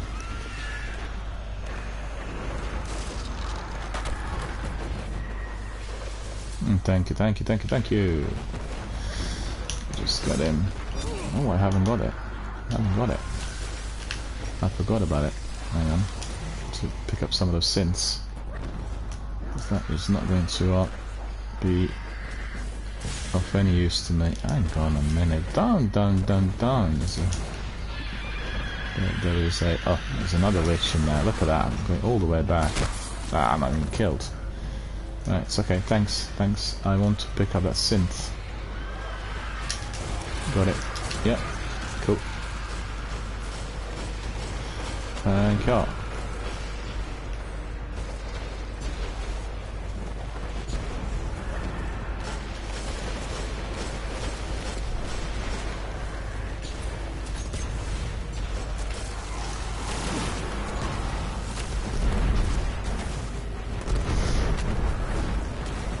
I can do it with my sword. Why? How is it possible that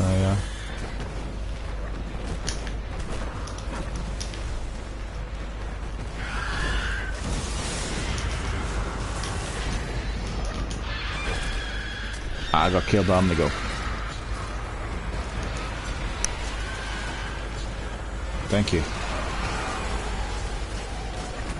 Let's use that golden gun on the beast.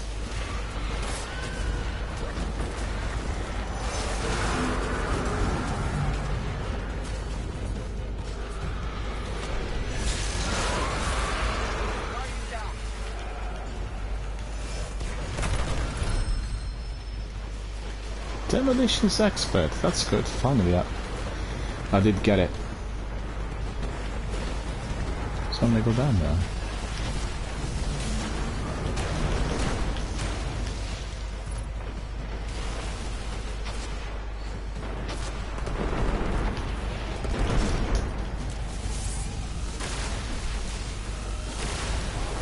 I'm too far from him. He's not taking any damage.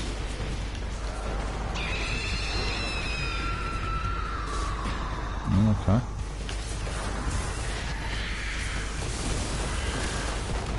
Omnigo's gone. Well done, boys. Well done, boys. I haven't got There are no further traces of hive energy. I haven't got any keys.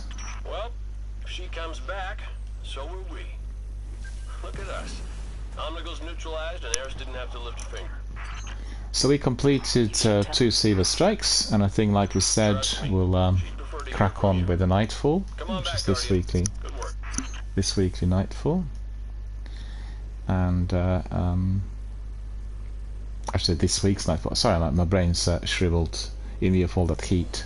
It's so hot in here because it's very hot outside, and I have a big Sony Bravia setup, and Sony TVs really produce a lot of heat, so it gets really hot in here. And obviously I don't game with my windows wide open for obvious reasons, so I'll get some more of the strange coins, and we'll actually go to orbit, and then we'll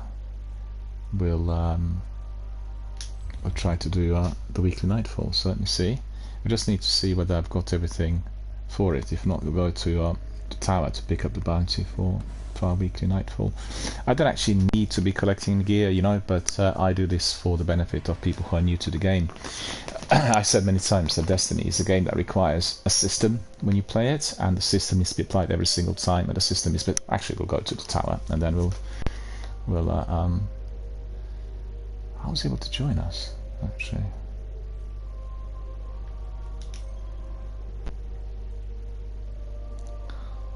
Is he a friend of yours, perhaps? So you've got another person coming in. That's fine. It's, are you a friend of mine, Omnicentric, or are you a friend of Ali's? I'm curious to hear.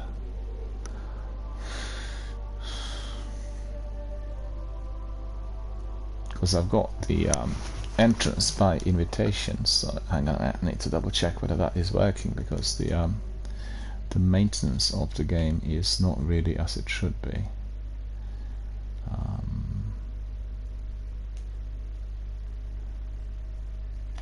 Lost.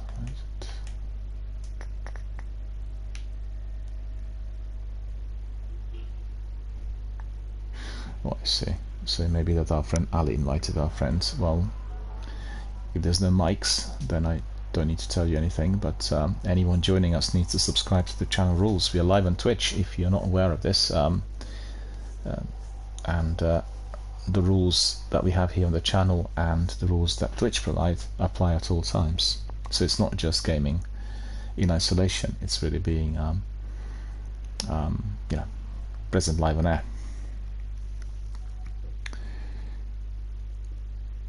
Ali says, I've been playing this for a while now and I'm a speedrunner for this game.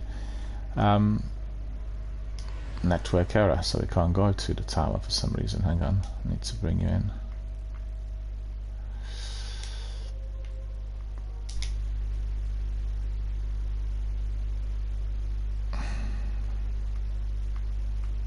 That's odd. I sent you an invite. Just accept. Yeah, I want to say to our friend Ali that generally we don't really do speedruns in here because it's a community-based channel and it teaches lots of people who watch the game on how to do it and how to play it, because speedruns is just for the veterans, for the elite players. So we kind of try to engage with all the ads and everyone everywhere, you know? That's the idea. Well, it doesn't look like we can go back to the tower for some reason, so we'll just crack on with the Nightfall. Let's just see what I've got. Our Nightfall bounty. I want to see this. No, that's fine. That's fine.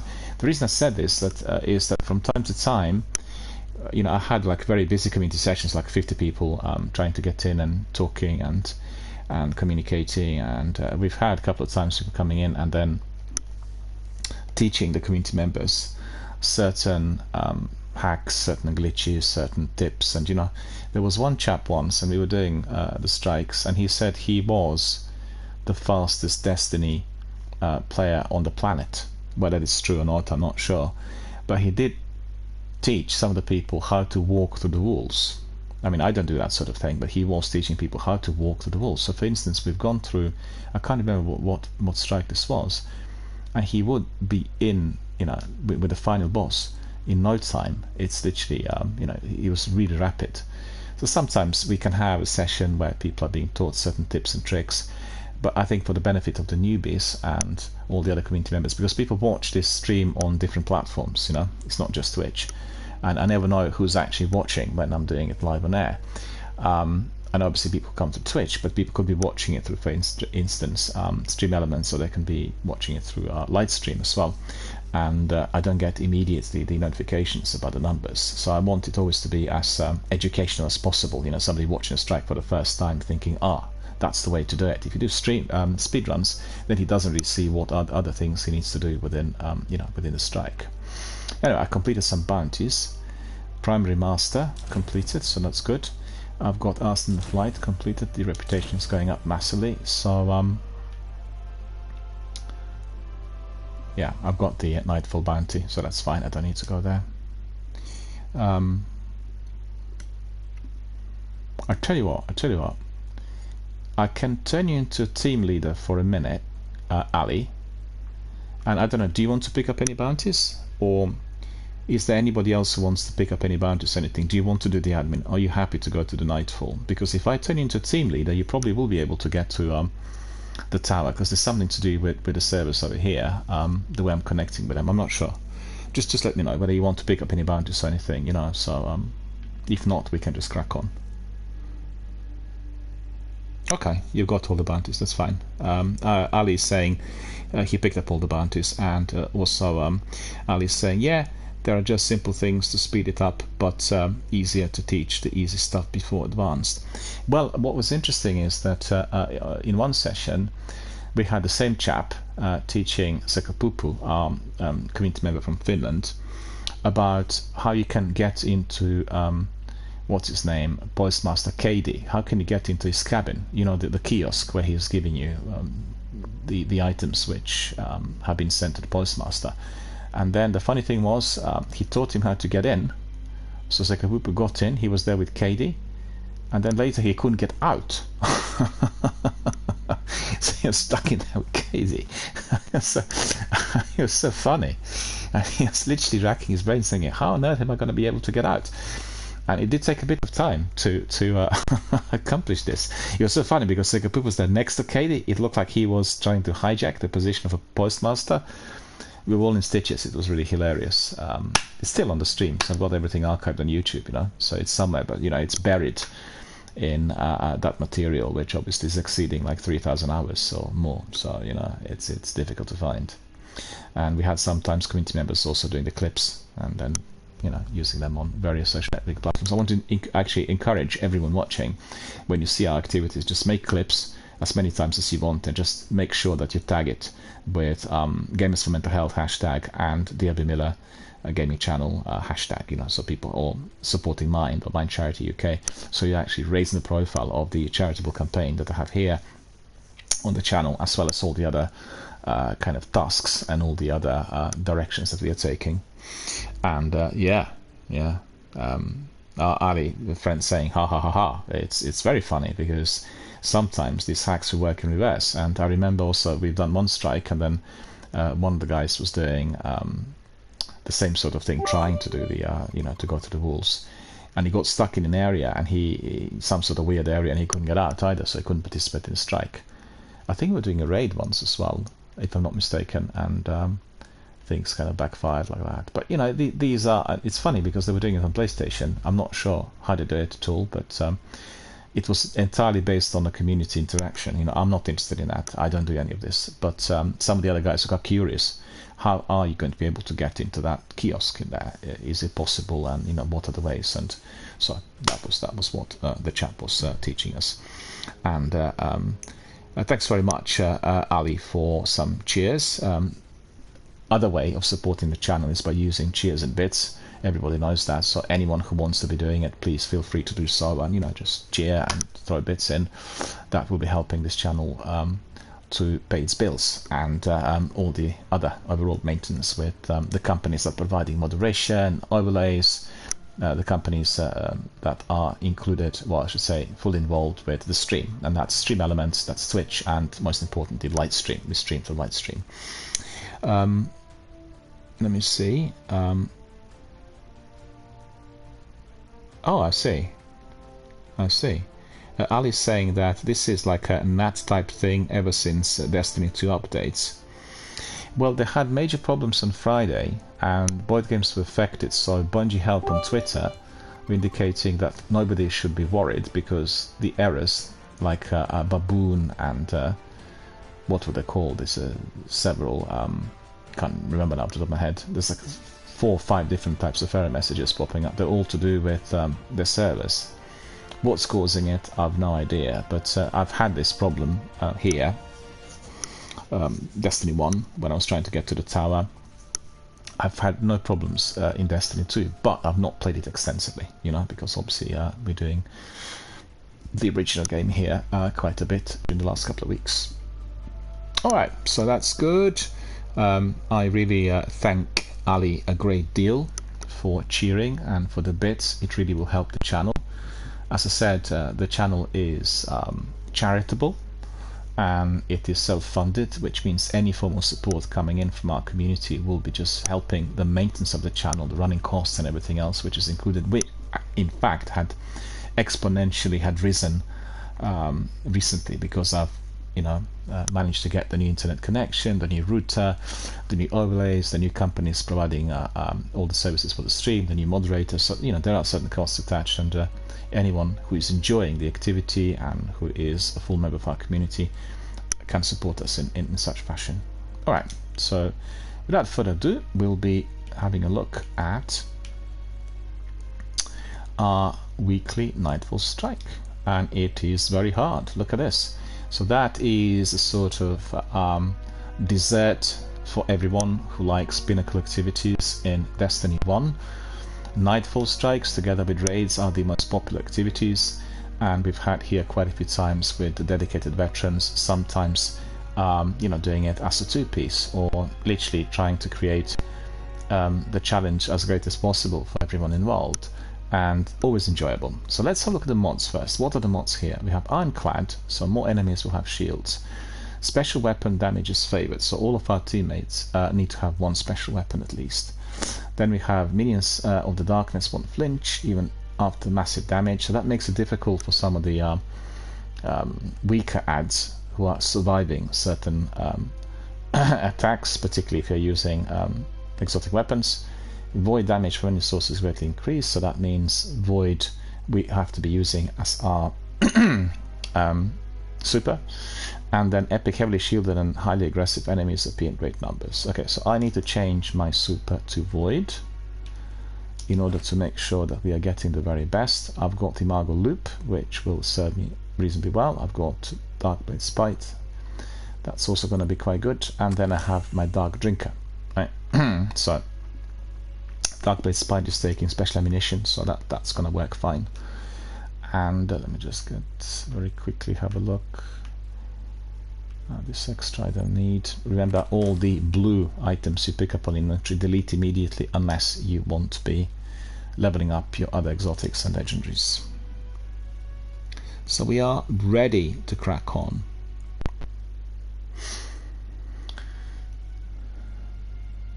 Rise of Iron Nightfall this week. Curious to see which one it is going to be. Anyone played the Nightfall this week? I'm quite curious to see. The Dust Palace is lost to us again, back in Cabal hands.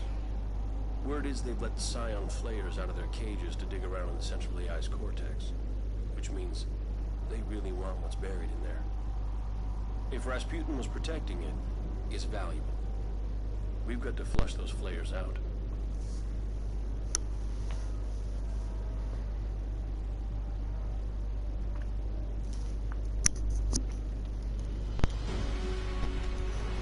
Well, let's see how challenging it is going to be for us.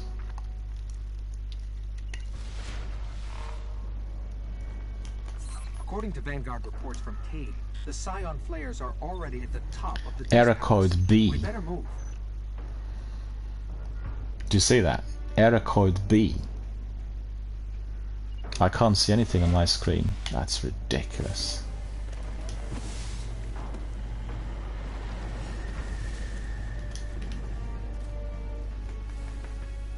Now all the ads have disappeared.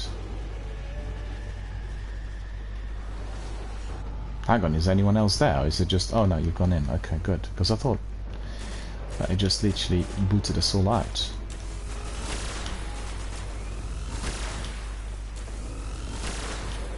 See?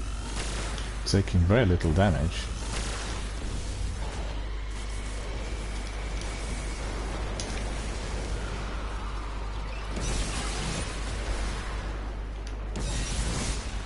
Yeah, I'm still dealing with the ads here, so that's fine.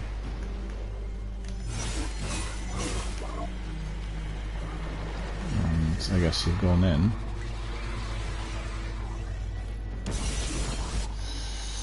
Okay, I'll do exactly the same. Just like to ask our friends not to be speedrunning, because people who are watching, they want to learn from us, you know, in terms of what to do there. Just take it easy, hold your horses. Why is this door shut?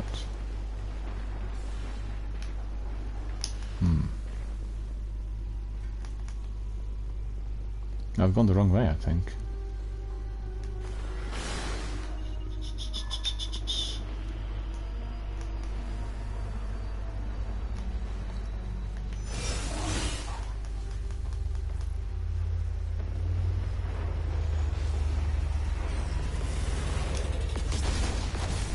Oh, look at this.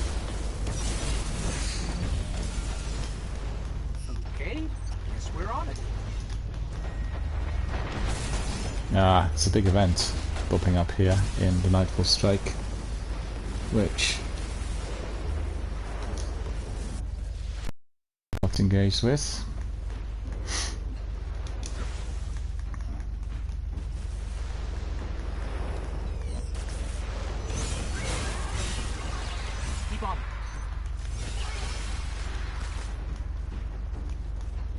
Obvious tricky.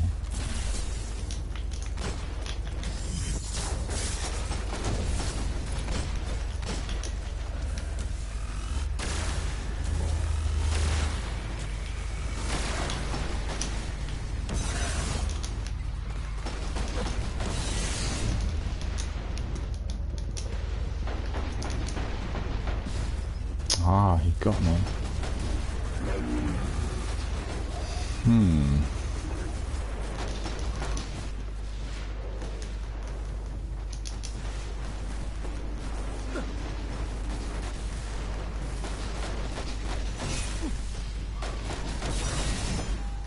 God, he's so hard to... He is taking hardly any damage. That's crazy. I've got no ammunition. Look at that. Need to get one of the synths as quickly as possible.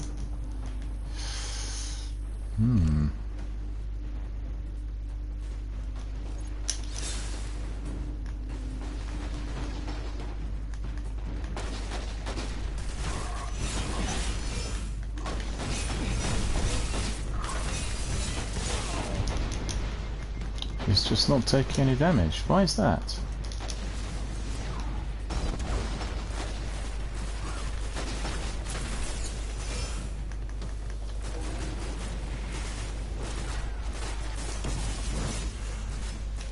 Almost had them. Next time.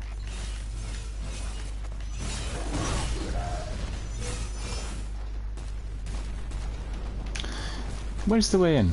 I completely forgot.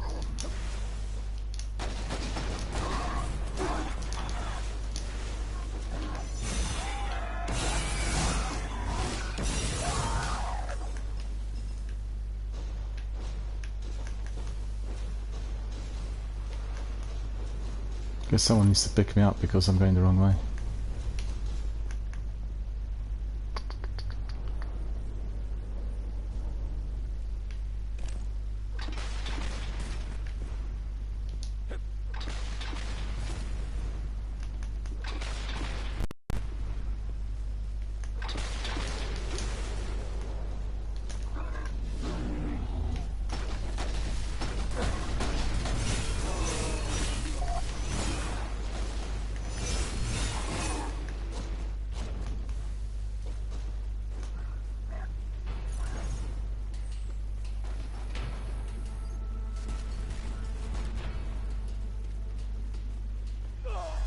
Ah, we all dead.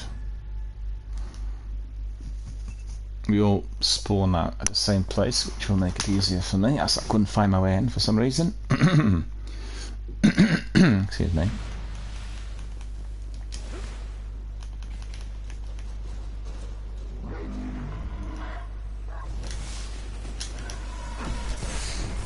Oh, that Colossus got me.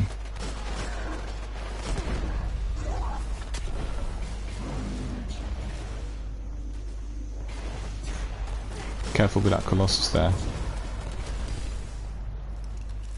Yeah, just let it be, I'll respawn. It's fine.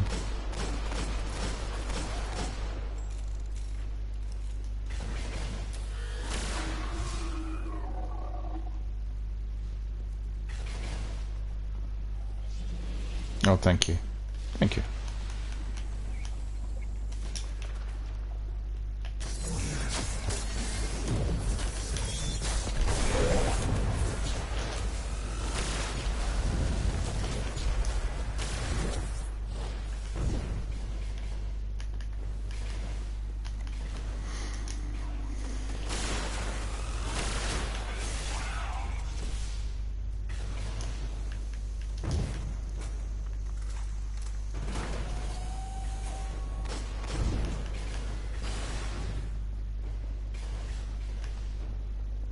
Dark Drinker is, together with Sleepy Simulant, by far the best. Well, actually, I stand corrected. I did do this Nightfall Strike earlier this week. And I completely forgot, and I soloed it. Completed it all by myself. Although it did take a bit of time. It was good fun. Yeah, so they are going to be coming up here.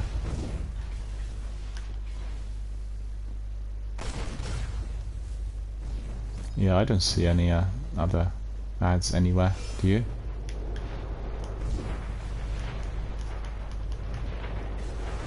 We're gonna attack these Scions.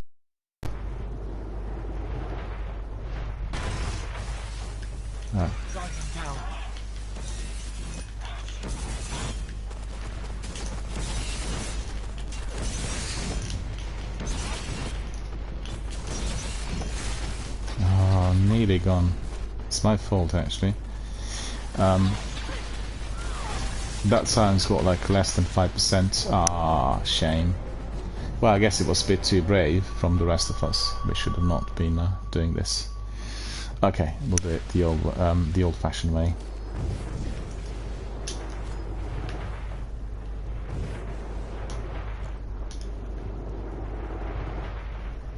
Yeah, I got my grenade ready.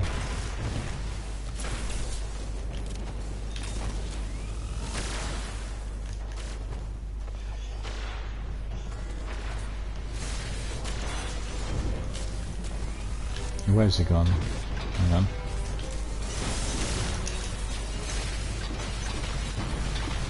Target down. Oh. Target.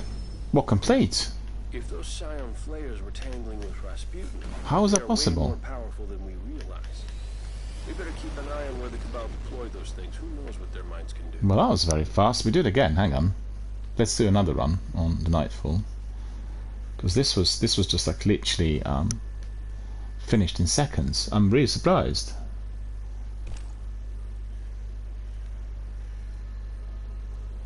Yeah, we'll do it again as a two-piece. It'll be a bit more challenging. This like looked really too easy. And let me see just for a moment.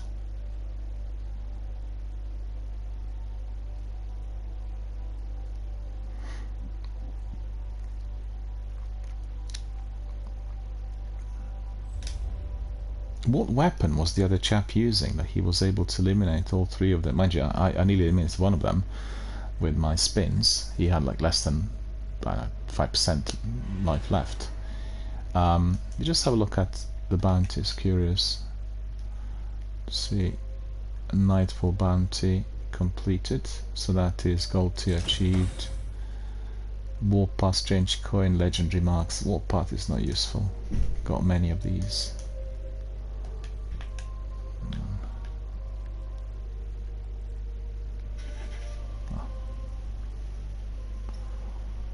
Keep it there for the time being, but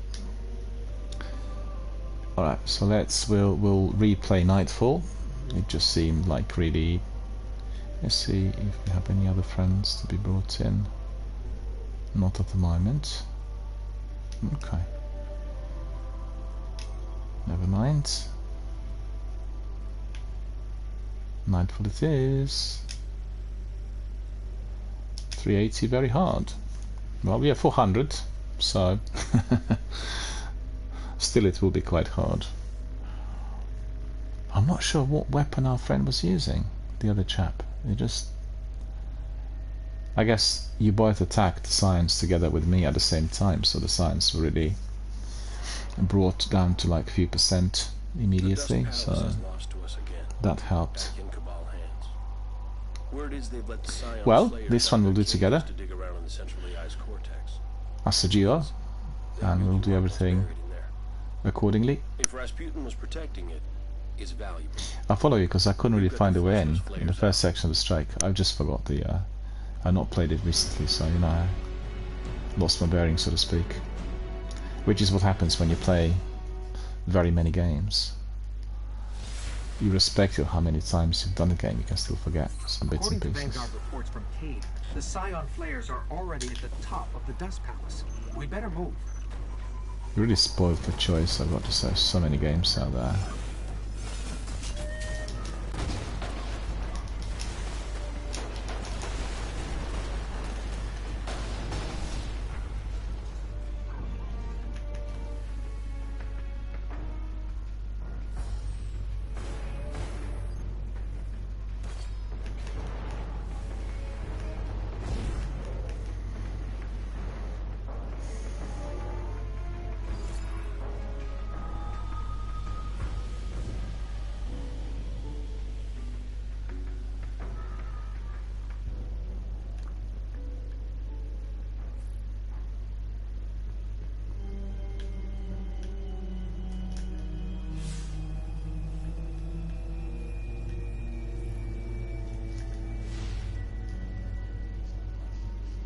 So what's happening here? Why is it I can't get through the door?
Yeah, I've got him.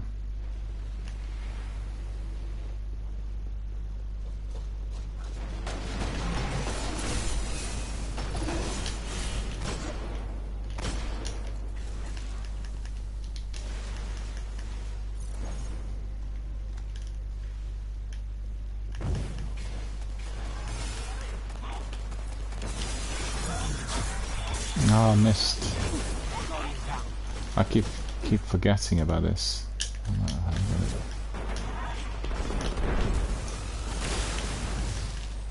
Wait a minute, where's our friend?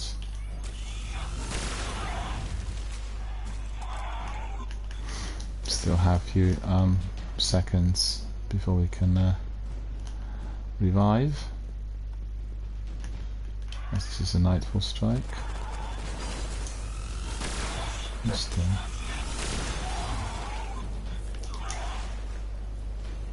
Oh, you got him, yeah? Okay, fine.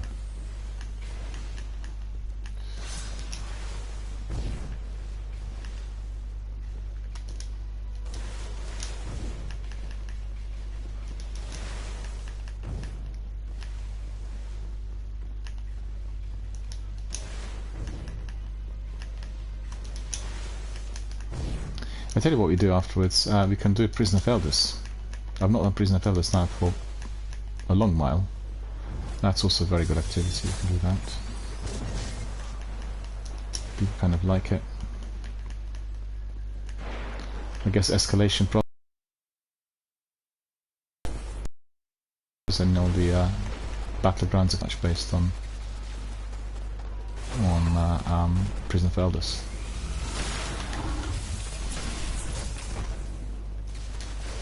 Yeah, that worked. That's good. Good. That Centurion. I need to pick up some synths for heavy ammunition. And what I can do is I can also take some fire team. Where is it now?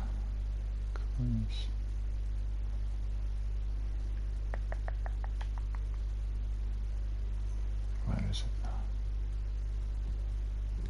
No, that's not it.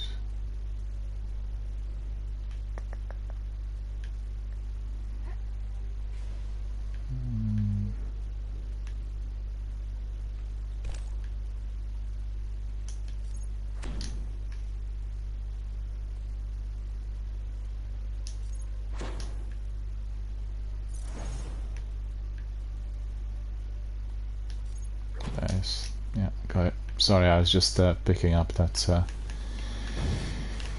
booster for the team, which is what I've not used earlier. So all good.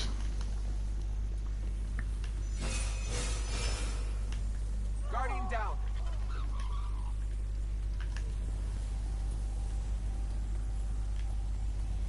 Yeah, we'll just wait until you can be revived.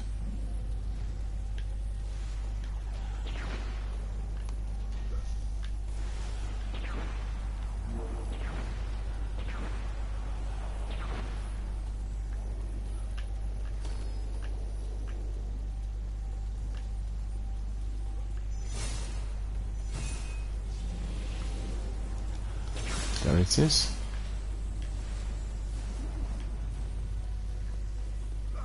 It's glitched. Guardian down.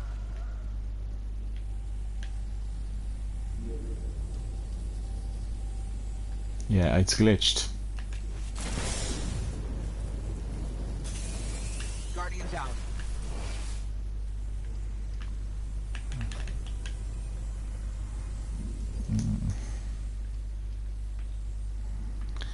That's annoying that we are still getting this. It's just utterly crazy.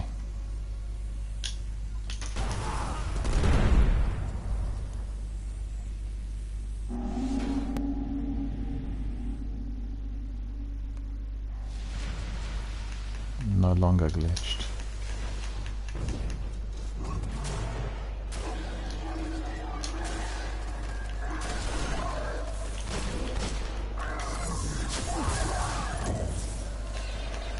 All gone.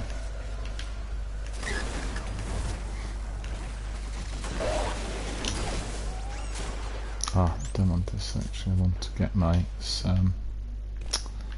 dark drinker back.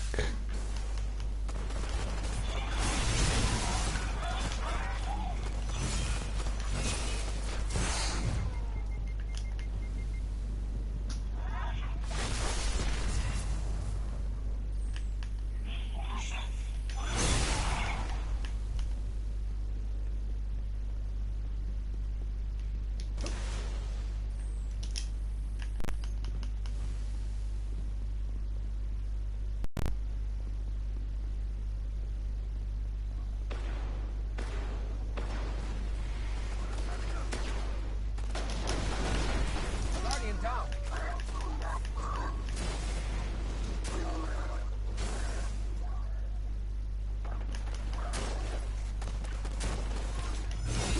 Guardian down. Oh, how come? Hang on, where's the other chap? Down here. We'll just be patient and we'll be waiting, and then everyone is going to be alive and well.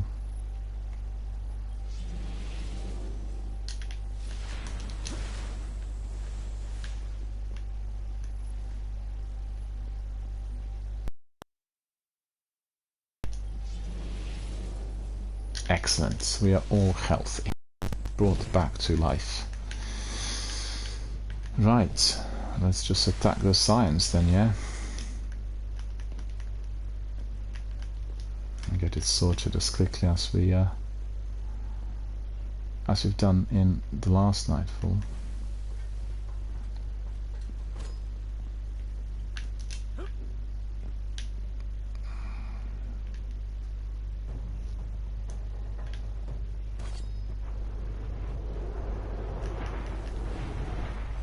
Let's go for that double attack in here.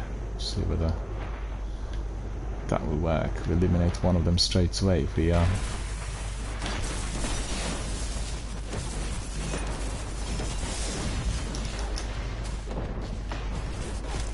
he got me.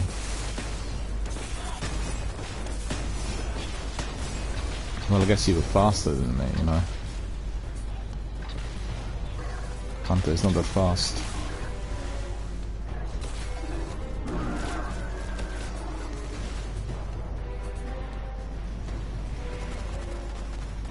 Well, the science are very strong, so...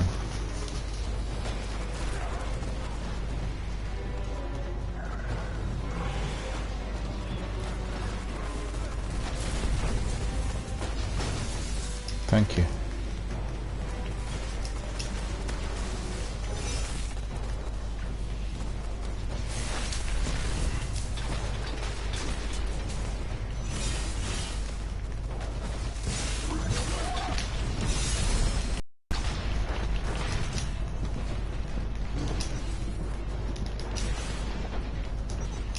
Ah, I don't believe it. I jumped in a hole.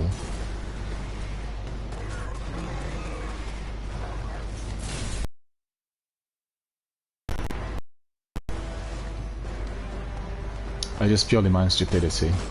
There was no need for me to. I wanted to avoid one of the ads, and then I just bounced off and went, you know. Ah, never mind. We'll start from scratch.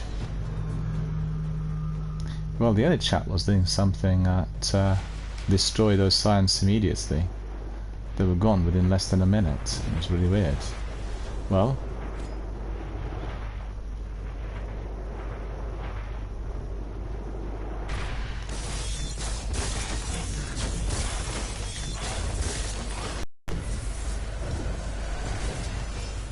Okay, so that science gone.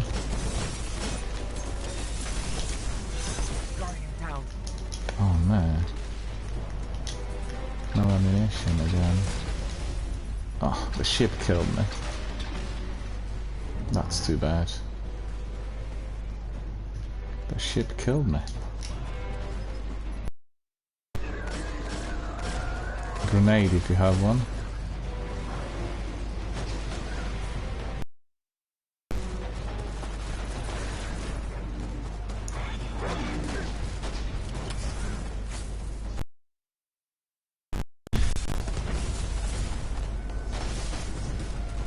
Thank you. Thank you, thank you. Now.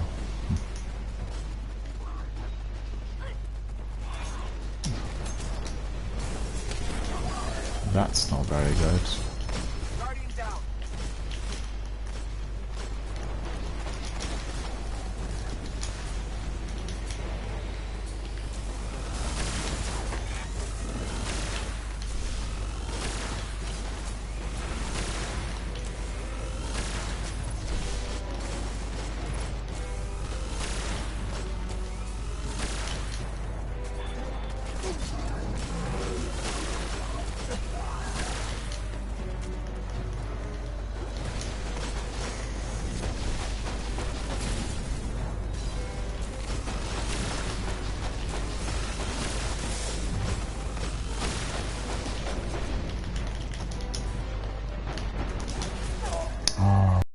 It's annoying. They wouldn't take enough damage from my fusion rifle.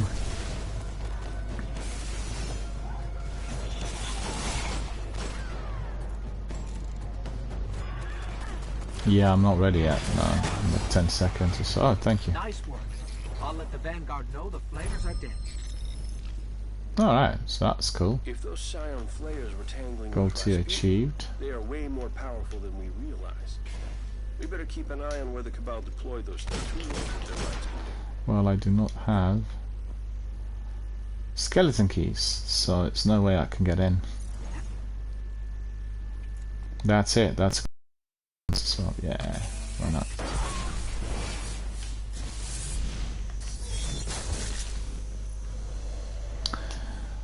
So let me think, what do we do? We'll do some Prisoner of Elders.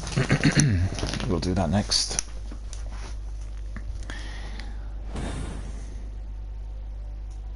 You've got that one. That's pretty good. You know, I don't even have that one. Knucklehead Raider. I don't have that one at all.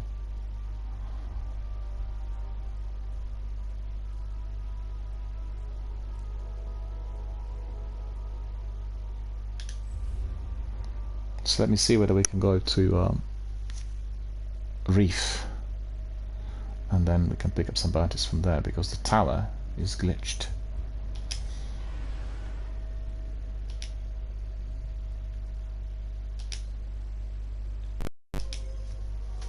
So for what we are going to be doing is we'll go to Reef, and then we'll get some bounties, and then enter Prison of Elders. Prison of Elders is also similar to Nightfall. It's quite a difficult activity with swarms of enemies attacking, and one has to be quite careful and methodical in order to complete. So that we've not been doing any of it here on the channel for some time, so that will be a bit like a big comeback to it. And we have the team obviously fully kitted up, which will make it a lot easier. I remember doing it solo 5 years ago, and I was having a major headache, and you know, I wasn't 4400, so we'd always get some people to come in and help.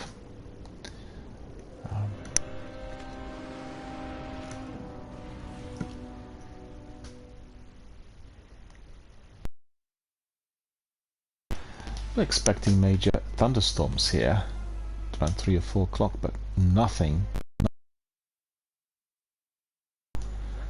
So let's see, Prison of Elders bounties. We are survivors. You and me. Judgment's Grant package requires rank 2 reputation with House of Judgment. Obviously we've got that. Picked up some heavy ammunition synthesis, ether seeds, helium fragments of filaments, is it? So we'll take these. Trust me. Heavy weapon. Void abilities. What was the first one? Kill enemies with precision shots in level 41. Okay. So Elder Sigil we need to pick up as well. Got all of this. When you come back, And then let's see what Petra has, if anything.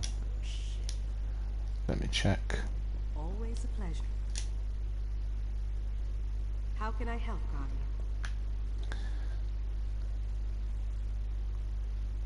No, we're not going to pick up these. I'll pick up that Arm one. yourself. Queen's Guard crest. Can put this on. Just give us a second. Queen's Guard crest. Yep. Instead of Future War Cult, keep it on. Come back. Right, friends, I'm ready. Hopefully you're ready too.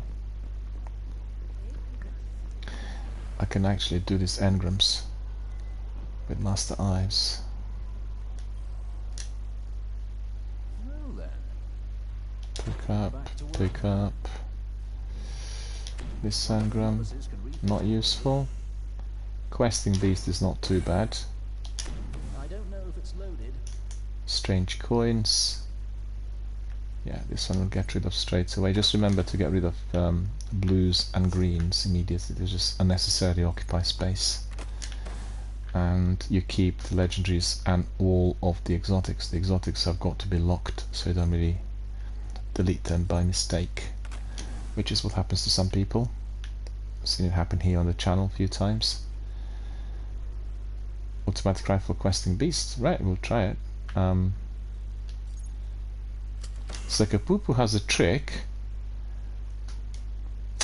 by which he survives when dropping here in the middle, and he will be able to teach you this once he comes back here. He is away today, but he has got this trick through which he jumps down to the very bottom and he survives, you know, and he was teaching everyone in our community how to do this by jumping down here. I don't know how to do it, so I wouldn't be able to help, but once Sekapupu comes back I'll ask him to provide us with that sort of tip, which is going to be very useful for everyone. Okay, so we'll go to Prison of Elders. That will be good fun. Not played Prison of Elders now for some time. Prison of Elders is similar to some of those hard activities in Destiny 2. You need to have adequate weapons to tackle all the beasts, so just remember that. It's very important that you choose the weapons correctly. Reef. Let's see, we've got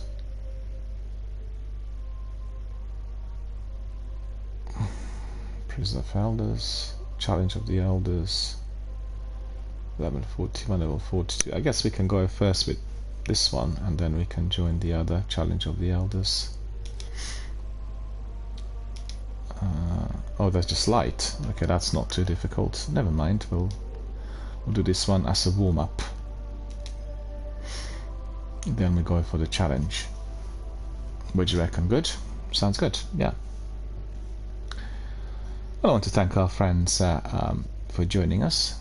Obviously you're making the gameplay here a lot more enjoyable, a lot more pedestrian, and a lot more exciting for those who are newbies to watch, to learn from all that we are doing here in Destiny 1, so it's all very good. Also, thank you for supporting the channel. I want to thank Ali for giving us some bits and some cheers, which is always appreciated. Bits and cheers are a standard way of supporting various Twitch streamers, and they come through Twitch, compared to tips and donations, which will come through Tiltify and Stream Elements. Tiltify is for the charitable donations for the Mind charity, and tips are through Stream Elements for myself and the channel and our community.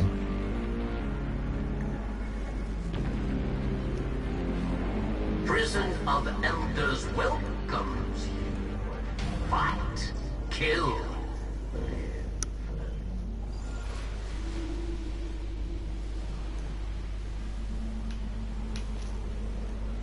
Round 1. Taken reinforcements come. Fight. Win. Live.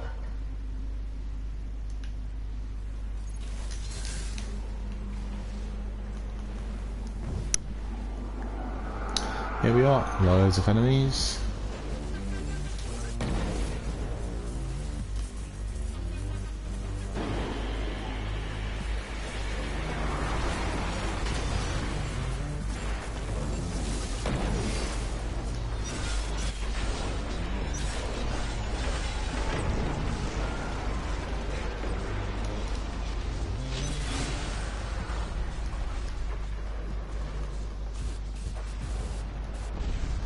God, it's so hard to walk through this.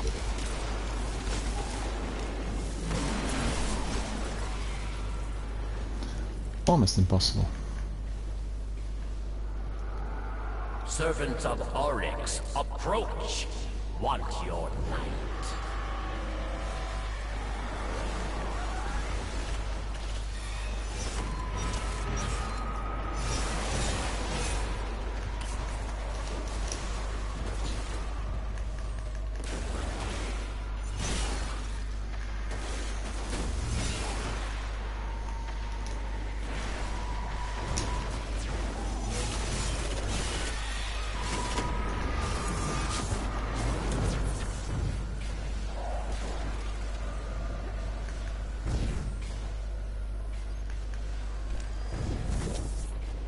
Taken reinforcements unleashed.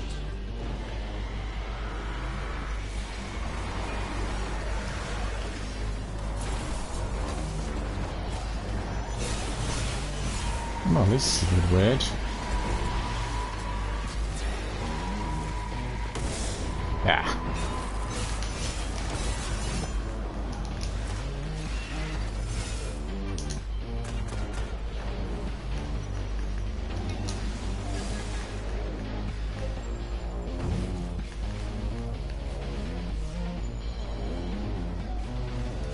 The last wave, the wave 3. Enemies die. You live. Well done.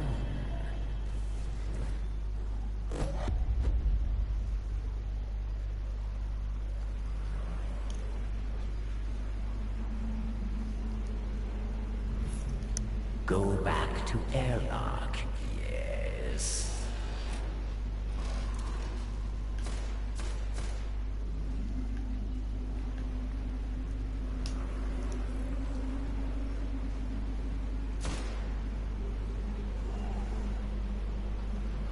Round 2. Taken advancing on your position. They will try to kill you. Kill them back.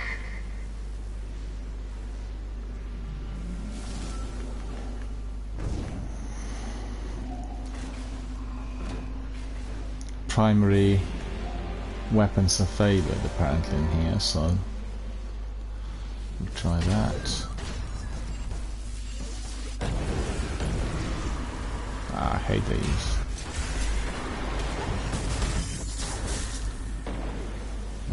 What's going on? There's no one up here. Wasted my super. It was a bit deceptive. I thought they were going to pop up there. Not a single ad materialized. Taken advance on your position. Intercept important target, or you die.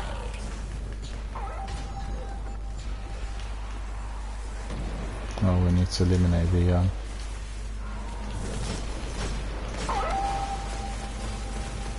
Success. You have done it.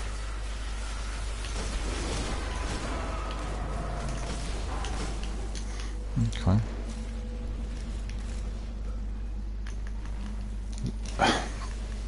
Varix presents a Taken gift. Reinforcements approach.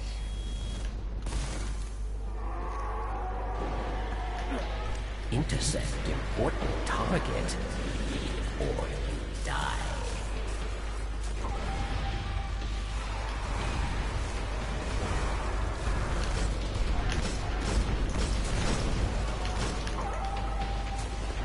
Success, Guardian. Success.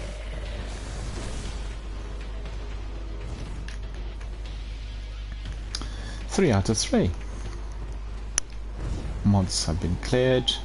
Enemies die. You live. Well done. Varix is one of my favorite characters in Destiny, just the way he speaks. Well done. You live. They die. I like that. To airlock. Yeah. What's it called? Golden Hammer, Hammer of God. The one you got, the super. Keep forgetting. Sekapupu plays Titan all the time, so he uses all the super. Plus take more damage while airborne, so we shouldn't be jumping. Okay. They will try to kill you. Well, we'll be flying then, if we can't be jumping. What else?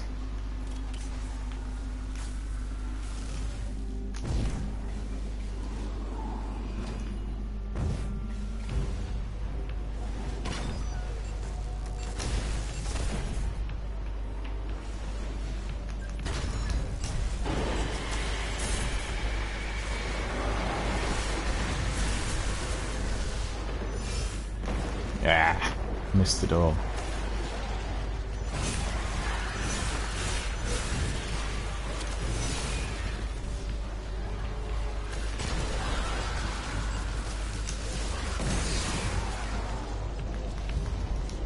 Yeah, I hate this fog that the mine creates, really terrible.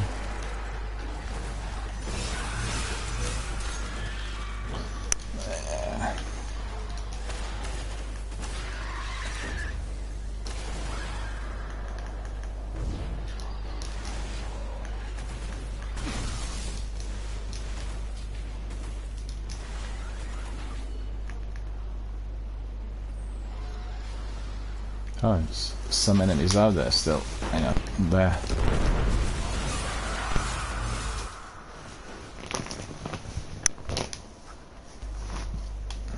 Taken reinforcements. Unleashed.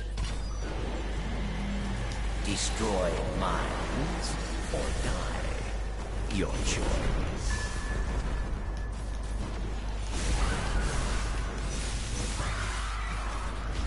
Yeah, destroy the mines, that's the priority here.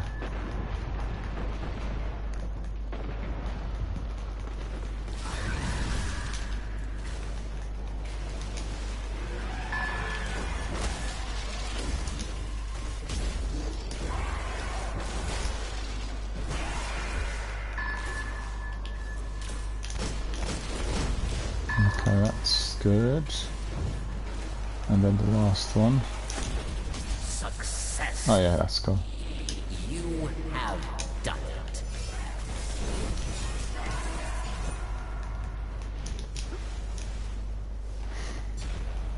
it. Just another wave then. Come. Want your light. Destroy mines or die. Your choice.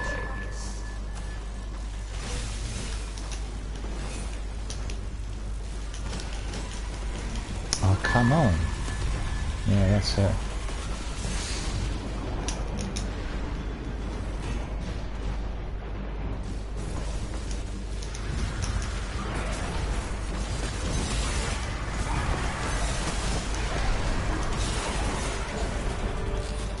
That worked. That was good.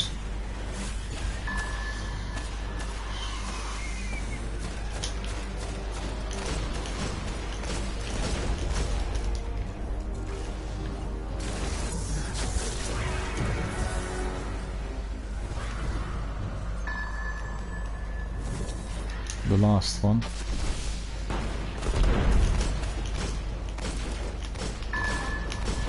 Success. Oh, good. You have done it. They are dead. You are not.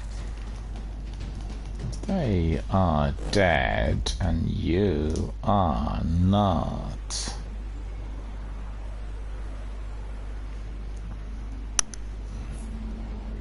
Retreat to airlock. To pick up some rewards.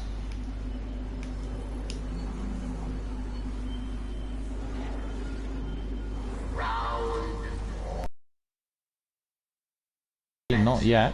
On your position. Kill them, dead guardian.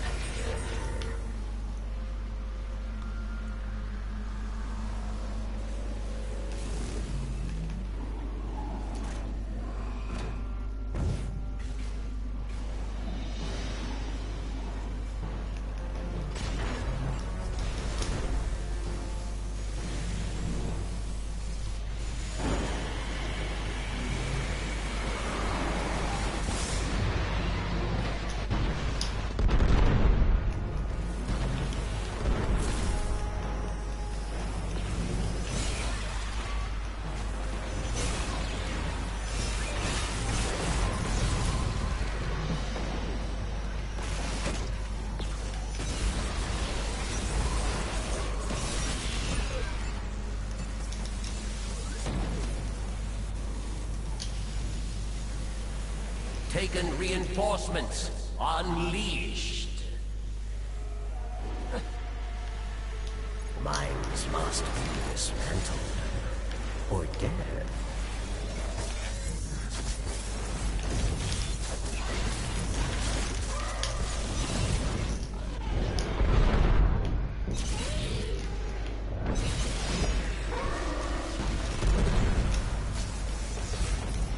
How was I able to miss this?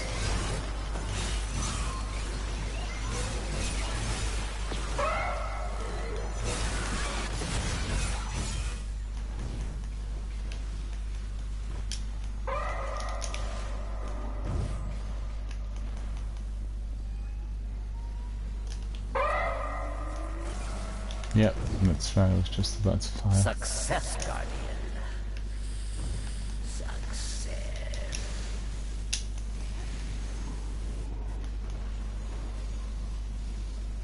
Taken come for your night. Minds must be dismantled. Or dead.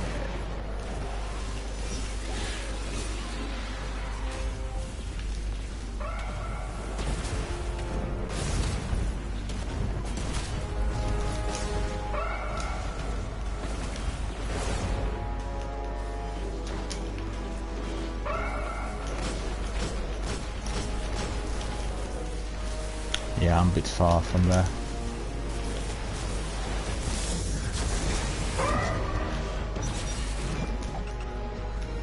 Why was he not hit? I don't get it.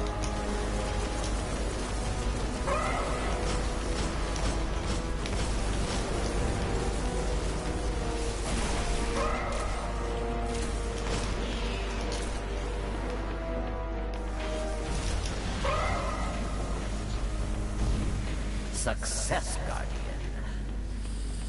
Success.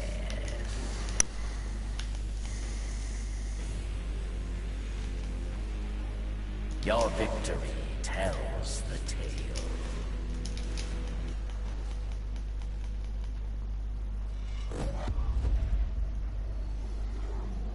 Oh, I didn't get in.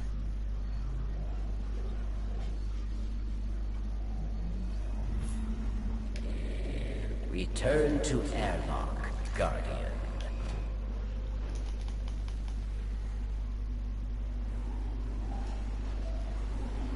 I was being locked out. Did you see this? I tried to get in and the door just slammed on me. That was it.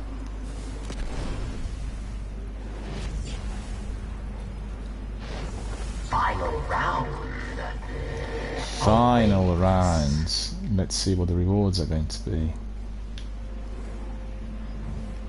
The Ruisk, servant of And then Oryx. we'll do the challenge afterwards, and that's probably going to be the last activity for today, because I'm going to be watching Ubisoft Forward at 6 o'clock, and everyone else in our community should do exactly the same.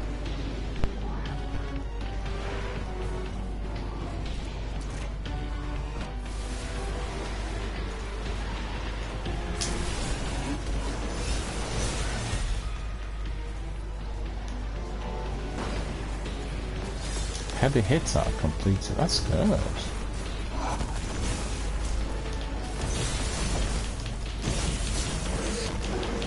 Oh, we are both killed. Oh, that's dreadful.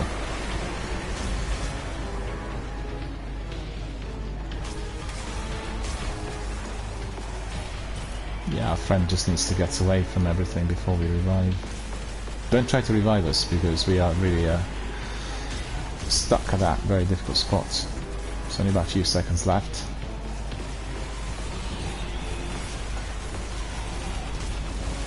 Yeah, we're respawning. We have respawned. We have respawned.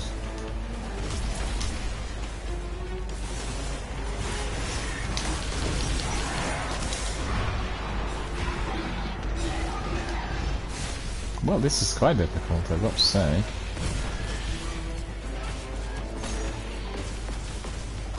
Thank you.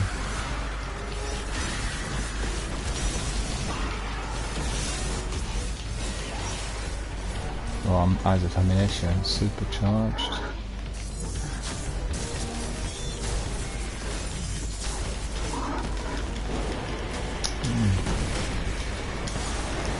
No, no, no, no. I've got any ammunition, that's not very good.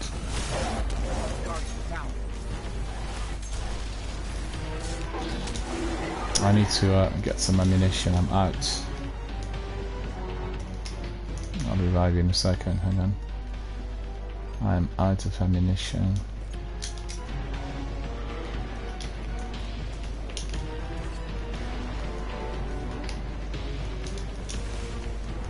Coming.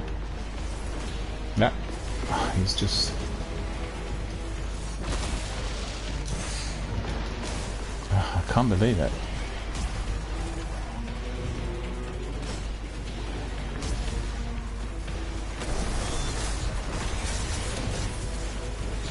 Thank you.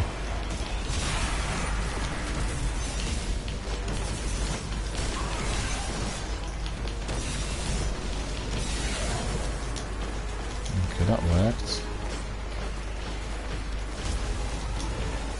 The biggie is still really very healthy. Somebody needs to get a rocket launcher because I'm using my sword for the ads.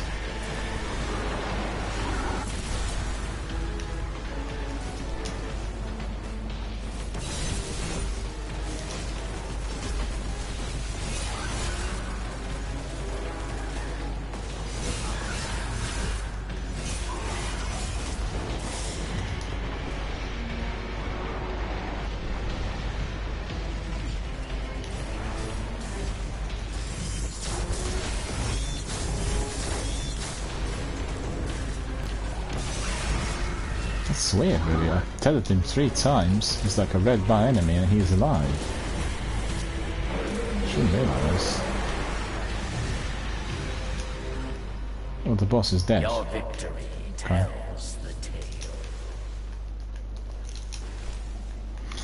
Well done, boys. The last one was actually the most difficult out of 3. Or 5 or 6, whatever.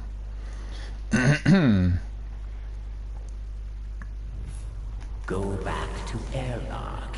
Yes. So this bit will open there. And we'll get our rewards. Stand proud. You survived the prison of elders. Treasure awaits in Crystal Barrow.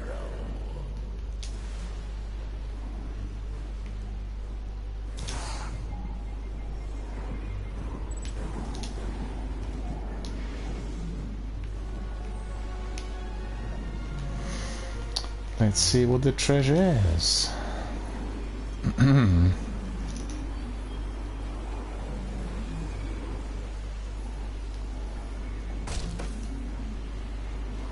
Oh, I didn't get anything much. Hang on, take a screenshot of this.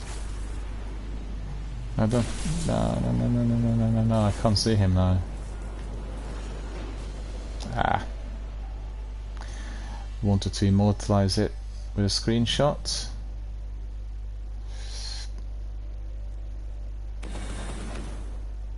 Right, we got a premium rewards pack, which is really good.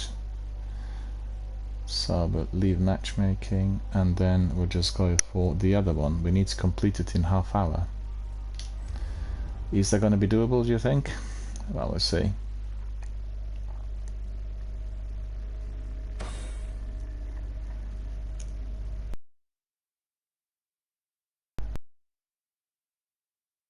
See what we picked up for me there.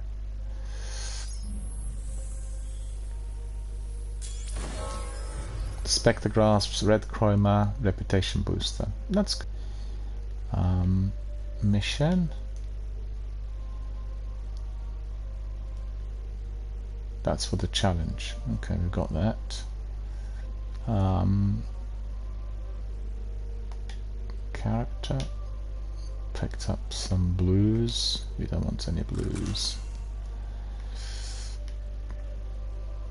More blues there. Spectre also no good. Spectre Grasps. We got these. 1 engram. What's this? Legendary engram. Okay, well, oh, possibly exotic. Okay. But you know, our friend picked up that mask, which I never had before, that helmet, at the end of the Nightfall, so... Okay, I have to tell my friend Ali I have to nip out literally for 30 seconds. I'll be back immediately and we'll crack on with Prison of Elders. Do you think we can finish it in half hour? You think that's doable? I'll be back in a second, boys.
Right, so for the end of our day one stream, another pinnacle activity here in Destiny 1, and that is going to be Prison of Elders.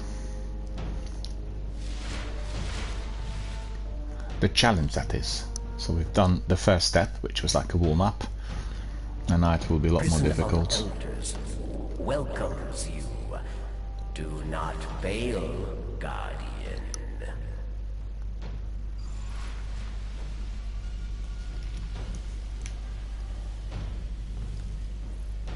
Round one.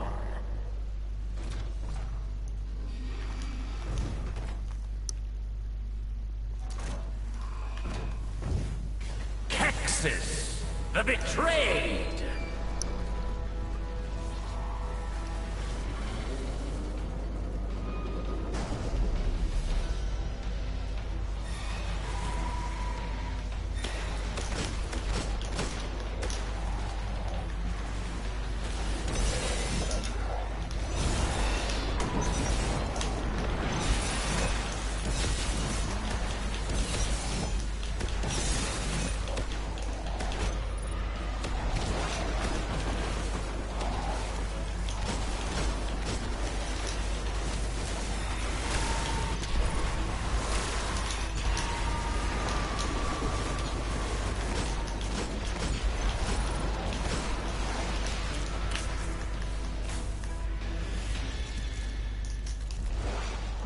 victory.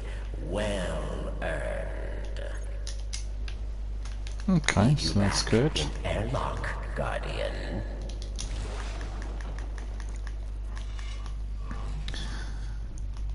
For everyone watching, we're doing the Challenge of Elders. We're doing this a 2-piece rather than a 3-piece, like what we've done with the warm-up a couple of minutes ago. But this gets more difficult as we go along. So watch out for all the challenges that are just about to be coming our way.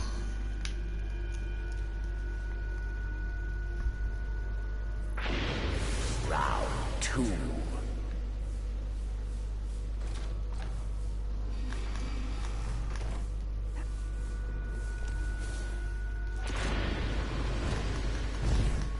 A servant of Oryx hungers, Guardian.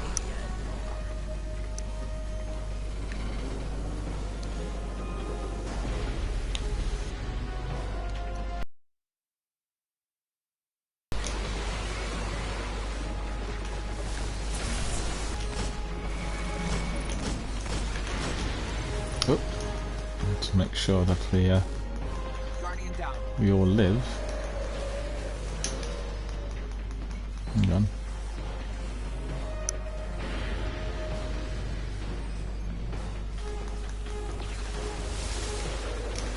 Oh, that's going to be difficult. That is going to be very difficult.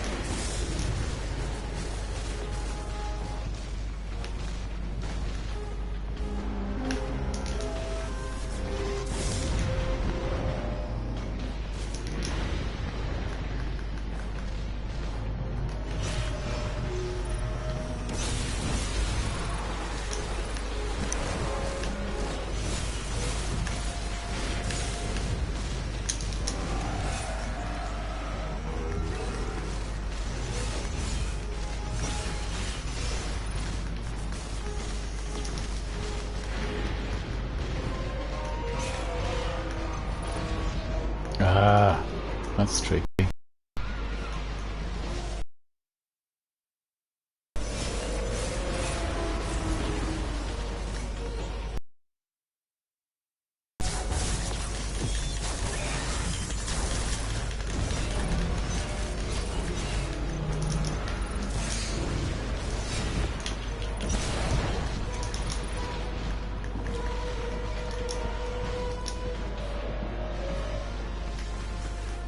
Well, this is challenging.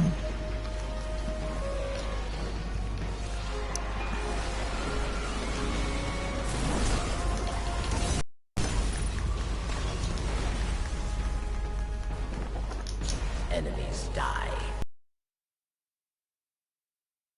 Well, that's always very good. As long as we live, and yeah, that's all good.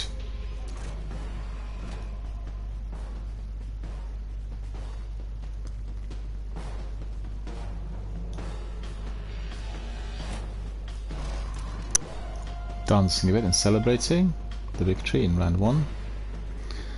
I guess we need to streamline it a bit because I don't want to be missing out on my Ubisoft forward.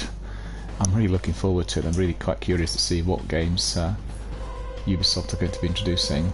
And it's at 6 o'clock PM. That is Summer Games Festival, live on YouTube and Twitch and all other hubs.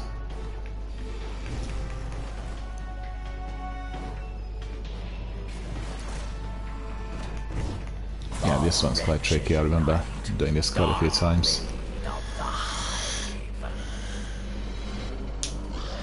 Oh, I hate him. I hate him.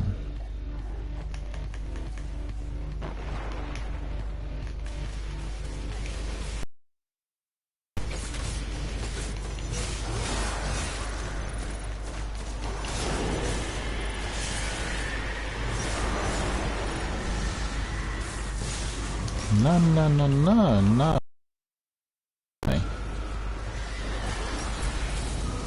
He got me. Thank you.